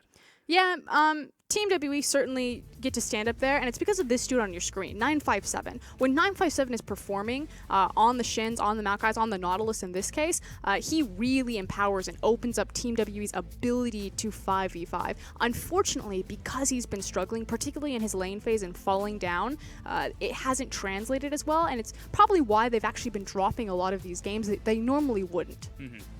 957 certainly is going to have his work cut out for him. Nautilus into Kled in the top lane, specifically into Gimgoon of all people, who is well known for making himself effective. I will say that I'm not super intimate with the matchup. We very rarely get to see Kled. It's not the most common. No, and I definitely don't play Nautilus into Kled much, but the thing that I'm concerned is Nautilus wins lane through his push priority. He walks into it, throws his E down. If he wants to start the cheeky W, because there's so much CC riddled through all of his auto attacks, it's very hard to deal with a Nautilus in lane. And one of Kled's big problems and why he really didn't come into meta when he was first released, because it was really this question of, is Kled overpowered because his ultimate is just so so good at facilitating teams for engages? And the question is, yes, his ultimate is amazing, possibly overpowered for what it's doing, but the problem is making sure that you have a relevant 5v5 and not a 4v5, because he doesn't just get smashed or rocked in lane. Yeah, the biggest success we've seen out of Game Talents was actually when we saw them play with Kled, Ryze, and Caitlyn from Republic and Zubin. And that dynamic trio, along with a bit of enabling from Wushang, I think it was on Lee Sin, just chasing people down with Ryze ultimate and then Kled to get anyone who got out of the Realm Warp. So as you said, it's about enabling and making sure you've got some follow-up. But this does tell me that they're probably going to prioritize putting the Kled ahead and making sure that this tank doesn't become a problem in the Nautilus versus Kled matchup. So you would expect that Wushang is going to be paying attention at least early game to continuously ganking that. Now what that means is 957 should be used to it. This dude has been camped 9 games in a row. Wasn't that the Xiaogu game where they camped him 3 games in a row, and at one point he was 0-5? 5? Ridiculously so. But normally he's very good at absorbing that pressure. So we'll see if he's learned from his mistakes, because I expect that with Gimgoon on the roster, that they're just going to be throwing everything in the kitchen sink top lane. Can he absorb it? Can he deal with it? And can he make this Kled worthless when we move over into these 3v3 or 5v5 skirmishes and someone has a tank and someone doesn't? Yeah. It certainly is going to be pretty exciting. And of course, Kandi going to be taking that Rengar, likely going to be having a great time chasing after Wu Shuang on that Kha'Zix. And of course, whenever you see Kha'Zix skanking and knowing that there's a Rengar nearby, you just know that the hunt is on. It also means, so a lot of the LPL teams, there's the debate, you know, like, is Rengar actually super overpowered? The global scene says, yeah, Rengar's probably pretty stock standard ban, but we've consistently seen it go through. The reason being is that Rengar theoretically doesn't have as good of a gank. Theoretically. Slow snare. Yeah, it's Damage, no CC. it's really about trying to kind of rush or power farm to level 6, and then just with on the hunt, you're just so broken. Yeah. You can just pop that ability and just run someone down. Whereas Kha'Zix, you know, he kind of comes out of the box a little bit earlier, and so there is kind of this smaller window that you could argue that Kha'Zix is actually able to gank earlier, get the snowball on faster. So we have loaded into game, as you can see, but there appears to be a little bit of a pause. Seems like we have some game sound issues for some of the players. We're going to take a look at that and hopefully get that fixed right quick as we get into this. And it is going to be pretty exciting to see how that starts off. It was already 90 seconds in, so we didn't get to see the initial spread out for that early start. But I think we can assume junglers are going to be starting off towards that top side of the map. Or perhaps we could see something different and early aggression towards top, maybe. So there's some predictions to make. I look at Team W's composition: Nautilus, Rengar, Karma, Kate, and Malzahar. Kate has great pushing potential. That said, she's probably going to be neutralized or beaten by the Zyro Varus pushing potential. Kind of depends on how they play out the wave with their abilities.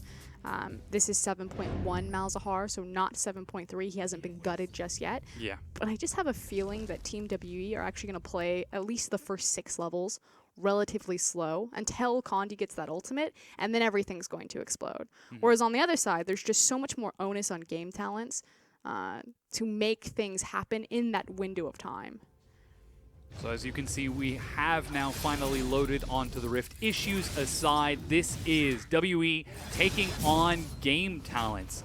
5th place versus 6th. And Game Talents still looking for their first match win.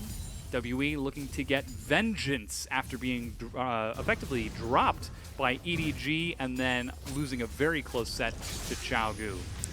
I mean, every other elite team in the LPL kind of has changed or shown something new, one way or the other. If you're looking at EDG, you know, maybe the argument can be made that they're not as good as their previous form, but they're at least different. Team WE are pretty much the only team that's pretty much stayed consistently the same, and that's their problem. They've plateaued. There's nothing new here, and then you just have people who are underperforming, so they start to slip backwards. So we need to see something new, or we just need to see them Something super fresh. clean and definitive. Yeah. As Republic is going to look for harass onto Xie, you can see them trading out as best they can. Fan vote heavily in favor of Team WE. 4 out of 5 people. Dom, let me tell you how these fan votes work. They aren't the best team. It's popularity contests. Well, it's definitely a popularity contest with a very large female viewer base, and I don't know if you know this, but Mystic is considered the most attractive player. He was voted by the LPL fans. So, Good for him. I'm I guess gonna- that's why the player cam is on him right now. I'm going to assume that Team WE are going to win a lot of fan votes. Yeah. He is an attractive man. He's a very fly man, and he plays a really mean Caitlyn. Well, we're getting a chance to see it right now as he is pushing in that wave with some assistance from Ben, keeping Zubin and Savoki occupied. However, Wu Shuang getting a quick level 4 clears out and is actually pinging towards the mid lane on that Scuttle timer. Kandi going for a quick full bottom clear, heads back around, might be looking to loop back towards Republic. Yeah, unfortunately, his options are pretty limited. He can either gank mid or he can gank bot, and it looks like he's committing to mid. Oh, Republic's caught by the tether and gets solo killed by Xie. Raz was right. Republic is having some trouble. Wow. That is, you can already see it on his face. I don't think much more needs to be said right there. The gank is incoming. All you have to do is be patient. He pulls the trigger too early, jumps straight into a massive creep wave, and a Karma. I would actually love to know what did more damage to him. Minions of the Karma. Well, I'm sure we can find out by checking the VOD a little bit later as Mystic takes a tower shot. He's so eager to be aggressive. He's forced to burn his pot as Condi... Oh, get the auto. Just turn. That's not it. Oh, he's actually looking to go top as Gimgoon is trying to aggress, but is down to about half health, chasing Condi back. Here comes the collapse as well from no. Republic. Condi, which way are you going? Bear Yes, trap flash. on a rope is way out of the way. Republic following up, flashes over the wall as Wushang chases Knife Cat out of his prairie. So stuck between a rock and a hard place, he does manage to get out with his life, and it looks like he's actually going to try to contest for the Gromp, or at least maybe catch Kha'Zix on his way out. Here comes Xie for the collapse. Speaking of rock and hard place. Yeah, now it's Xie who's very far forward. And just going to go the other way around. They're checking the wolf pit to make sure he's not hiding in it. He's not getting out. Mystic is destroying Zubin in lane, and now they've found Xie. Flash, Tether, Snare is going to pop it as Condi is like, man, I need these creeps. Republic tries to get in. Shatter Orb is going to pop. Condi is low, and Wushang follows up to kill Xie. Condi, ooh, he's getting low. Republic is chasing. Ah, gets it. And that is how that is supposed to go. So round 2, Republic comes up massive, and this LeBlanc, who was struggling just maybe a minute and a half ago, is suddenly now in a very healthy place. Yes, and suddenly this statement game for WE might have been turned on its head a little bit as Republic and Wushang make the action happen and catch both Xie and Condi and slow them down. We said the win condition here for game talents is if something astronomically went wrong for Team WE, just sideways. LeBlanc sitting 1-1-1 at 6 minutes in the game. May have started Yeah, that, that'll do it. but that said, Republic still only level 4, doesn't have his 2 summoners available, so can he keep this up? He shouldn't have kill pressure right now. But level 6 comes around, certainly will change. Things might change. Of course, the Divine Chalice for Xie going to help keep him in lane for quite a bit. And with consistent minion pressure, that's going to make it tough for Republic to roam. It also makes it that much safer for him to sit in lane, so Karma just hard to kill anyway, especially if you're that LeBlanc, so it's really up to Republic to unlock himself and to look to other lanes to find more of this snowball. Despite the pressure that the bottom lane of WE have been putting, you can see 957 is actually putting very defensive wards, and Wushang was on that side of the map, so a good 6th sense from that top laner to keep himself safe. A control ward placed by Gimgoon will spot that out. And this is the thing, since Wushang was so busy kind of dealing with what was happening in the mid lane, then invading and putting down Condi, he really hasn't been given the time or the opportunity to look top. And so this Kled really hasn't gotten ahead. Nautilus, relatively tanky right now. He's got double Dorns as well as a cloth armor and boots. So we're getting closer to this window where Wushang and Gimgoon really won't be able to kill 957. The later the game goes on, the bigger that Nautilus gets. The Titan from the depths comes to try to kill your back line as Condi continues to clear out the vision for game talents. He's going to be contested a bit. Level 6. And he does have the evolved Q for increased isolation cooldown. Gimgoon's on his way down there as well and is going to chase. That's Republic using distortion to get over the wall, plus some chains. Condi, Rengar goes down. Could it be that WE are going to show us that Rengar is in fact not just a free win? Unfortunately, he's been on the wrong foot since the very beginning. So we do know, I don't want to, put this out there that Rengar is a weak champion. He's a very powerful champion. But when you're constantly playing 1v3 in your own jungle, my favorite thing is Gimgoon, like, consistently trying to get in on these kills and still sitting 0-0 and 0. Like, ults down there. Guys, throw me a bone. Please, I just want the assist. I had it too. I was locked onto him. Yeah, sure. The assist. It's Gimgoon. You never know with him. That's what every support says. And suddenly you have a Malzahar who's like 9-0. With Leandries, Rabadons. Speaking of Leandries, this is an awkward segue. Varus has Tyr, and Mystic has BF Sword. This is such a volatile lane right now. That CS difference though. Good casual 32 CS but lead. when you have a 9 BF Sword, minutes in. there's no way he can trade with it, which means that Wushang needs to help out his bottom lane. Whoa! Condi is going to benefit from this. Yeah, immediately forces the flash out of Savoki. I didn't know you could leap over that wall. Impressive. He does now have that thrill of the hunt as well. But this is perfect. So Team WE have recognized, okay, bottom side of the map, we completely lost control of it. Nautilus is never quick on the rotation. He's trying his best to stop Gimgoon from rotating, but the big pain factor is actually Xie in the mid lane. So instead of playing around the Karma, forget that, I'm playing all around the bottom lane. And just his presence there, even though he didn't pick up a kill, even though he only chunked out damage, it's enough to give them the first tower. Xie trying to get some damage onto Republic, though there was Wushong waiting in the wings. He's going to play it safe and back away. And to continue on that, you can see Kandi still down here, now pinging forward as the Chain of Corruption goes down as the turret falls. Mystic is going to be knocked up, Ben very far forward, but the Voidlings are doing work. Here comes Kandi. He's going to find Savoki, who has no flash, lands the snare, but it does not matter. Kandi slays Savoki. Okay, finally, Rengar do things. Took him a while. We talked about this. He needed to get to level 6. Let's hold on.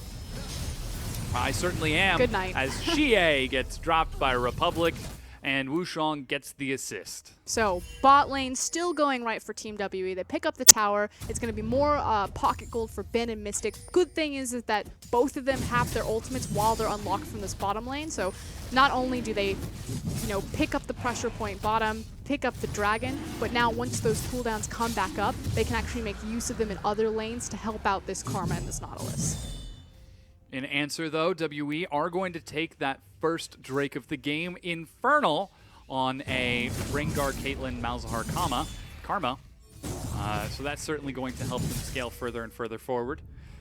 And looking towards that Caitlyn strength now, they are sending the Recurve Bow, Berserker Greaves Caitlyn towards the top lane. Might be looking for an optimistic pick onto Gimgoon as they start to prep the lane swap. Game Talents think they see the lane swap, but seeing 957 up there, they start heading back bottom. Or just picking up the mid lane farm. Yeah. They could very easily rotate back up there to help Kled. I don't necessarily think they're trying to pick off Gimgoon, but just continue pushing these towers. It's relatively difficult to push into a LeBlanc this early on, especially if Savoki rotated up to assist her. So their goal is just the tower. As it is, Gimgoon is forced to back away to the Krugs as that appears to be 10 minions. Why is no one rotating up to help into him? the wave. The assist pings are coming out from WE, and it looks like Game Talents are just trading this over. There are pings now down towards the bottom. As Game Talents seem like they're opting for trade, no, they're trading Vision instead. Republic is getting some damage on the bottom tier 1 turret, but WE are taking the top tier 1. Kandi even comes out of the black just for the terror But of this it. is a huge lead for Team WE if they want to try to push through. They do have a creep wave building up behind them. I don't necessarily know how safe Gimgoon is on this tower, especially because Ben has ultimate up. Kandi also has ult.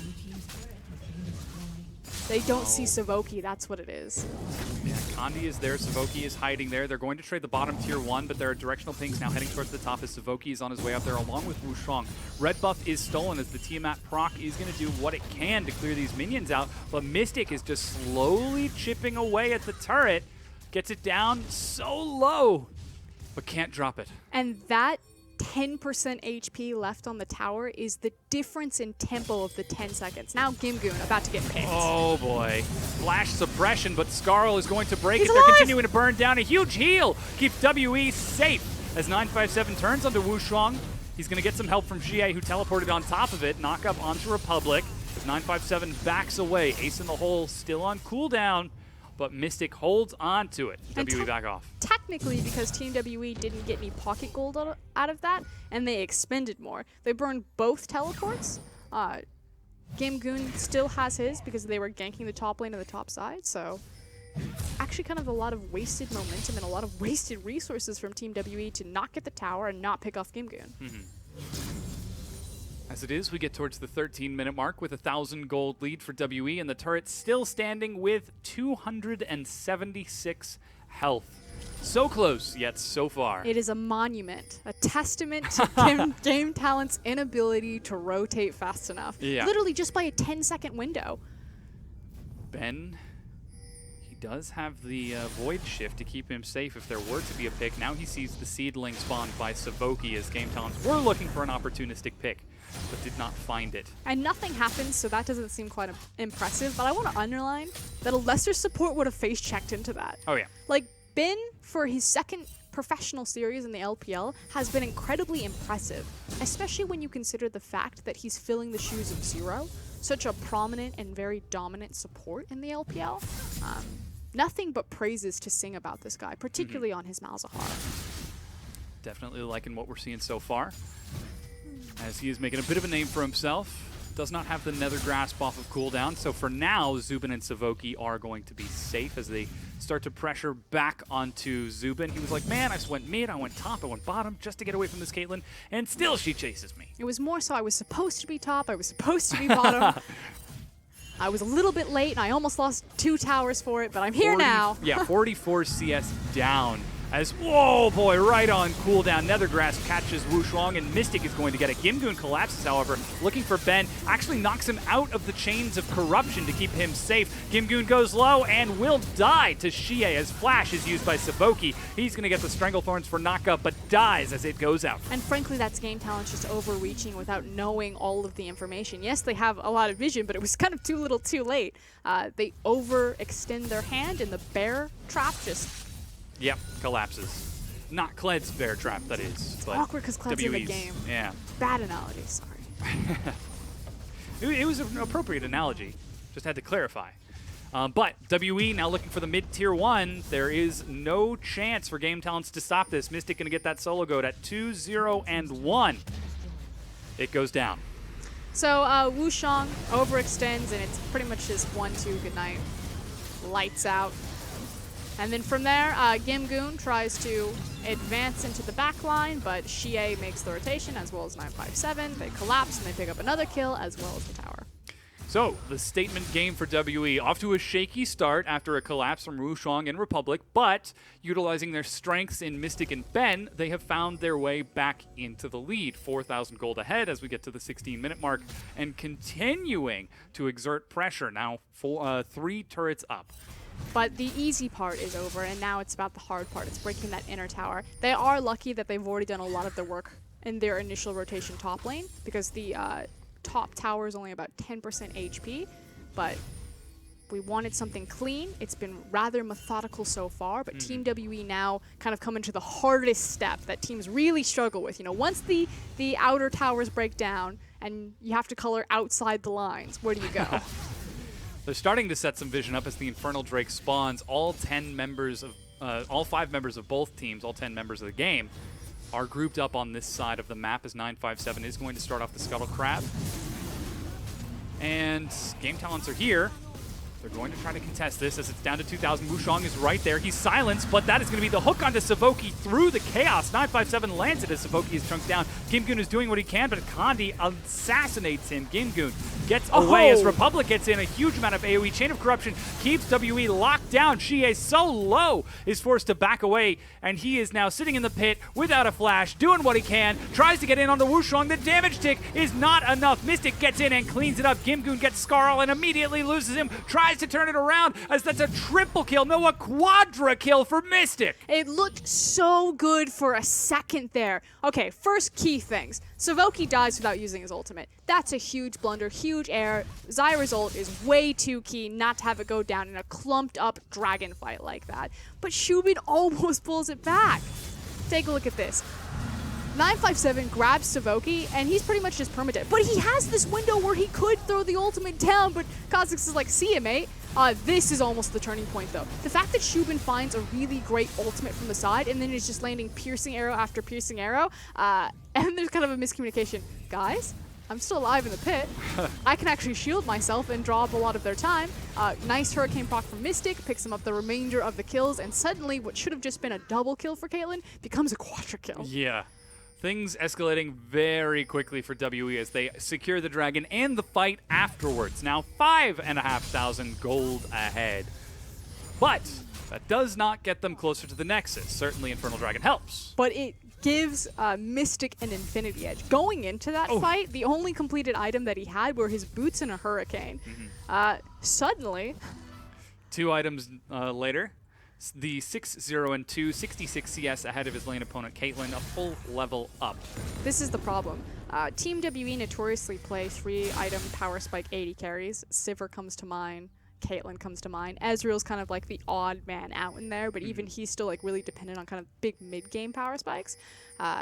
Mystic is so far ahead of the clock right now. That is absolutely devastating because their Team W are so notorious that they just pound farm into him, and then once he has his items, they're like, okay, we're ready to fight now. So then the obvious question is, WE a team that excellent defense, not so fantastic offense. Will they show the presence of mind to use this advantage that they now have for themselves? It's the fact that they, how to say this, they gather their offense by playing defense. Like, once their offense is ready, they deploy it fine, and they execute on it fine. It's just the problem that it takes so long to some arm. time. It's like a cannon that you gotta prep, and it takes some like 35-minute warm-up time. To load a single cannonball into the barrel. Exactly, but now like, But once the ball's in the barrel, you just light the fuse, point it in the right direction. we're about 3 minutes out from a fuse being lit. What is the indicator of the fuse? The third item from Caitlyn. Okay, so another 3-item power spike. Take a look at the gold. Holy cow! 4,000 gold ahead! What? He just half health with a button. What? Oh my god. It's also helpful that they're playing against LeBlanc. All Caitlyn's do this all the time. Anytime they see LeBlanc, they want to ult her because they try to proc her. Yeah, the clone, Yep. which is Passive. no longer a part of her kit. Yeah, but I'm just so used to seeing it. Yeah, It's just yeah. funny. Speaking of- of no, yeah, Aw. yeah. Republic Sleeper. I'm not on a ward, am I? No, I should be fine. Oh god, here's WE. Just watching him like swivel all over the Yeah. way. There's no ward here, please. Oh, Game Talents looks like they're going to trade a tier 1 for an inhibitor turret. What are you guys? What? WE continue to push forward onto the inhib. There's no response from Game Talents. Republic is finally getting there with Savoki, but the turret has fallen. Oh, Not Gimgoon! worth. Gimgoon gets into the back line and pulled away as he actually tags onto Xie, who's now caught out by the chains of corruption. Wushong goes onto Ben, who keeps himself safe, and Xie is still alive. Mystic is continuing to fire bolt after bolt, shredding through all of the health of WE. Could this be a huge amount of kills? Gimgoon will finally lock it down, but that was 4 for 3. If Mystic was not 4,000 gold ahead of his opponent, they would have lost that team fight. 100%. Gimgoon got a perfect flank onto the back line. They were doing so much damage. It looked like the front line of Team WE just evaporated. But they turtle behind. They know that Mystic's strong. That's why Team W are kind of reaching out of their turtle shell and make the play. Look at this. Like, if you're not looking at the Caitlyn, all you're seeing are Team WE's health bars just being annihilated as they're doing, Game Talent's doing such a great job kiting them back, particularly from Republic. But then it's like, we didn't get the one key primary target. Yeah. Mystic shows up and just his hurricanes just obliterating people. But that has been a bit of a problem for Game Talents, is priority target selection. They have found fights where they will focus the tank and not the carry. What's frustrating, though, is that they have so many great tools on their composition to reach someone like a Caitlyn. You've got the Kha'Zix, you have the LeBlanc, even Varus is reach as well as Gimgoon. So there's literally no excuse for not being able to find this guy and kill him.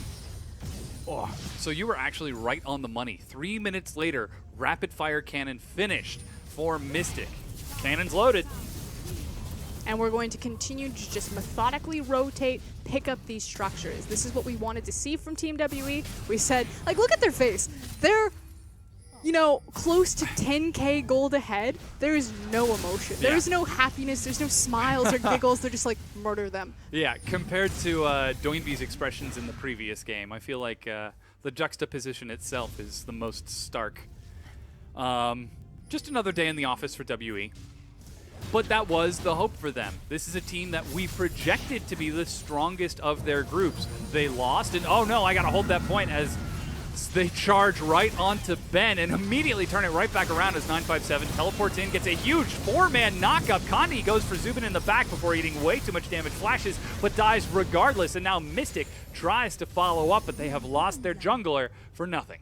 That said, in their 4v5, if they want to continue pushing this tower, they just need to be patient. They're going to go ahead and pull off and pick up the easier objective that Game Talents don't want any part of, which is the Infernal Drake. The third Infernal Drake. Something cool. Karma into Clad. So yes, Kled was kind of the last pick or last reveal from Game Talents, but they've played it. That's unfortunate. They lost the Nexus Tower there, but they've played it multiple times before, so you can kind of predict that it's going to come out, especially when so many top lane bans fed through the draft phase.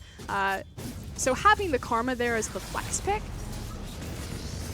allowing to create distance by backing up your team, forcing Kled to overextend farther and create more time for his team to catch back up. It's just something cute and clever. Very good answer. And I think that's why we also saw the Sivir ban, is it not? We did not see a Sivir ban. I was thinking that like you could use On the Hunt to kite Kled back, or maybe even Spell Shield to deny the initial knockback. And I mean, yes, his he leaves that wind trail behind him so people are able to speed up, but as long as you can just kind of create as much time as possible to focus down Kled before the rest of his team arrives. Yeah. As it is, WE starts to clear out vision around the Baron. They've already taken out the top inhibitor, so they have the opportunity to start to zone away some of this vision of Game Talents. But they are certainly fighting. They are certainly trying. Throw attacks over the wall, plus some snares to keep people away. The one thing that would put Game Talents back into this game would be the Baron, because it would be enough to at least stall it out for the duration. So, Team WE, how patient are you? You've done a great job in terms of your vision. That's the third time today. No. I'm telling you, teams in the LPL are really bad at blast cones. They just don't know what to do. Not all of them meant to go over the wall with some of those blast cones in the last series, though. It's the fact that 957 got knocked into the red pit. He was like, let me come with you. Oh, I guess I'll zone. And then heads right back around. What? They're trying to find a pick. Who's it going to be? I mean, W are anything if not patient. Look at LeBlanc. Republic sent his decoy to check underneath. And now they are clearing out the Baron. Again, this goes back to the idea that if you don't attack the ward that's being denied by a control ward, it does not give vision. So they are able to take the Baron. They do not find a pick as Game Talents sit and defend, seemingly content to give that away. And what had looked like an amazing early game from Game Talents has suddenly been undone with pretty much 2 team fights. Oh, yeah. Mystic being the primary beneficiary. Beneficiary. I can't today, Dom. I mean, they do have Nautilus. I can't. Benefactor. Yes. I hate you. Beneficiary? Beneficiary, benefactor. It's Game Talents. Oh, Republic is not going to go for any action on to Xie as he starts backing away. And with Baron buff, WE start to set up the siege on the mid tier 2 turret while 957 preps the bottom tier 2 turret. Just patience. They can continue to sit here to chip away as soon as Game Talents overextend into a team fight, unless it's the perfect setup or somehow catching a numbers disadvantage. The game will end for them. Between Caitlyn being this fed and Rengar, their structures and their towers will be shredded. What is WE's favorite government building? I don't know, Dom. A hospital. Because like WE, it's filled with patience.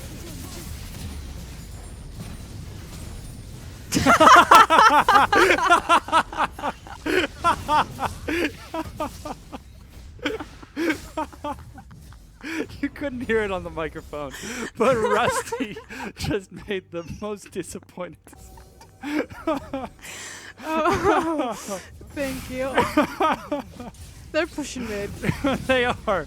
The mid tier 2 goes down as Republic tries to harass, but this tier 2 is not long for this world as Mystic starts chipping away at it. Oh, damn that poke. Republic just lost 75% of his HP pretty much to Karma, and I think a single auto maybe from Mystic thrown that way. It looked like he had the red buff burn. So. Yeah, he's trying to heal back up now in the fountain. Should be noted that the inhib has come back up in the top lane, so a bit of relief for Game Talents. That said, short-lived. Yeah, that's the chains of corruption going to catch Gandhi. But this may put pressure on them to kind of decide that this is their final stand. Although as Game Goon resigns himself to the top side, Hook catches I think they gave Savoki. up. Yeah, 957 goes in. There's the ace in the hole. Savoki He's alive! miraculously lives, but not for long, as Wushang is going to catch the nether grass. Spranglethorns forces the disengage miraculously. No one is dead yet. But WE have got their sights set on that top inhibitor. Wow, they're being so courteous. I was going to say, the big thing is Game Talents have lost a lot of their key ultimates. Both the Varus as well as the Zyra ultimate are down, so I expected Team WE to kind of end the game right there. Despite the fact that all 5 members are alive, take the 5v5 because you know that key ultimates are down.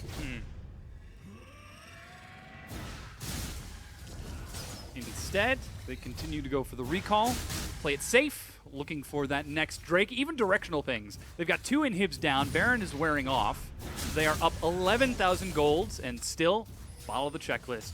Clean out the objectives as they spawn and start heading towards victory as safe, stock, and standard as they possibly can. Are they going to do it? Are they actually going to do it? They need their Cloud to go with their triple Infernal. And they're actually going to do it. Mystic going to steal that away single-handedly, as Scuttle Crab will have a nice snack from one of those honeydew fruit. I mean, this is about showcasing patience. I mean, we keep using that word. It's really what it is. Yeah. We knew that Team WE going to this match because they're facing the last place team in their group. Pretty much very close next to them because they've Yeah. had such a tough schedule. And that's what we set up at the beginning, is this is supposed to be a statement for WE. Are they actually deserving to be in one of the top 5, scrambling for the throne, scrambling for the top? Unfortunately, while this game looks amazing, you don't actually learn a ton from Team WE in this due to the caliber of their opponent, kind of the way that they're winning. Yes, you can say that, okay, they obviously understand how to play just clean League of Legends, correct objective identification, things like that, where to move, how to prep, setting up your waves. But these are all kind of the basics that you really expect from a team, theoretically on the They elite. charge in. Gimgoon actually catches Mystic with the bear trap on the rope, but Republic diving into the back. It's denied by Ben before the Stranglethorns can knock him up. Kandi splitting, finds Wushang and has to run away. He's going to die to Wushang, who will in turn almost die to the minions. In fact, survives, but 957 helps finish off a kill with Mystic. As the final inhibitor goes down and WE turn on to the Nexus, and they are looking set to take game number 1, 31.5 minutes in. This is WE taking a well-deserved win, looking like it is, in fact, just another day in the office. Yeah, again, there's not a lot of the smiles or the high-fiving or the high energy that we've seen from other series or other teams. In fact, Mystic looks quite deflated there. It's a statement. It's putting in your time, and Team WE managed to do it in 30 minutes. Yeah, they certainly do. Now, joining us once again on the desk is going to be Zach Rusty Pie to help us break down what went so right for WE. You had to say the joke, didn't you? I mean, I had to be on the mic with I tried so hard not to say anything backstage. I just could not help but let out a random wow. No, you're right. I think Game Talents showed up with a nice early strategy, but this comes back to the whole last series all over again because they still gave over a Rengar, and he's always going to be relevant at the level 6 and beyond mark. Even at level 5, he's just stronger than the Kha'Zix is. Yeah. The major difference there was obviously Game Talent still had this really cool strategy. They invaded the Rengar. They did what we said beats the Rengar, and that's keeping him behind until you hit a certain point. Here's the damage dealt. You can see Mystic did work that game. Well, that's what happens when you're given a quadra kill Yeah. before, 15 minutes in the game? Yeah, I mean, this is a pretty clear-cut victory as well from WE, right? When we look at the damage dealt by Game Talent, it's pretty much all the same down the line. Like, they had damage dealers, but because they were behind, nothing was ever going to eventuate from this. And WE, I guess it was from that one big team fight in the bottom lane, or the Dragon rather, that broke out, but that was the major difference. And this is one of the things that's so punishing about a composition when you don't take a tank. You know, you see it in solo queue all the time. Like, no tank, oh, we've lost the game. Yeah. Well, what is it about the tank? People like the Shin, like the Maokai, they're low econ. So even if they fall behind, they can still do their responsibility and their job within the game. If you don't have a low econ champion and everyone needs resources to be relevant and you fall behind, it's devastation. You're not coming back from that. And I feel like that's what we saw out of Game Talents, the fact that they were able to get kills onto Republic and Wushang very early on, but then they just weren't able to do anything with it. And we've over the course of seen, multiple times throughout more than one split now. You get kills on Republic, he'll be okay. Wushuang never really has carried. He's usually just like a tank or facilitator for the team. Like, you give him kills and he will never run away with a game. Gimgoon is someone that can, but they weren't able to give him those kills because he was getting there just a little bit too late. So the kills were there, like the opportunities were there for Game Talents, but it was never, I'm not going to say on the right person or enough to actually get them over any kind of milestone. It's kind of the domino theory, you know. They have plenty of people that if the dominoes are set up, that they have no problem knocking them down, but they don't have anyone to set up the dominoes. It certainly is a challenge for Game Talents. Of course, they still have an opportunity to try to answer back, and they did take a win against EDG during their very difficult time last week. So we know that they can. The asterisk there is that was probably the weakest form that we've ever seen of EDG. Still, however, they were able to take a win. We have to credit them at least in that. And now, with how it's looking, with seeing Newbie with Coco, who Game Talents are playing later this week, the closer and closer we get towards Saturday, the closer and closer it looks like Game Talents are going to end this week 0-5. How do they turn this around? So I think the Kha'Zix, firstly, is a good move from Wushuang. He looks like probably the best that we've seen him when he's playing the Kha'Zix. I personally think he should just go back to Rek'Sai and continue to play the monitoring type of jungler again. In saying that, I also have a lot of belief that Rengar should not be his opponent, and it will make life easier, because when Game Talents win, they're moving as a unit, but Wushuang's starting that. Yeah, you can see the MVP is Mystic on your screen at 9-1-4. To continue talking a little bit more about Game Talents, obviously, they did see success on that. Republic also looked very good on that LeBlanc. Could it be that they could attempt to imitate, some of that Chao Gu 2v mid laner jungle roaming style?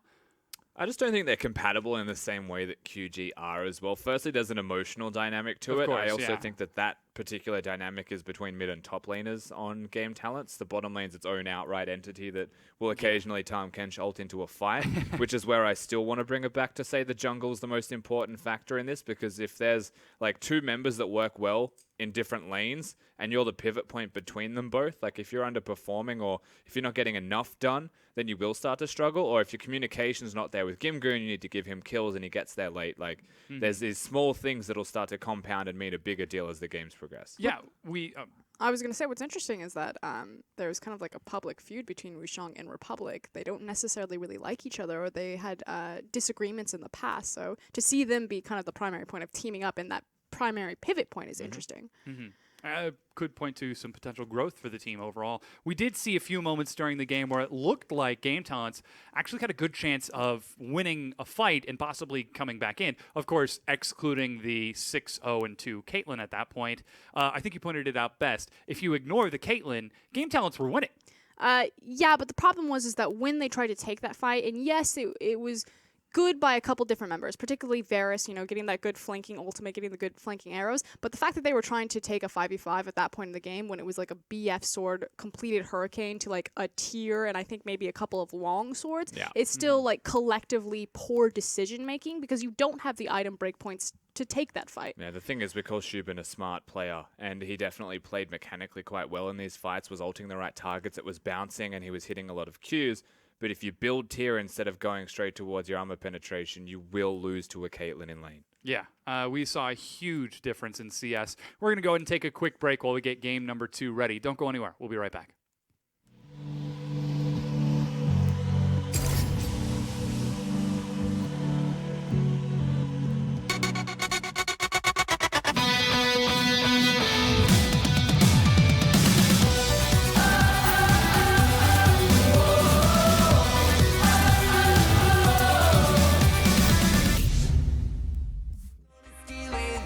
You got us down, it's like we're in trance. Traffic's coming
back, everyone. We're about ready to get into game number 2 between WE and Game Talents after a very smashing win from WE in game number 1. Mystic went absolutely enormous after he got fed a few kills, and after going enormous in lane as well.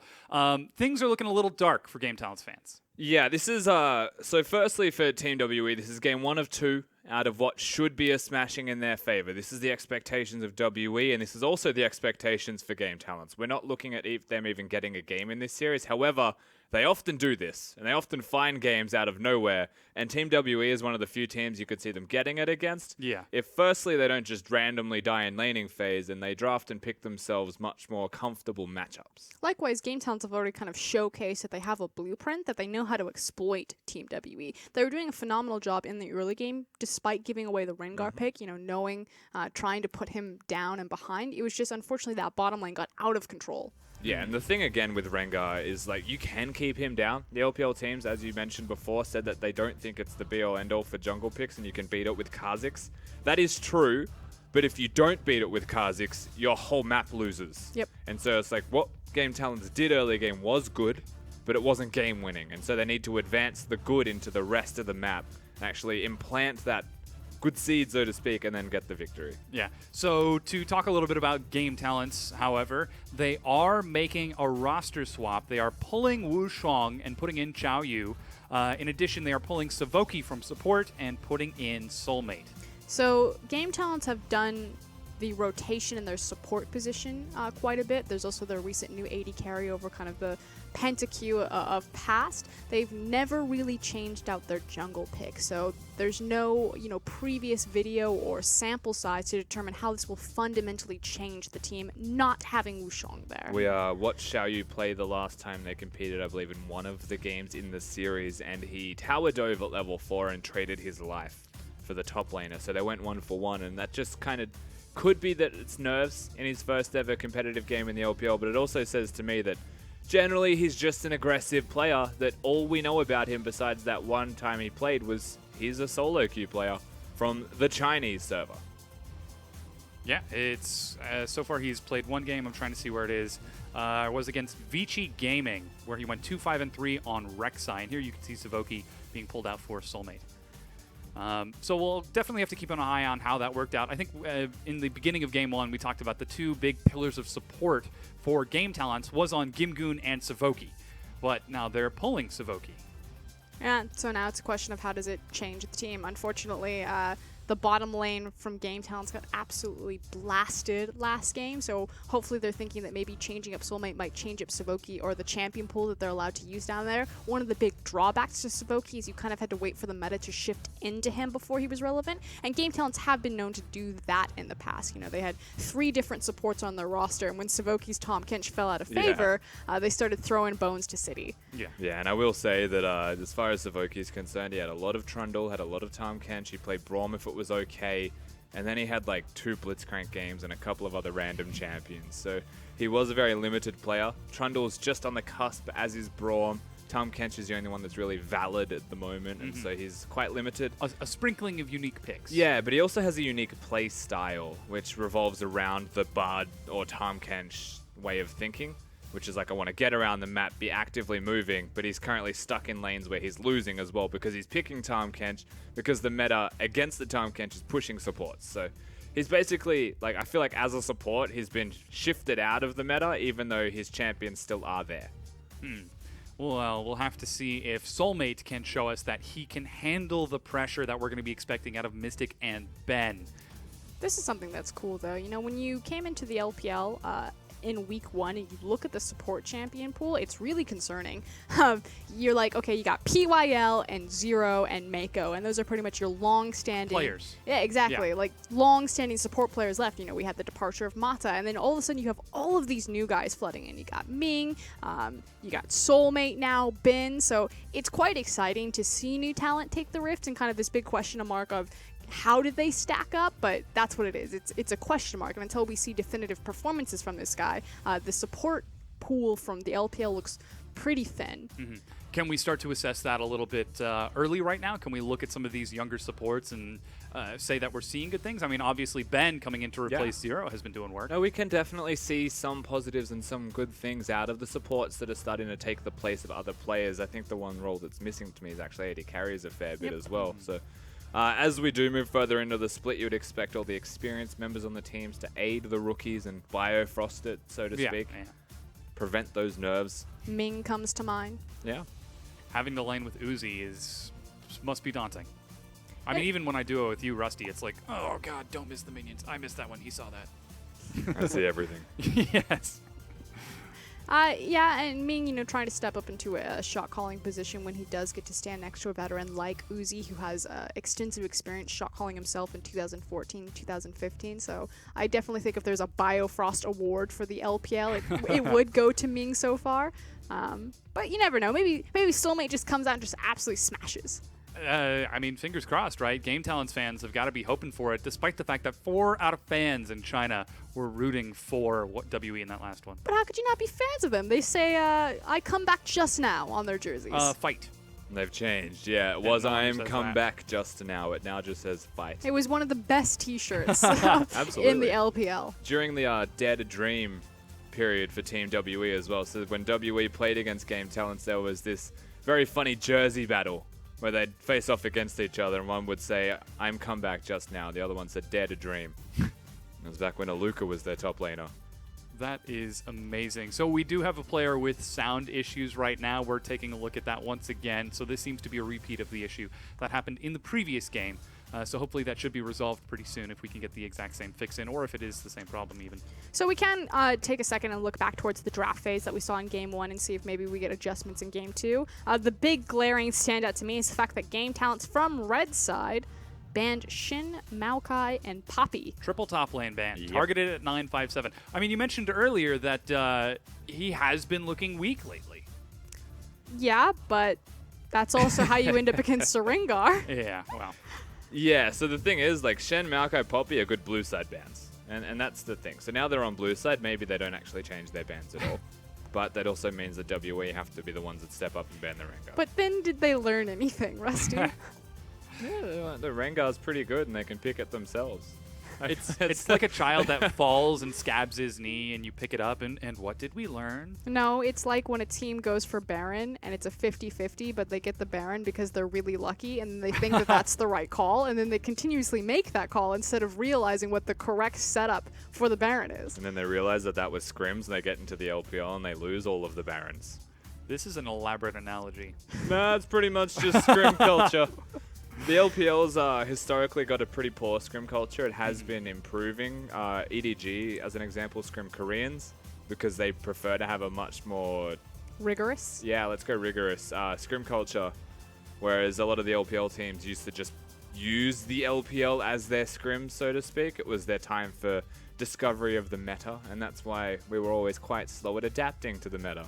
When we were over in China training, we had 3 scrim blocks a day, and it was, you had to contact the managers and you get into like this rotation and you just kind of get sent a team. Obviously the top end teams can be a bit more picky about who they're going to scrim, but it would be like one day you'd be scrimming Energy Pacemaker, and the next day you'd be scrimming Starhorn Royal Club, and the next day you'd be scrimming a girls team university club. That's an odd rotation. 100%. Yep. Yeah, interesting. So the scrim culture, do you think that permeates the players' attitudes and how they approach practicing for the game as well? Well, when they're locking in things like all carry, like a Kali top lane and just Taric. trying to style on you. It was just a very, you can tell that they're definitely testing their limits on just how hard they can throw themselves at It's you. a good way to bring everybody up to A, but nobody to S. In terms of performance. Like, you scrim that random girls team, like, they'll come up and they'll elevate, but, like, you won't learn from it. And that's where the problems were, and which is why it's really good that EDG are scrimming Koreans, that IMA were exclusively scrimming EDG before their regional qualifiers as well. Like, everybody's understood now, and we're starting to develop more and more that, scrims are kind of a big deal. Yeah. I mean, anywhere, we talked to anyone when we were in Guangzhou, and they were just saying IMA are the better team. They work harder than everyone else, and it was revealed that they were scrimming exclusively EDG. Surprise. So Like, they took it very seriously. They're known as kind of the hardest working team in the LPL, the little team that could. We can start to see that translate a bit, although last week was really rough for them. But it's starting to get better, and it really is trickling down from the top with the EDG organization. These scrim economics certainly seem to be permeating a lot of the different cultures. And I know this is a bit of a larger conversation to get into about the value of scrims and how it affects the growth of not only a team, but a region as a whole. It really is actually pretty cool to see how these teams sort of approach this idea. And there's very different ways to scrim. It's not just going and, doing games. Yeah, just Teams playing will games. make packs and arrangements where they just scrim the first 15 minutes of a game, and you just see what you get. Or you just continuously scrim out draft phases. Obviously, you have to have close relations to the team, so none of this is course. leaked, and you're keeping your secrets close to you. But there are definite creative and different ways of trying to strengthen specific targeted points in your dynamic. It's like an Aussie saying, the 7 Ps of life. Are you familiar with them, Dom? I am not. Is this something I should be Googling? You'll usually get told it at a work site or something like that if Okay. you're working in Australia. alright. And the 7 Ps are proper preparation and planning prevents piss poor performance. That's what you get told. And it's the same thing with anything that you do in life. And it is 7. You don't need to count them. Yeah, sorry. I'm not that bad. Well, I was like, is it the P's in the front of the words, but does it include both P's and proper? You know what I like, Rusty, is that he was like, he sees everything. If I miss a cannon creep, I'm done, so Rusty will know. But he immediately didn't count Yeah. on you to threw that away. This guy I'm can't trying to count maintain 7. an equal relationship here. I know that you are very good at League of Legends, so I assume also that you are very knowledgeable of workplace etiquette. But we are getting into Champion Select, and we'll have to see if the 7 Ps of preparation will work out for Game Talent, specifically Soulmate and Xiao Yu now coming in for this. As we get into our next set of picks and bans, Game Talent's looking to run it back to a game number 3 and take a win. The second win of the LPL Spring 2017. Their first being against EDG in a single game. As taking a look at the bans, Shen, Maokai, and Rengar banned away. You were so close. With You were Jason so Camille. close, Game Talents. Or they had their blue side bans on red side. This time they're on blue side, so they'd be able to do it. They could even priority pick the Rengar away, but they banned it from blue side. Did they learn anything? And what did we learn? Ban Rengar blue side? It tells me that, okay, there's two things. Either they have a higher priority pick, which they're hovering the LeBlanc right now. They did lock it in, so maybe they just have a higher priority for the LeBlanc versus the Rengar. Or that Xiao Yu doesn't feel comfortable on the Rengar. It could also be that the fact that you just subbed in, Soulmate and Xiao Yu, that maybe you just want to have consistency on your roster. We did see that Republic was performing early game last time with that LeBlanc, so maybe it's like, do I really want to give the new guy all of the priority and give him the Rengar, or do I want to go with the more consistent mid laner? What better way to prove yourself? I mean, that's the Inori strategy, isn't it? From Phoenix 1, the only team to defeat TSM in the Summer Split 2016 on Rengar, pre-rework. I know Inori very well. He's a cool dude. Yeah. But Performed very well. Kha'Zix is going to be the follow-up from Kandi, and Nautilus locked in. I don't know why they had to lock it in that order. Perhaps they could flex it towards Ben. Probably go up into the top lane. Again, they're prioritizing 957's champion pool relatively early because it is being pinched and targeted out so much. What's interesting about 957 is historically he was a Lissandra top player. So yes, he always played a lot of the bruisers or the tanks, but he also kind of had that pocket, weird carry mage pick. So you would kind of expect him to also to be more of like a flexible, like a rumble player. But he's never really gone that direction, and it kind of feels like as of recently, yes, tanks have come back into the meta, but he hasn't strayed back towards those carry routes at all. Hopefully we'll get an opportunity to see that in this game, as Caitlyn is now the pickup from Chubin, taken away from Mystic, and Zyra is the follow-up pick. Wow. So very demanding bottom lane already from Game Talents. Now, their AD carry has played Caitlyn in the past. there was a priority pick of Varus earlier on in rotation, so it wasn't necessarily that Mystic was picking Caitlyn away from him the last time around, but it was a possibility because the only real footage that we have on Shubin is him on the Caitlyn.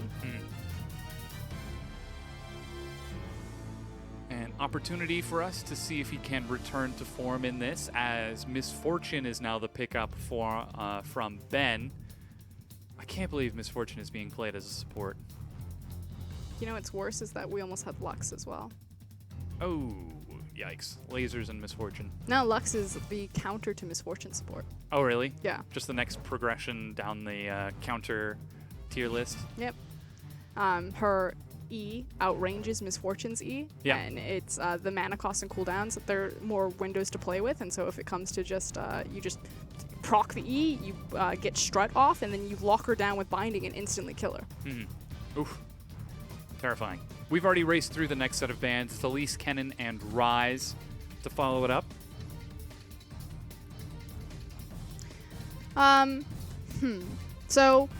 So far out of the compositions, we have Game Talents heavily prioritizing pushing, so I'd like to see them get a hold of a carry jungler or a jungler that can make the most out of it. You assume that since Xiaoyu is a solo queue jungler, that he's probably fine with the pocket pick of the Lee Sin. Could go the Kha'Zix route, since Elise has been pinched. Or, excuse me, Kha'Zix is taken. Probably going to be the Lee Sin then. We'll see how Xiaoyu decides to answer, as Ashe is locked in for Mystic. So that is, in fact, support Misfortune. And you said it earlier, we're seeing a little bit less Ashe nowadays, but pair it up with a Misfortune, put a Nautilus in front. Could add some strength, leaving finally the mid lane open. Ashe is one of the few AD carries that can compete with the push of Caitlyn and Zyra. She's incredibly punishing in lane. She's really why people started taking the longsword triple pot start, just to deal with all of the poke that comes out of Ashe. Ari That is now interesting. locked in for Game Talents, and we have got a wrong pick call. Game Talents! He still had like 20 seconds on the clock, so he clicked 2 buttons. Like, that's the thing that gets me. Game Talents has got the worst set of pick and bans. This is like the 4th time this has happened to them. Ah! And is it Shubin? Was it also Shubin last time? It was Shubin last time as well, because he banned Syndra, and then they banned Syndra again. Shubin, you need to get your act together. Look at that face. He knows. Oh, yeah. It is. It's the face of like when a puppy knows that you're just angry at them, and they just make like the big eyes. Just head down. Let's go ahead and take a look at the compositions that have been picked so far. You've got Caitlyn, Zyra, and LeBlanc on one side, and then Kha'Zix, Nautilus, Misfortune, and Ashe. So Game Talents put heavy emphasis on getting pushing bottom lane, which has now been effectively countered by Team WE, and that was the big winning point for Team WE last game, is the fact that their bottom lane just absolutely smashed Game Talents after initial itemization. You know, the fact Varus is walking back with a tier, Mystic has the BF sorted, and it only got exponentially worse from there. From that point on, it was a very easy win from Mystic after he took that previous team fight. You can see Mystic on your screen right now. Voted most attractive man in the LPL. That's Shie. That's Shie? Yeah. That's embarrassing. It's okay. He had his head down. Yeah, I saw the bowl cut, and I was like, yes. Shie has a very attractive bowl cut, though. Like, it's really hard to rock. Like, normally you say bowl cut and people don't really agree with you, but on Shie, I actually think it's pretty solid. Yeah? Yeah. But on the other side, I mean, if I'm going to guess what the rest of these picks will be, I still have my money on the Lee Sin coming out in the jungle. But then they need a pretty strong tank up in the top lane, and really the only one left is the Poppy. And that really doesn't fit Game Goon's style. Not that he can't play the Poppy. I mean, the Kled is still open. Yeah, but the thing is I wanted a tank. The key word there, Dom, was tank. I mean, it doesn't matter what you want. It matters what Gimgoon and his coach want. Yeah, it's probably going to be Clyde. Okay, as we race back through pick and ban, the man on your screen, you can see him right there. Final pick for Game Talents as they are racing through this set of pick and bans once again. Will they take the advice of the analysts over here, or be true to their heart and take Kled and Well, dive in? Gimgoon is very comfortable with the Kled and Nautilus matchup. Yep. They sculpted it out in draft phase again to put 957 on the Nautilus. It's always exciting to watch Kled play, Kled play Gimgoon. Gimgoon play Kled. Yeah. The fact that they're synonymous now is a problem. They have the same haircut. Look at that. It's No. bowl cut to the eyebrows next to bowl cut to the eyebrows. Honey, no. It's okay. They, I guess the big tell must have been the tattoo on the hand. Do you think that's a real tattoo as well? I spent a... Yes. Okay. Getting on to the final set. Ash now picked up for Mystic. We are looking at game talents to pick the correct champion this time, not Ari. I love how Republic's like, that champion. Go down. That one. Yeah. Helping his team out. And it is, in fact, Vi. Okay. That's cool. Okay, so it's not the Lee Sin, but there's the Kled. Okay. This is a super cool dive composition, and what's nice is the fact that they got a hold of the Zyra, so it offers a lot of protection to Shubin on the Caitlyn, as well as his own self-sufficiency and his range and the Caliber net. So Vi is kind of liberated to go deep with the Kled, with the LeBlanc, and Shubin and Soulmate should be fine on their own. I mean, that is the hope for the self-sustaining bottom lane. They clearly did not find success in the previous game, as Shubin and Savoki were down very, very far, but the opportunity to try again in game number 2 is up, as the priority pick for that bottom lane is locked in. Final lock-in for WE, however, is going to be Kassadin for Xie. So this is one of the better Kassadin comps that we've seen come out of the LPL. We saw a pretty shaky one come out of Newbie earlier, because a lot of LPL teams like to draft Kassadin without any sort of substantial wave clear in the other lane, so that if he loses, suddenly you lose all your structures because you can no longer stall the game out. They have it augmented really well with the fact that Misfortune and Ash are on the roster, so there's not a lot of pressure for Xie to snowball ahead and dominate his lane. If he does fall behind, they have the tools necessary that they can stall out the game. Mm-hmm. And I guess that is a bit of a concern for game talents, and that these lanes are a little bit difficult for them, and how we were just approaching the skill levels of the players comparatively. Especially when you toss in Vi and Kled in the mix, that could be an opportunity to really start to blow the game wide open. I think that Vi, however, gets much stronger as the patches go on. I think 7.1 she's still good, but again, like the lethality changes and how she can be different and flexible in her build path. So curious to see what direction Xiaoyu goes, and if he's going to, what lane he's going to prioritize, because we don't really know where his affiliations are or where he feels most comfortable communicating and moving around on the map. Mm-hmm. We'll certainly see. I expect the shot calling to be very unique for game talents in this. Yeah, one of the other problems, though, is that if you look at his lanes, is he doesn't have a lot of hard CC to work with. He does have a snare from Zyra, as well as the bear trap and chain, but there's no, Maokai W or Malzahar ultimate to kind of be the big go sign. So it's really up to him to be the primary responsibility of starting team fights. I mean, there is a Kled. He's got a bear trap. He has an ultimate Okay. called Charge. Like, it's actually all caps with multiple A's. I mean in the lane phase. Okay. But thank you for the clarification. Yes. Yes. Well, we'll certainly keep an eye on that laning phase, and if he does find an opportunity to make anything happen, as we have loaded onto the Rift for game number 2 between Game Talents and WE. The concern for game talents is that if you look at Team WE's composition, they've got the push priority in Maokai, although Gimgoon was able to deal with that quite well last game in a couple of instances, as well as this Ash and Zyra, or Ash and Misfortune. Holy cow, that damage. So the reason why Mystic and Ben are so far forward in the lane is because they're looking for Zyra setting up her plans, and they know that they can punish that, which you can already see that they heavily did with Soulmate. Yeah, they stopped the recall. If you're back in base by 1 minute and 8 seconds, you can make it back to lane before the minions clash, but that is Soulmate a few seconds late. And then this also 100% reveals that Xiaoyu is starting the top side of the map, which should be assumed anyway because Zyra should be down in the lane setting up her plants anyway.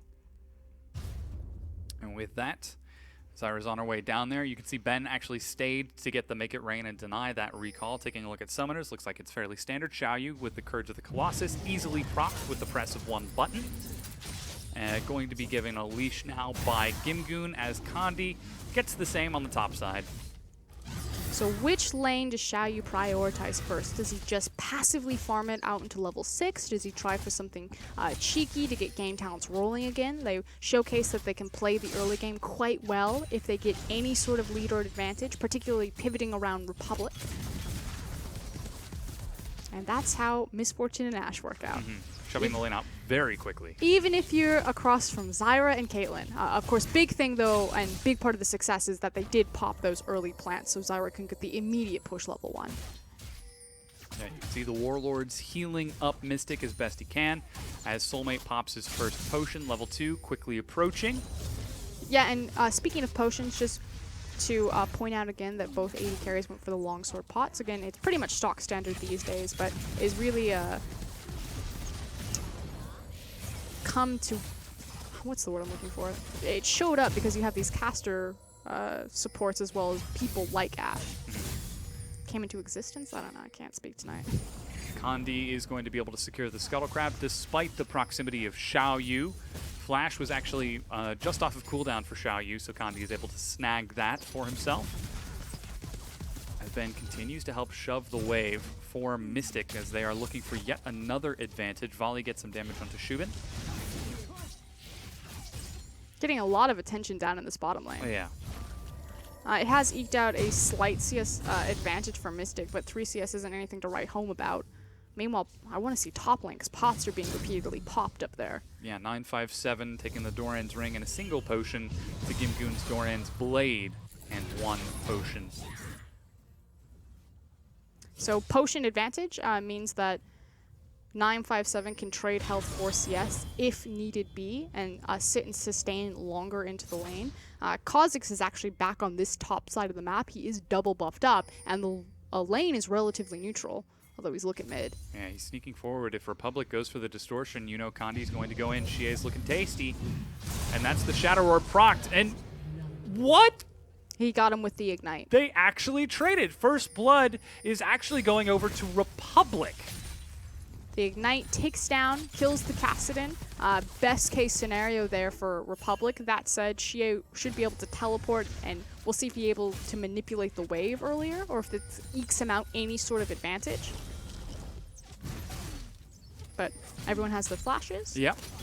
That's Ignite used. Teleport is going to get Xie back in lane a little bit faster, so he might get a bit of a push advantage. Kandi roams up top, is going to find Xiaoyu and immediately leap away as Skarl is dropped away. 957, Xiaoyu flashes and to pursue 957, but they make it under the turret. And this is actually cool because it does bleed over from the mid lane. So the fact that Kandi... Ooh, yeah. The fact that Kandi was spending his time looking for the gank on mid lane and not getting anything because it was a straight trade meant that he was late getting up to the top side, which allowed Xiaoyu to get up there and match him in the counter gank, forcing Nautilus's flash. So it doesn't seem like much, but that mid lane gank did impact the top lane. Yeah, and the harass down here is just a constant hailstorm. Xiaoyu going to clear out some of these smaller Krugs as they trade. I take some, you take some. Checking in on itemization, should be noted that Republic went for early Negatron Cloak. We'll see if he completes that. Usually they would just sit on the component and then itemize into something else. So we've seen relatively early Abyssals in the LPL. You think back to Rookie on his Katarina, though it's a very different situation. The volleys continue to land as Shubin is forced to use Piltover Peacemaker to try to get some harass to answer it, as WE are just controlling this bottom lane, and again, an enormous CS advantage is opening. The junglers are nowhere to be seen down here as WE are just forcibly bullying game talents away. And you have to kind of go back to the draft phase for game talents, the fact that it just seems so scattered. In their second rotation of bans, they banned both Ryze and Varus. They had the opportunity that if they put such a high priority, Kate Zyro, we are getting the push advantage. The Misfortune comes through. They could have taken away the Ashe. Oh, Mystic is taking a lot of damage from the Zyro plant, but is okay, amazingly. But they let it go through, and now they're in this situation. And this is what Ashe is actually better at than any other AD carry, and it's punishing you when you're underneath the tower. The other one who comes to mind is Varus, but it's just easier to land Ashe's volley than the skill shot from the piercing arrow. Oh, you can see Ben wants to make it rain. Try to get the minions finished. Decides to back away. Not going to take a chance with Xiaoyu right there. Yeah, they're instead going to take the chance on the fact that they've got such a big gold lead just in passive CS Yeah. and see if they can eke out an item advantage to exploit. It's a full 300 gold resolving into boots and a control ward for Mystic. Good news for Shubin, though, is he's not technically down on flat AD because he also has a longsword as well as the BF sword to match, so just barely scraping over the line.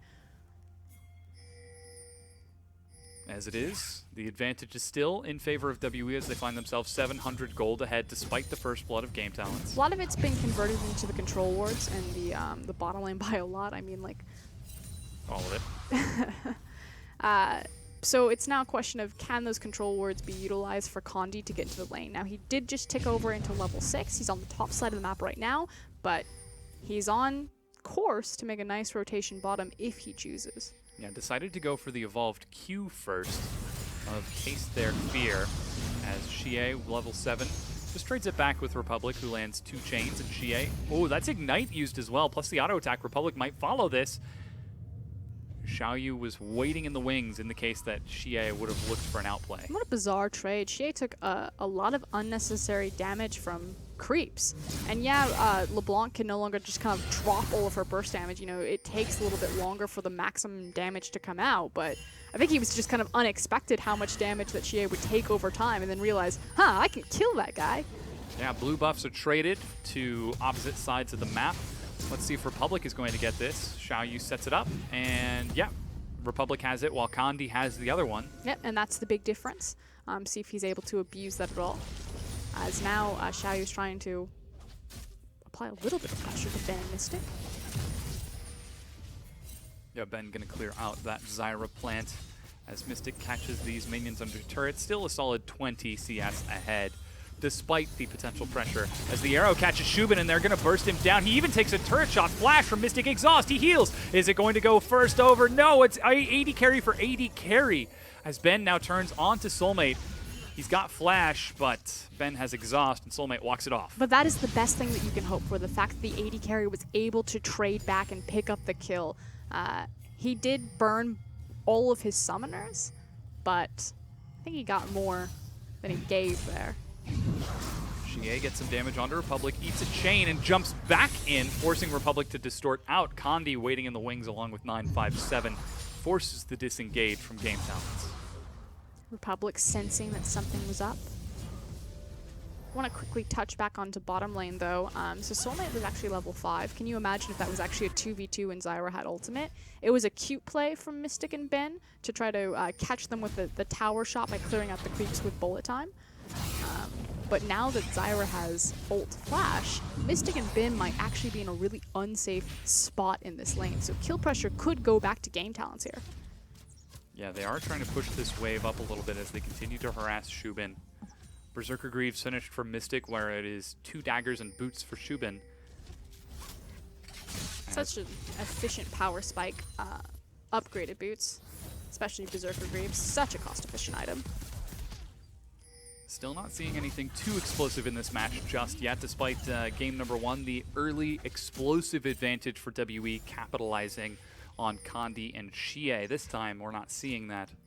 It looks so different, though, when either team has tempo control. You know, when Game Talents are controlled, it's that very chaotic, explosive early game, you know, the running in, the trying to punish. Whereas when Team WE are in control, even though the scoreboard is 2-2, it's just much slower paced. Condi sneaks forward. How does that control word not see the other one? It's on the very edge, and this is what happens when you put... It's why you want to kind of center your control word when you put it into the bush. Yeah, tragically, that means that Condi is spotted, as he did not see the control word. Will spot out Xiaoyu, and hopefully look to secure Scuttle Crab for himself. Doesn't want to give over that first Infernal Drake for free, as the top laners continue to harass back and forth with one another. Level 9 now picked up for 957 to match the level 9 of Gimgoon, both with teleport. And Condi is Sitting in vision. just resting his right hand a little bit. Yeah, there's a lot of wards for Game Talents. They're not going to give that up. You can see Republic and Xiaoyu just waiting.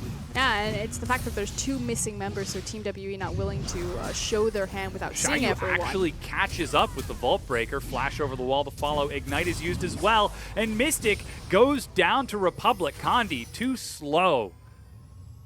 And such a late response from Condi. That said, Xie should have been cheating to the other side of the lane, knowing that Republic and Xiaoyu were somewhere between mid lane and Dragon Pit. As it is, however, that is yet another kill to Republic, his second of the game. Definitely going to be liking the snowballing LeBlanc. He actually goes for the Fiendish Codex next as, whoa, there's the Flash Stranglethorns you were talking about as Mystic very far forward. That's a late heal to try to keep himself up, but he dies to the Empowered Plants. Xie on respawn, teleports down, cleans up Soulmate. Gimgoon will follow up, looking for Ben, but 957 is zoning, while Xie cleans up Shubin in the back. A double kill for Xie. Gets him right back to square with Republic. Yep, disaster for Game Talents. It feels like any time a fight breaks out and Cassidy picks up a double kill, if this was last year, at this point you're saying, GG, the Cassidon's fed. It's a little bit better now and a little bit more controllable, but it's like you said, all of the damage and all of the effort and all of the time that Game Talents had put in mid to getting this Cassidon down has been completely reset. Teleport gets Xie right back in, and he will be able to catch this minion wave in the mid lane as well. Going to be very happy about that as Gimgoon heads back towards the top lane a little bit later than 957, so he will catch that minion wave. As blue buff is now going to be gifted over to Republic, his second of the game so far, and supports will find themselves intersecting at Tribush in the bottom. So, after that initial excitement, WE, 1,000 gold up, and looking to expand that. Particularly through their CS. So they do have 2 CS leads in both their bottom and top lanes. And again, we were kind of talking about this before the excitement broke out. When Team WE have tempo, it just feels like such a slower game. And I have a inkling that we're going to continue to see kind of these long, drawn-out hiatuses in between cooldowns like the Ash Arrow. Although it is comforting to see that Mystic is so confident to throw it, even when he splits the wickets. Yeah. Field goals it for you Americans. There he goes. Yeah, he actually catches Shubin that time. Flash gets Ben the kill with a single auto attack. And that time he hit the post. And it's so punishing laning against Ashe. A lot of teams globally have been doing this where they'll actually cheat their support out of the lane early to get a sneaky EXP or solo EXP on Ashe. You just can't quite time when the level 5 to level 6 ticks over. But if Mystic is going to constantly been throwing that up on cooldown, it just forces Game Talents to be that much more aware about when Ashe's cooldown is up, because you don't have Flash. You can't stand that far forward. You have to expect that you're going to throw it. As it is, however, with Shubin dead, that's WE starting off with the first Drake of the game. Some assistance from Ben. Republic is there to watch it die as WE take the first Infernal Drake and net themselves a 2,000 gold lead. And RNG is certainly on WE's side. They got triple Infernal in game number 1, and they're starting out on the right foot this time around as another Infernal looking back at them. Oh, yeah. Definitely going to be pretty happy about that as 957 trades with Gimgoon even more. And after the recall, we do have Zeal now finished for Mystic. Let's see if he decides to go for the Essence Reaver first. Actually, or the Runeans. Perhaps Rapid Fire Cannon. Have an inkling it's going to be Hurricane, simply just how it works with Ashe's Q. Stacking up the focus. There's just so many arrows flying everywhere. You got volleys going off. It's just hectic, chaotic. Condi and Ben were... They're going to see it die, though. Yeah, thinking that they were very sneaky. Bit of miscommunication on who was placing the ward there, but they have vision in that brush. An exceptional amount of vision. Some would say 2020. Meanwhile, top, this could be a 2v1. Gimgoon is going to do it. Yeah, Xiaoyu is there. Gimgoon's trying to bait it out. 957 is playing so patient. Xiaoyu's just going to go in. Catches him. 1, 2, 3. Gets the Vault Breaker slam dunk. And 957 flashes, but Gimgoon follows up. Charge, despite being knocked off of Skarl, is hilarious. But that gives Team WE the go-ahead to pull the trigger bottom lane. The Ash Arrow is back up, and you can see Soulmate and Shubin so scared to approach. Yeah, the minion wave is going to be cleared out as We they got a start race. to race for this tier 1. And it looks like WE are just a little bit faster. 280 carries and a very strong jungler clear that out. So again, Team WE splintered the power of their bottom lane over Game Talents. Find the first tower there, and last time this happened, they quickly reset the tower. That's what Mystic is doing. He's trying to push this wave to bounce. And then we'll see if they move him mid lane or move him to the top side. Last time it was top because he was the Caitlyn. They could possibly move him mid because he's the Ashe. He can throw the arrow from Fog of War, whereas obviously Caitlyn can't. Just keep trying to get those advantages. So to clarify again, that was WE who got the first turret gold in that. Typically, you can tell the order by which one is on the bottom. New kills and turrets are stacked on top. So with that advantage, it appears that Mystic is actually heading back down towards the bottom as he finishes off the Runeans and adds a Vamp Scepter now. I mean, he had free gold pushed into him just because Shubin was like trying to set up the trap for clear it Ashe. out. So while I'm there, I'm going to eat this gold, try to get an item, and pick where Mystic is going to go. He is probably assuming that Mystic's heading mid lane. He actually just got vision on the Ashe this moment. And he immediately runs down bottom. Yeah. Clearing out that minion wave, Xie puts pressure in the mid lane to try to keep Republic occupied as he completes a recall. Abyssal is finished, and a Hextech looks like Revolver picked up for Republic. I actually really like this. So, Mystic not going mid, not choosing to waste your time and throw the arrow at the LeBlanc, who can just distortion out of the way, and instead continues to exploit, and as I say this, he's like, nope, going mid. Could continue to exploit kind of the advantages that they've created on the bottom side and continuously kill Zyra and Caitlyn. But instead they're going to stand in a bush and they're going to throw an ultimate. Ryu makes it over the wall, and he will successfully steal away the red buff, but Kondi will punish him a bit. Xie trading with Republic here. Distort tries to get him back. The arrow actually catches him. Stranglethorns is going to knock up Xie as Mystic continues to chase Republic down, but with the assistance of Scuttlecrab, he walks it off. But that was a 4v5. If Game Talents can protect their tower, I'm actually going to say that this is a win for them, simply because Shubin is getting all of this free time and EXP down here, but because they didn't stagger their backs, because they lost too much health, and because a teleport is coming in and Shubin didn't rotate over, it's actually a huge fumble from Game Talents. The mid-tier 1 goes down. Shubin actually going to start recalling, seeing that WE are just heading towards the bottom lane. Don't think that's going to spot him. But he makes it out regardless, and Xie will catch these minions here, leaving Mystic in the mid lane. So 2 turrets to 1, still a 2,500 gold lead. WE, very methodical and still patient. Last standing outer is going to be the top one, however, although they'll probably continue to play around the bottom side of the map until the next Infernal Dragon is picked up. That's kind of the big window where if Game Talents feel confident, they can maybe try to make a pick before the Dragon, exploit a 4v5 advantage for them. Or they might just wave the white flag and say, this is fine, we're going to give you the Dragon, in return we're going to pick up, you know, a couple of waves of farm on our carries. Something that's desperately needed. 36 CS disadvantage for Shubin as he's trying to catch these minions. They're about to dive top. Yeah, they are setting up to try to collapse onto Gimgoon. Fled's still very quick at escaping.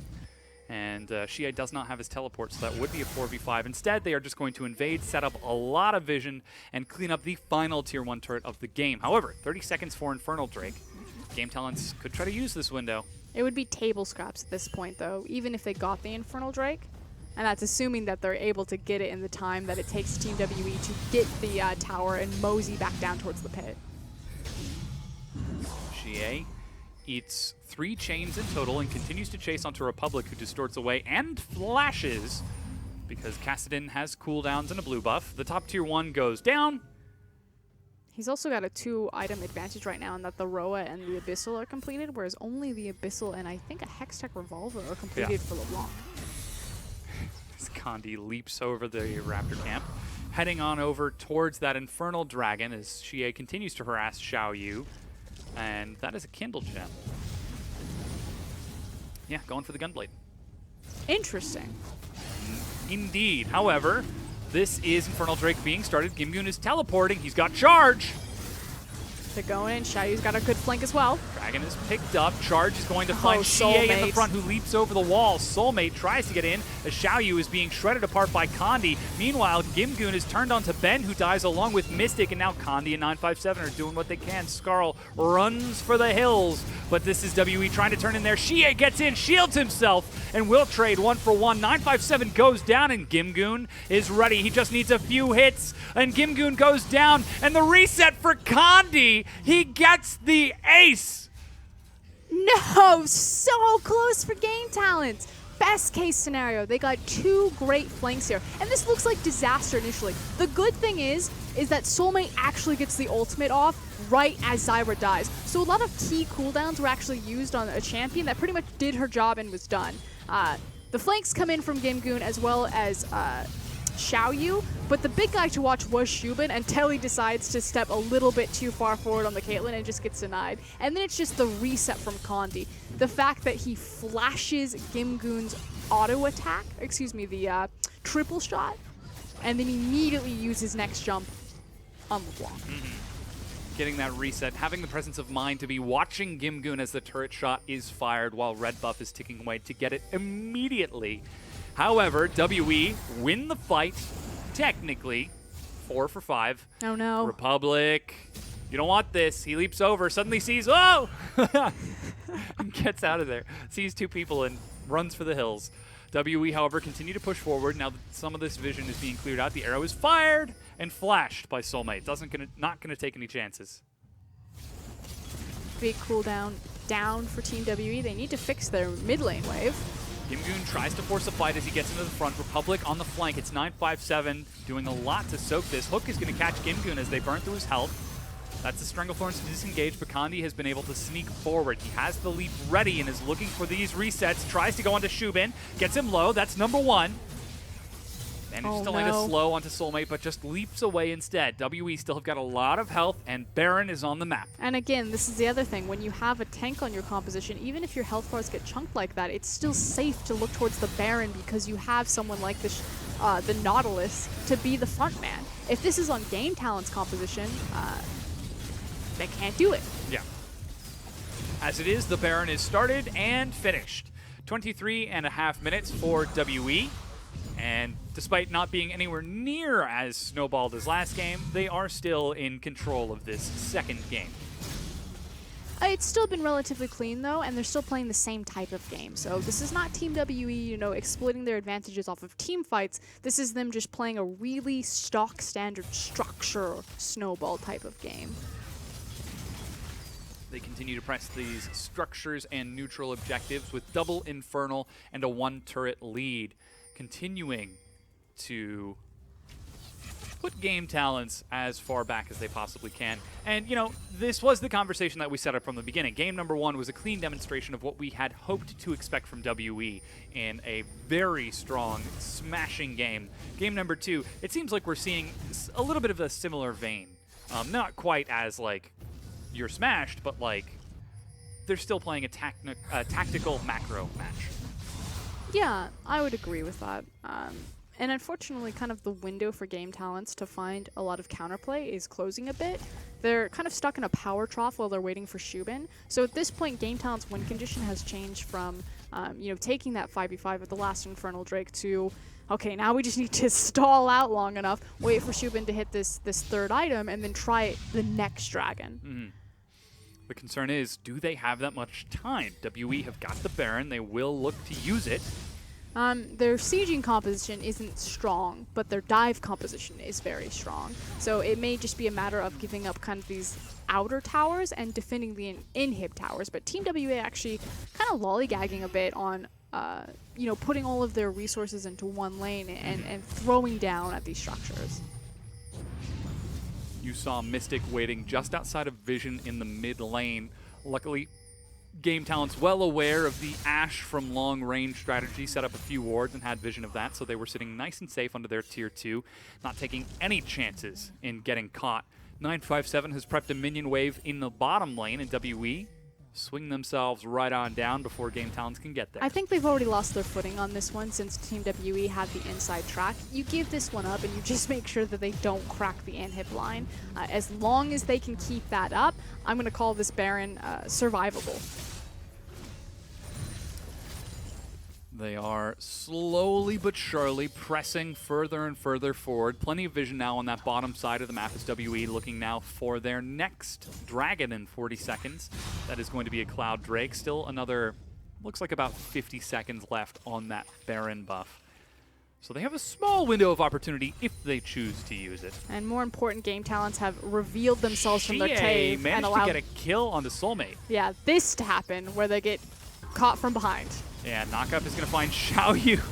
Oh boy, welcome to the LPL. I hope you enjoy your stay. Depth Charge and Xie and Kandi. And that'll be another tower that falls behind. Takes in the hole onto Ben is cancelled. Blocked? Xie cancels the channel. Oh no. And Kandi jumps in to get the reset. Gimgoon tries to charge away from the enemy team as Kandi did find Republic and Gimgoon. But that is 3 members of Game Talents dead off screen to WE. They are grouped as 4. And Game Talents, they had a valiant effort. You know, they were turtled up, they had great flanking vision, they were just, giving away the necessary objectives. But get impatient, they step out, whether that be to maybe cheekily check for a Cloud Dragon, maybe they can't help themselves, they've got a new jungler trying to communicate with him, get caught. And it is absolutely devastating. Xiaoyu failed the wall. Yikes. Rock in a hard place is what I'm going to call that. Tragically, Vi cannot, in fact, punch through walls if she does not charge it up enough. It's not what the lore told me.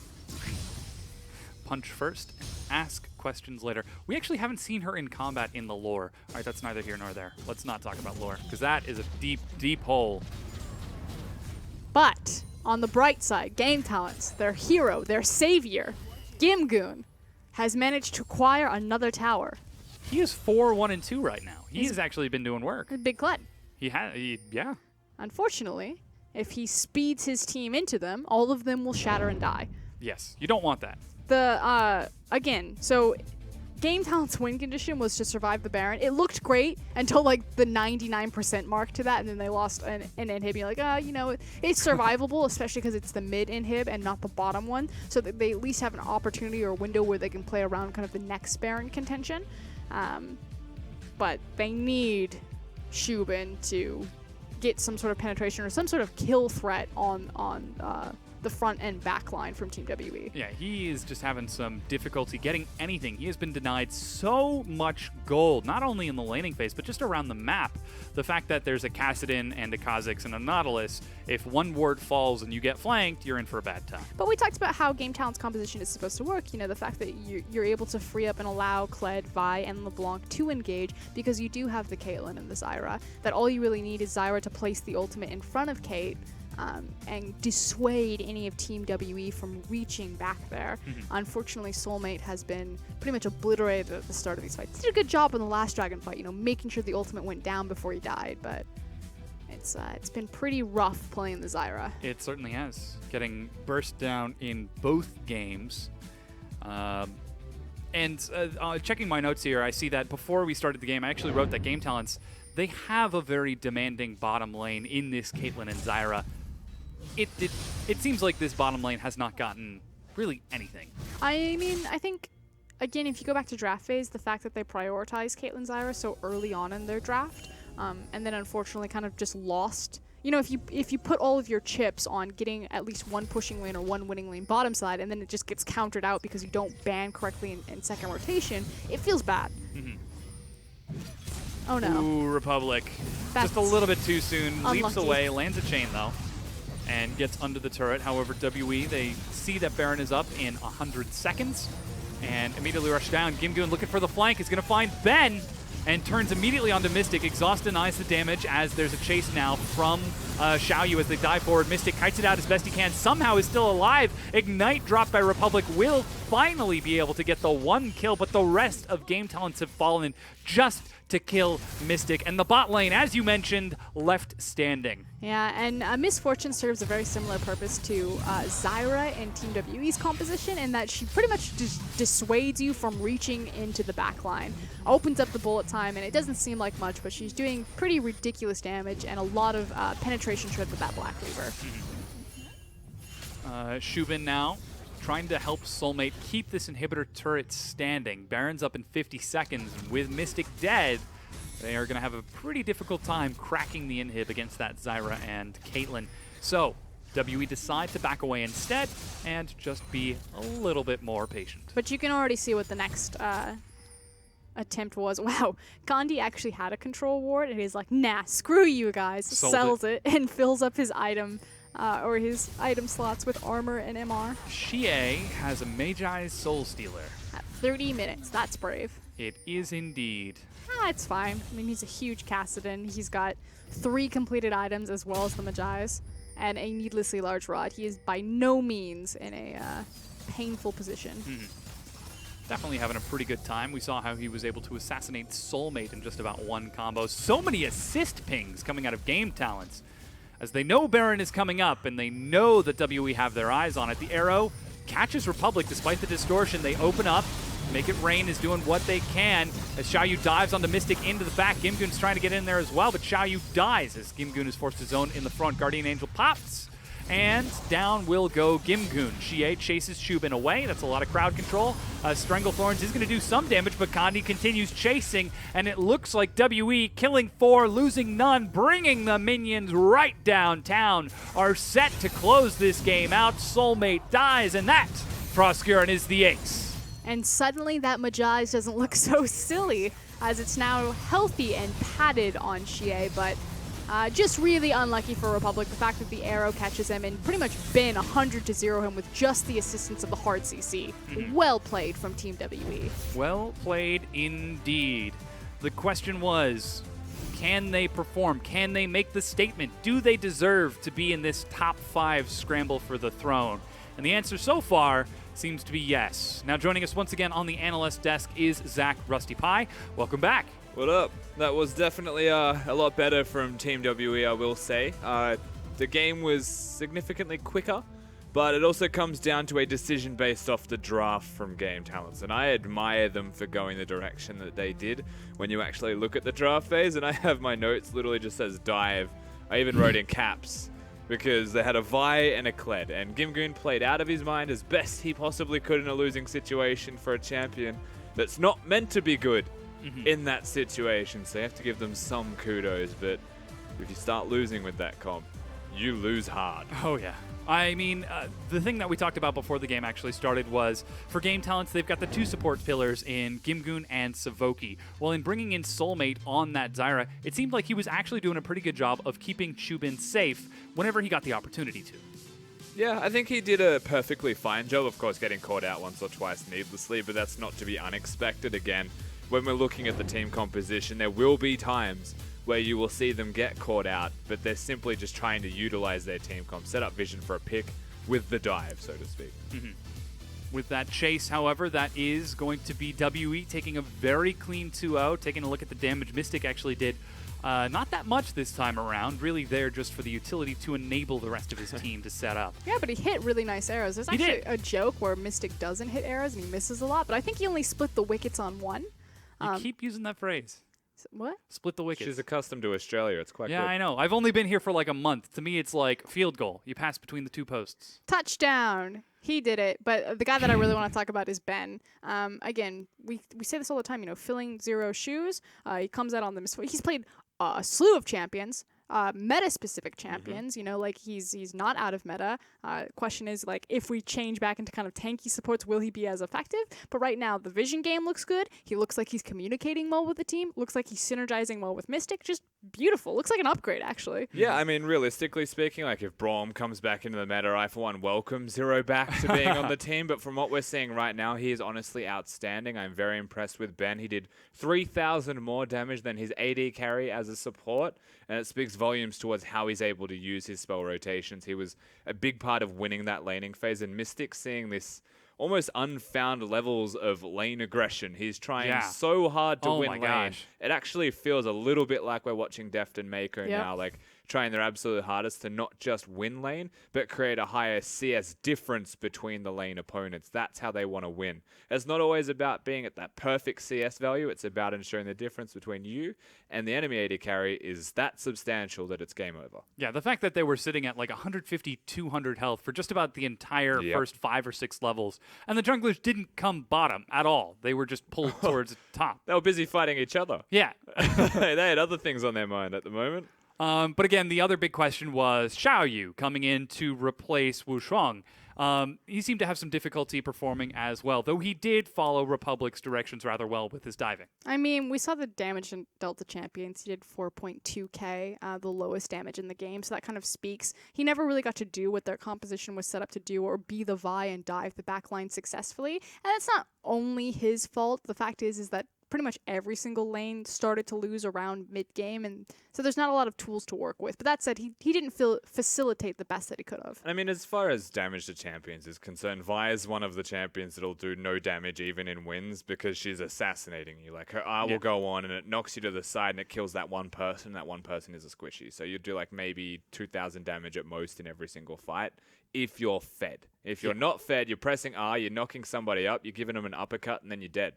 And that was literally what he had to do, like for this dive comp, because Gimgoon was fed, Republic was trying to dive with him, but there was just too much damage coming out of the team comp from WE, so he would actually just die. Yeah, I feel like we were even seeing WE respond to Gimgoon appropriately by pulling Ben out to catch Gimgoon's ultimate and then immediately exhaust him. I was just going to say it, and it kind of goes back to Ben, not only the fact that he was able to layer the exhaust so well, but that he always had an incredible misfortune ult poised and ready. Like if Game Talent's composition are just trying to all dive the backline, it pretty much just creates this flying V all through bullet time. I actually think that so Zyra was a really good pick by Game Talents, but I think that Misfortune was the perfect pick into Game Talents' team composition because a Kled going in doesn't actually have crowd control because he's going to hit someone in front of Ben, and so there'll be a tank or there'll be someone that gets to safety. And then you've obviously got the other player here of the Vi, right? Yeah. And she's not going to ult you. If she flash Qs you, then she's obviously missed the target that she's looking for. So no one's stopping Ben on Misfortune, and they're running at you. So he'll just make it rain, and then he'll turn around and just start shooting his guns at them. And, like, unimpeded will either zone 3 people away from the 2 that are diving, or he will just kill them. Yeah, it looks like the MVP this time is going over to Xie. 82% kill participation as he went 9-1-9, a full third of his team's damage overall. Yeah, impressive performance. I mean, the lane was a bit touch and go in the beginning when he traded First Blood and actually did not get the First Blood gold. I mean, it's the Team WE thing where any of them could have been the MVP. I personally thought that Ben did a phenomenal job, but I mean, you've also got Condi there who didn't die for the entire game, and Xie who's going off on the Cassid and picking up all these triple kills. Yeah, he was making individual plays. So, again, I think this one is one of the more deserving MVPs from what we have seen today. I'm happy to agree with this one. Yeah. Whereas previously, we'll see. Okay, so then to talk about WE moving forward, they're playing against Vici Gaming on Saturday. Again, they were able to succeed, and finally now they find themselves at 2-2, tied for second place with Vici and Newbie. What did they do to demonstrate that they still deserve to be in these top 5 scramble for the throne? Well, they pretty much just did it, because if you're going to beat Vici, that's how you do it. Vici and Team WE play very similar styles. Like, buckle up, everyone. I hope you're ready for either, like, a 30-minute game or a 55-minute game. That's pretty much the 2 windows that you're working with, because they're very patient, very methodical, macro-oriented teams. So I think that this was just kind of a warm-up for Team WE. Yeah, definitely. And even coming into this series, we were kind of highlighting the possibilities before we got into today that, you know, maybe WE were just preparing for Vici and they didn't give any consideration to game talents. And, you know, that wasn't exactly evidence there. I think their drafts were sound. They played a really strong, just 5-man game of League of Legends. And so coming into the Vici set, I do have some confidence for WE moving forward. Yeah, and that's kind of the thing, you know, League of Legends, stock standard, basic, just kind of going back to square one and reminding themselves they can just play the game at a fundamental level. I feel like that's a question that not a lot of people ask often enough. How do we win the game? Destroy the Nexus. How do we do that? destroy turrets, not kill people. And how are we not doing it for the 2 weeks beforehand where we're suddenly losing our leads by throwing at neutral objectives? And the answer could also be as simple as getting a teleport on my mid laner, because Xie historically always needs to have his teleport when he's playing Diana at a random IEM. Like, he needs to be an assassin with teleport. That's how WE win. And so they can give him Kassadin. He can go to a side lane and kill the LeBlanc. And like WE found entries into this particular game, and they might continue to see that as they go in the LPL by opening up their strategies, not limiting themselves to a Baron power play. Yeah. Again, they are the Elder Dragon team, so they do have that as an option if they so choose to wait for the 35-minute mark. But again, it's the LPL. You're going to get some 50-50 fights either way. And just to clarify as well, the Elder Dragon team just means they turn on at 35 minutes. Of course, yeah. They don't like the Elder Dragon. They're almost like the anti-Elder Dragon team because they lose at the actual Dragon pit. But at that time in the game, they do turn on. Wait for it to spawn and then try to take a fight or something. Yeah. I don't know. We'll definitely keep an eye on their progress. Of course, their opponents on the other side, Game Talents, they're playing against NewBee.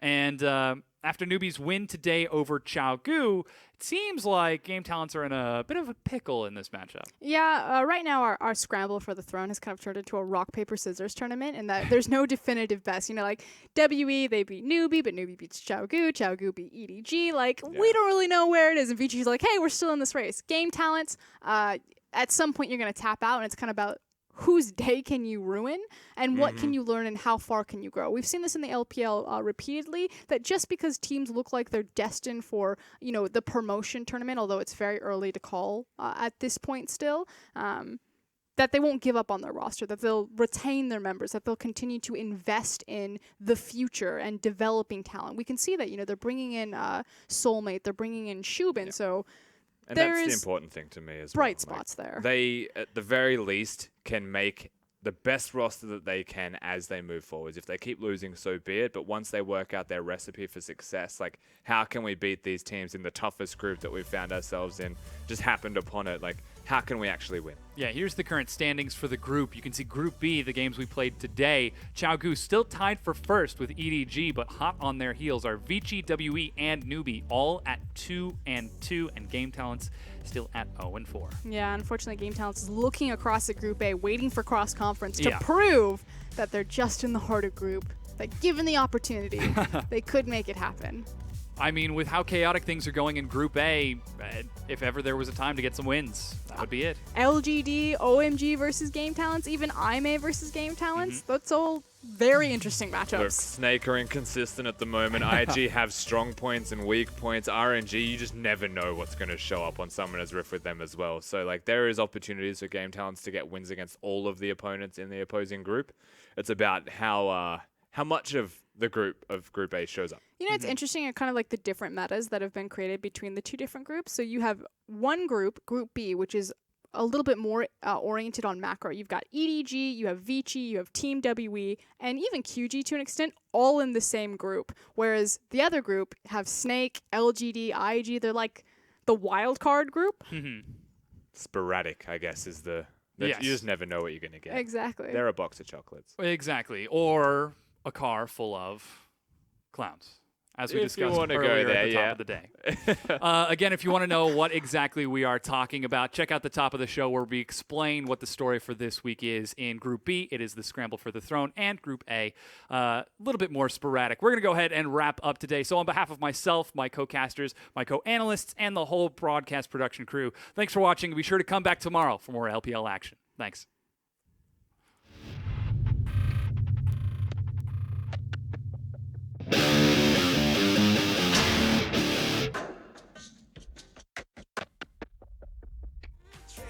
Drop is coming, think this time I'm coming. Let's get on the floor and dance.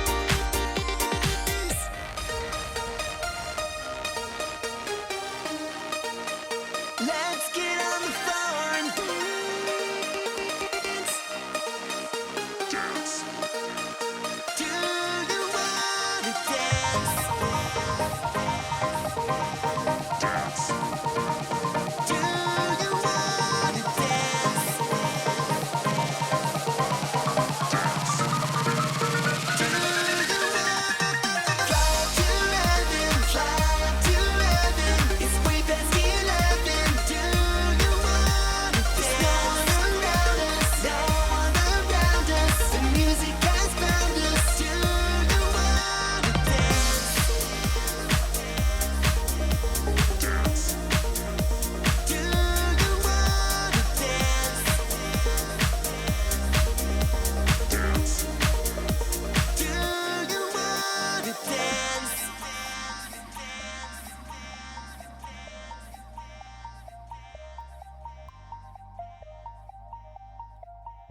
Dripping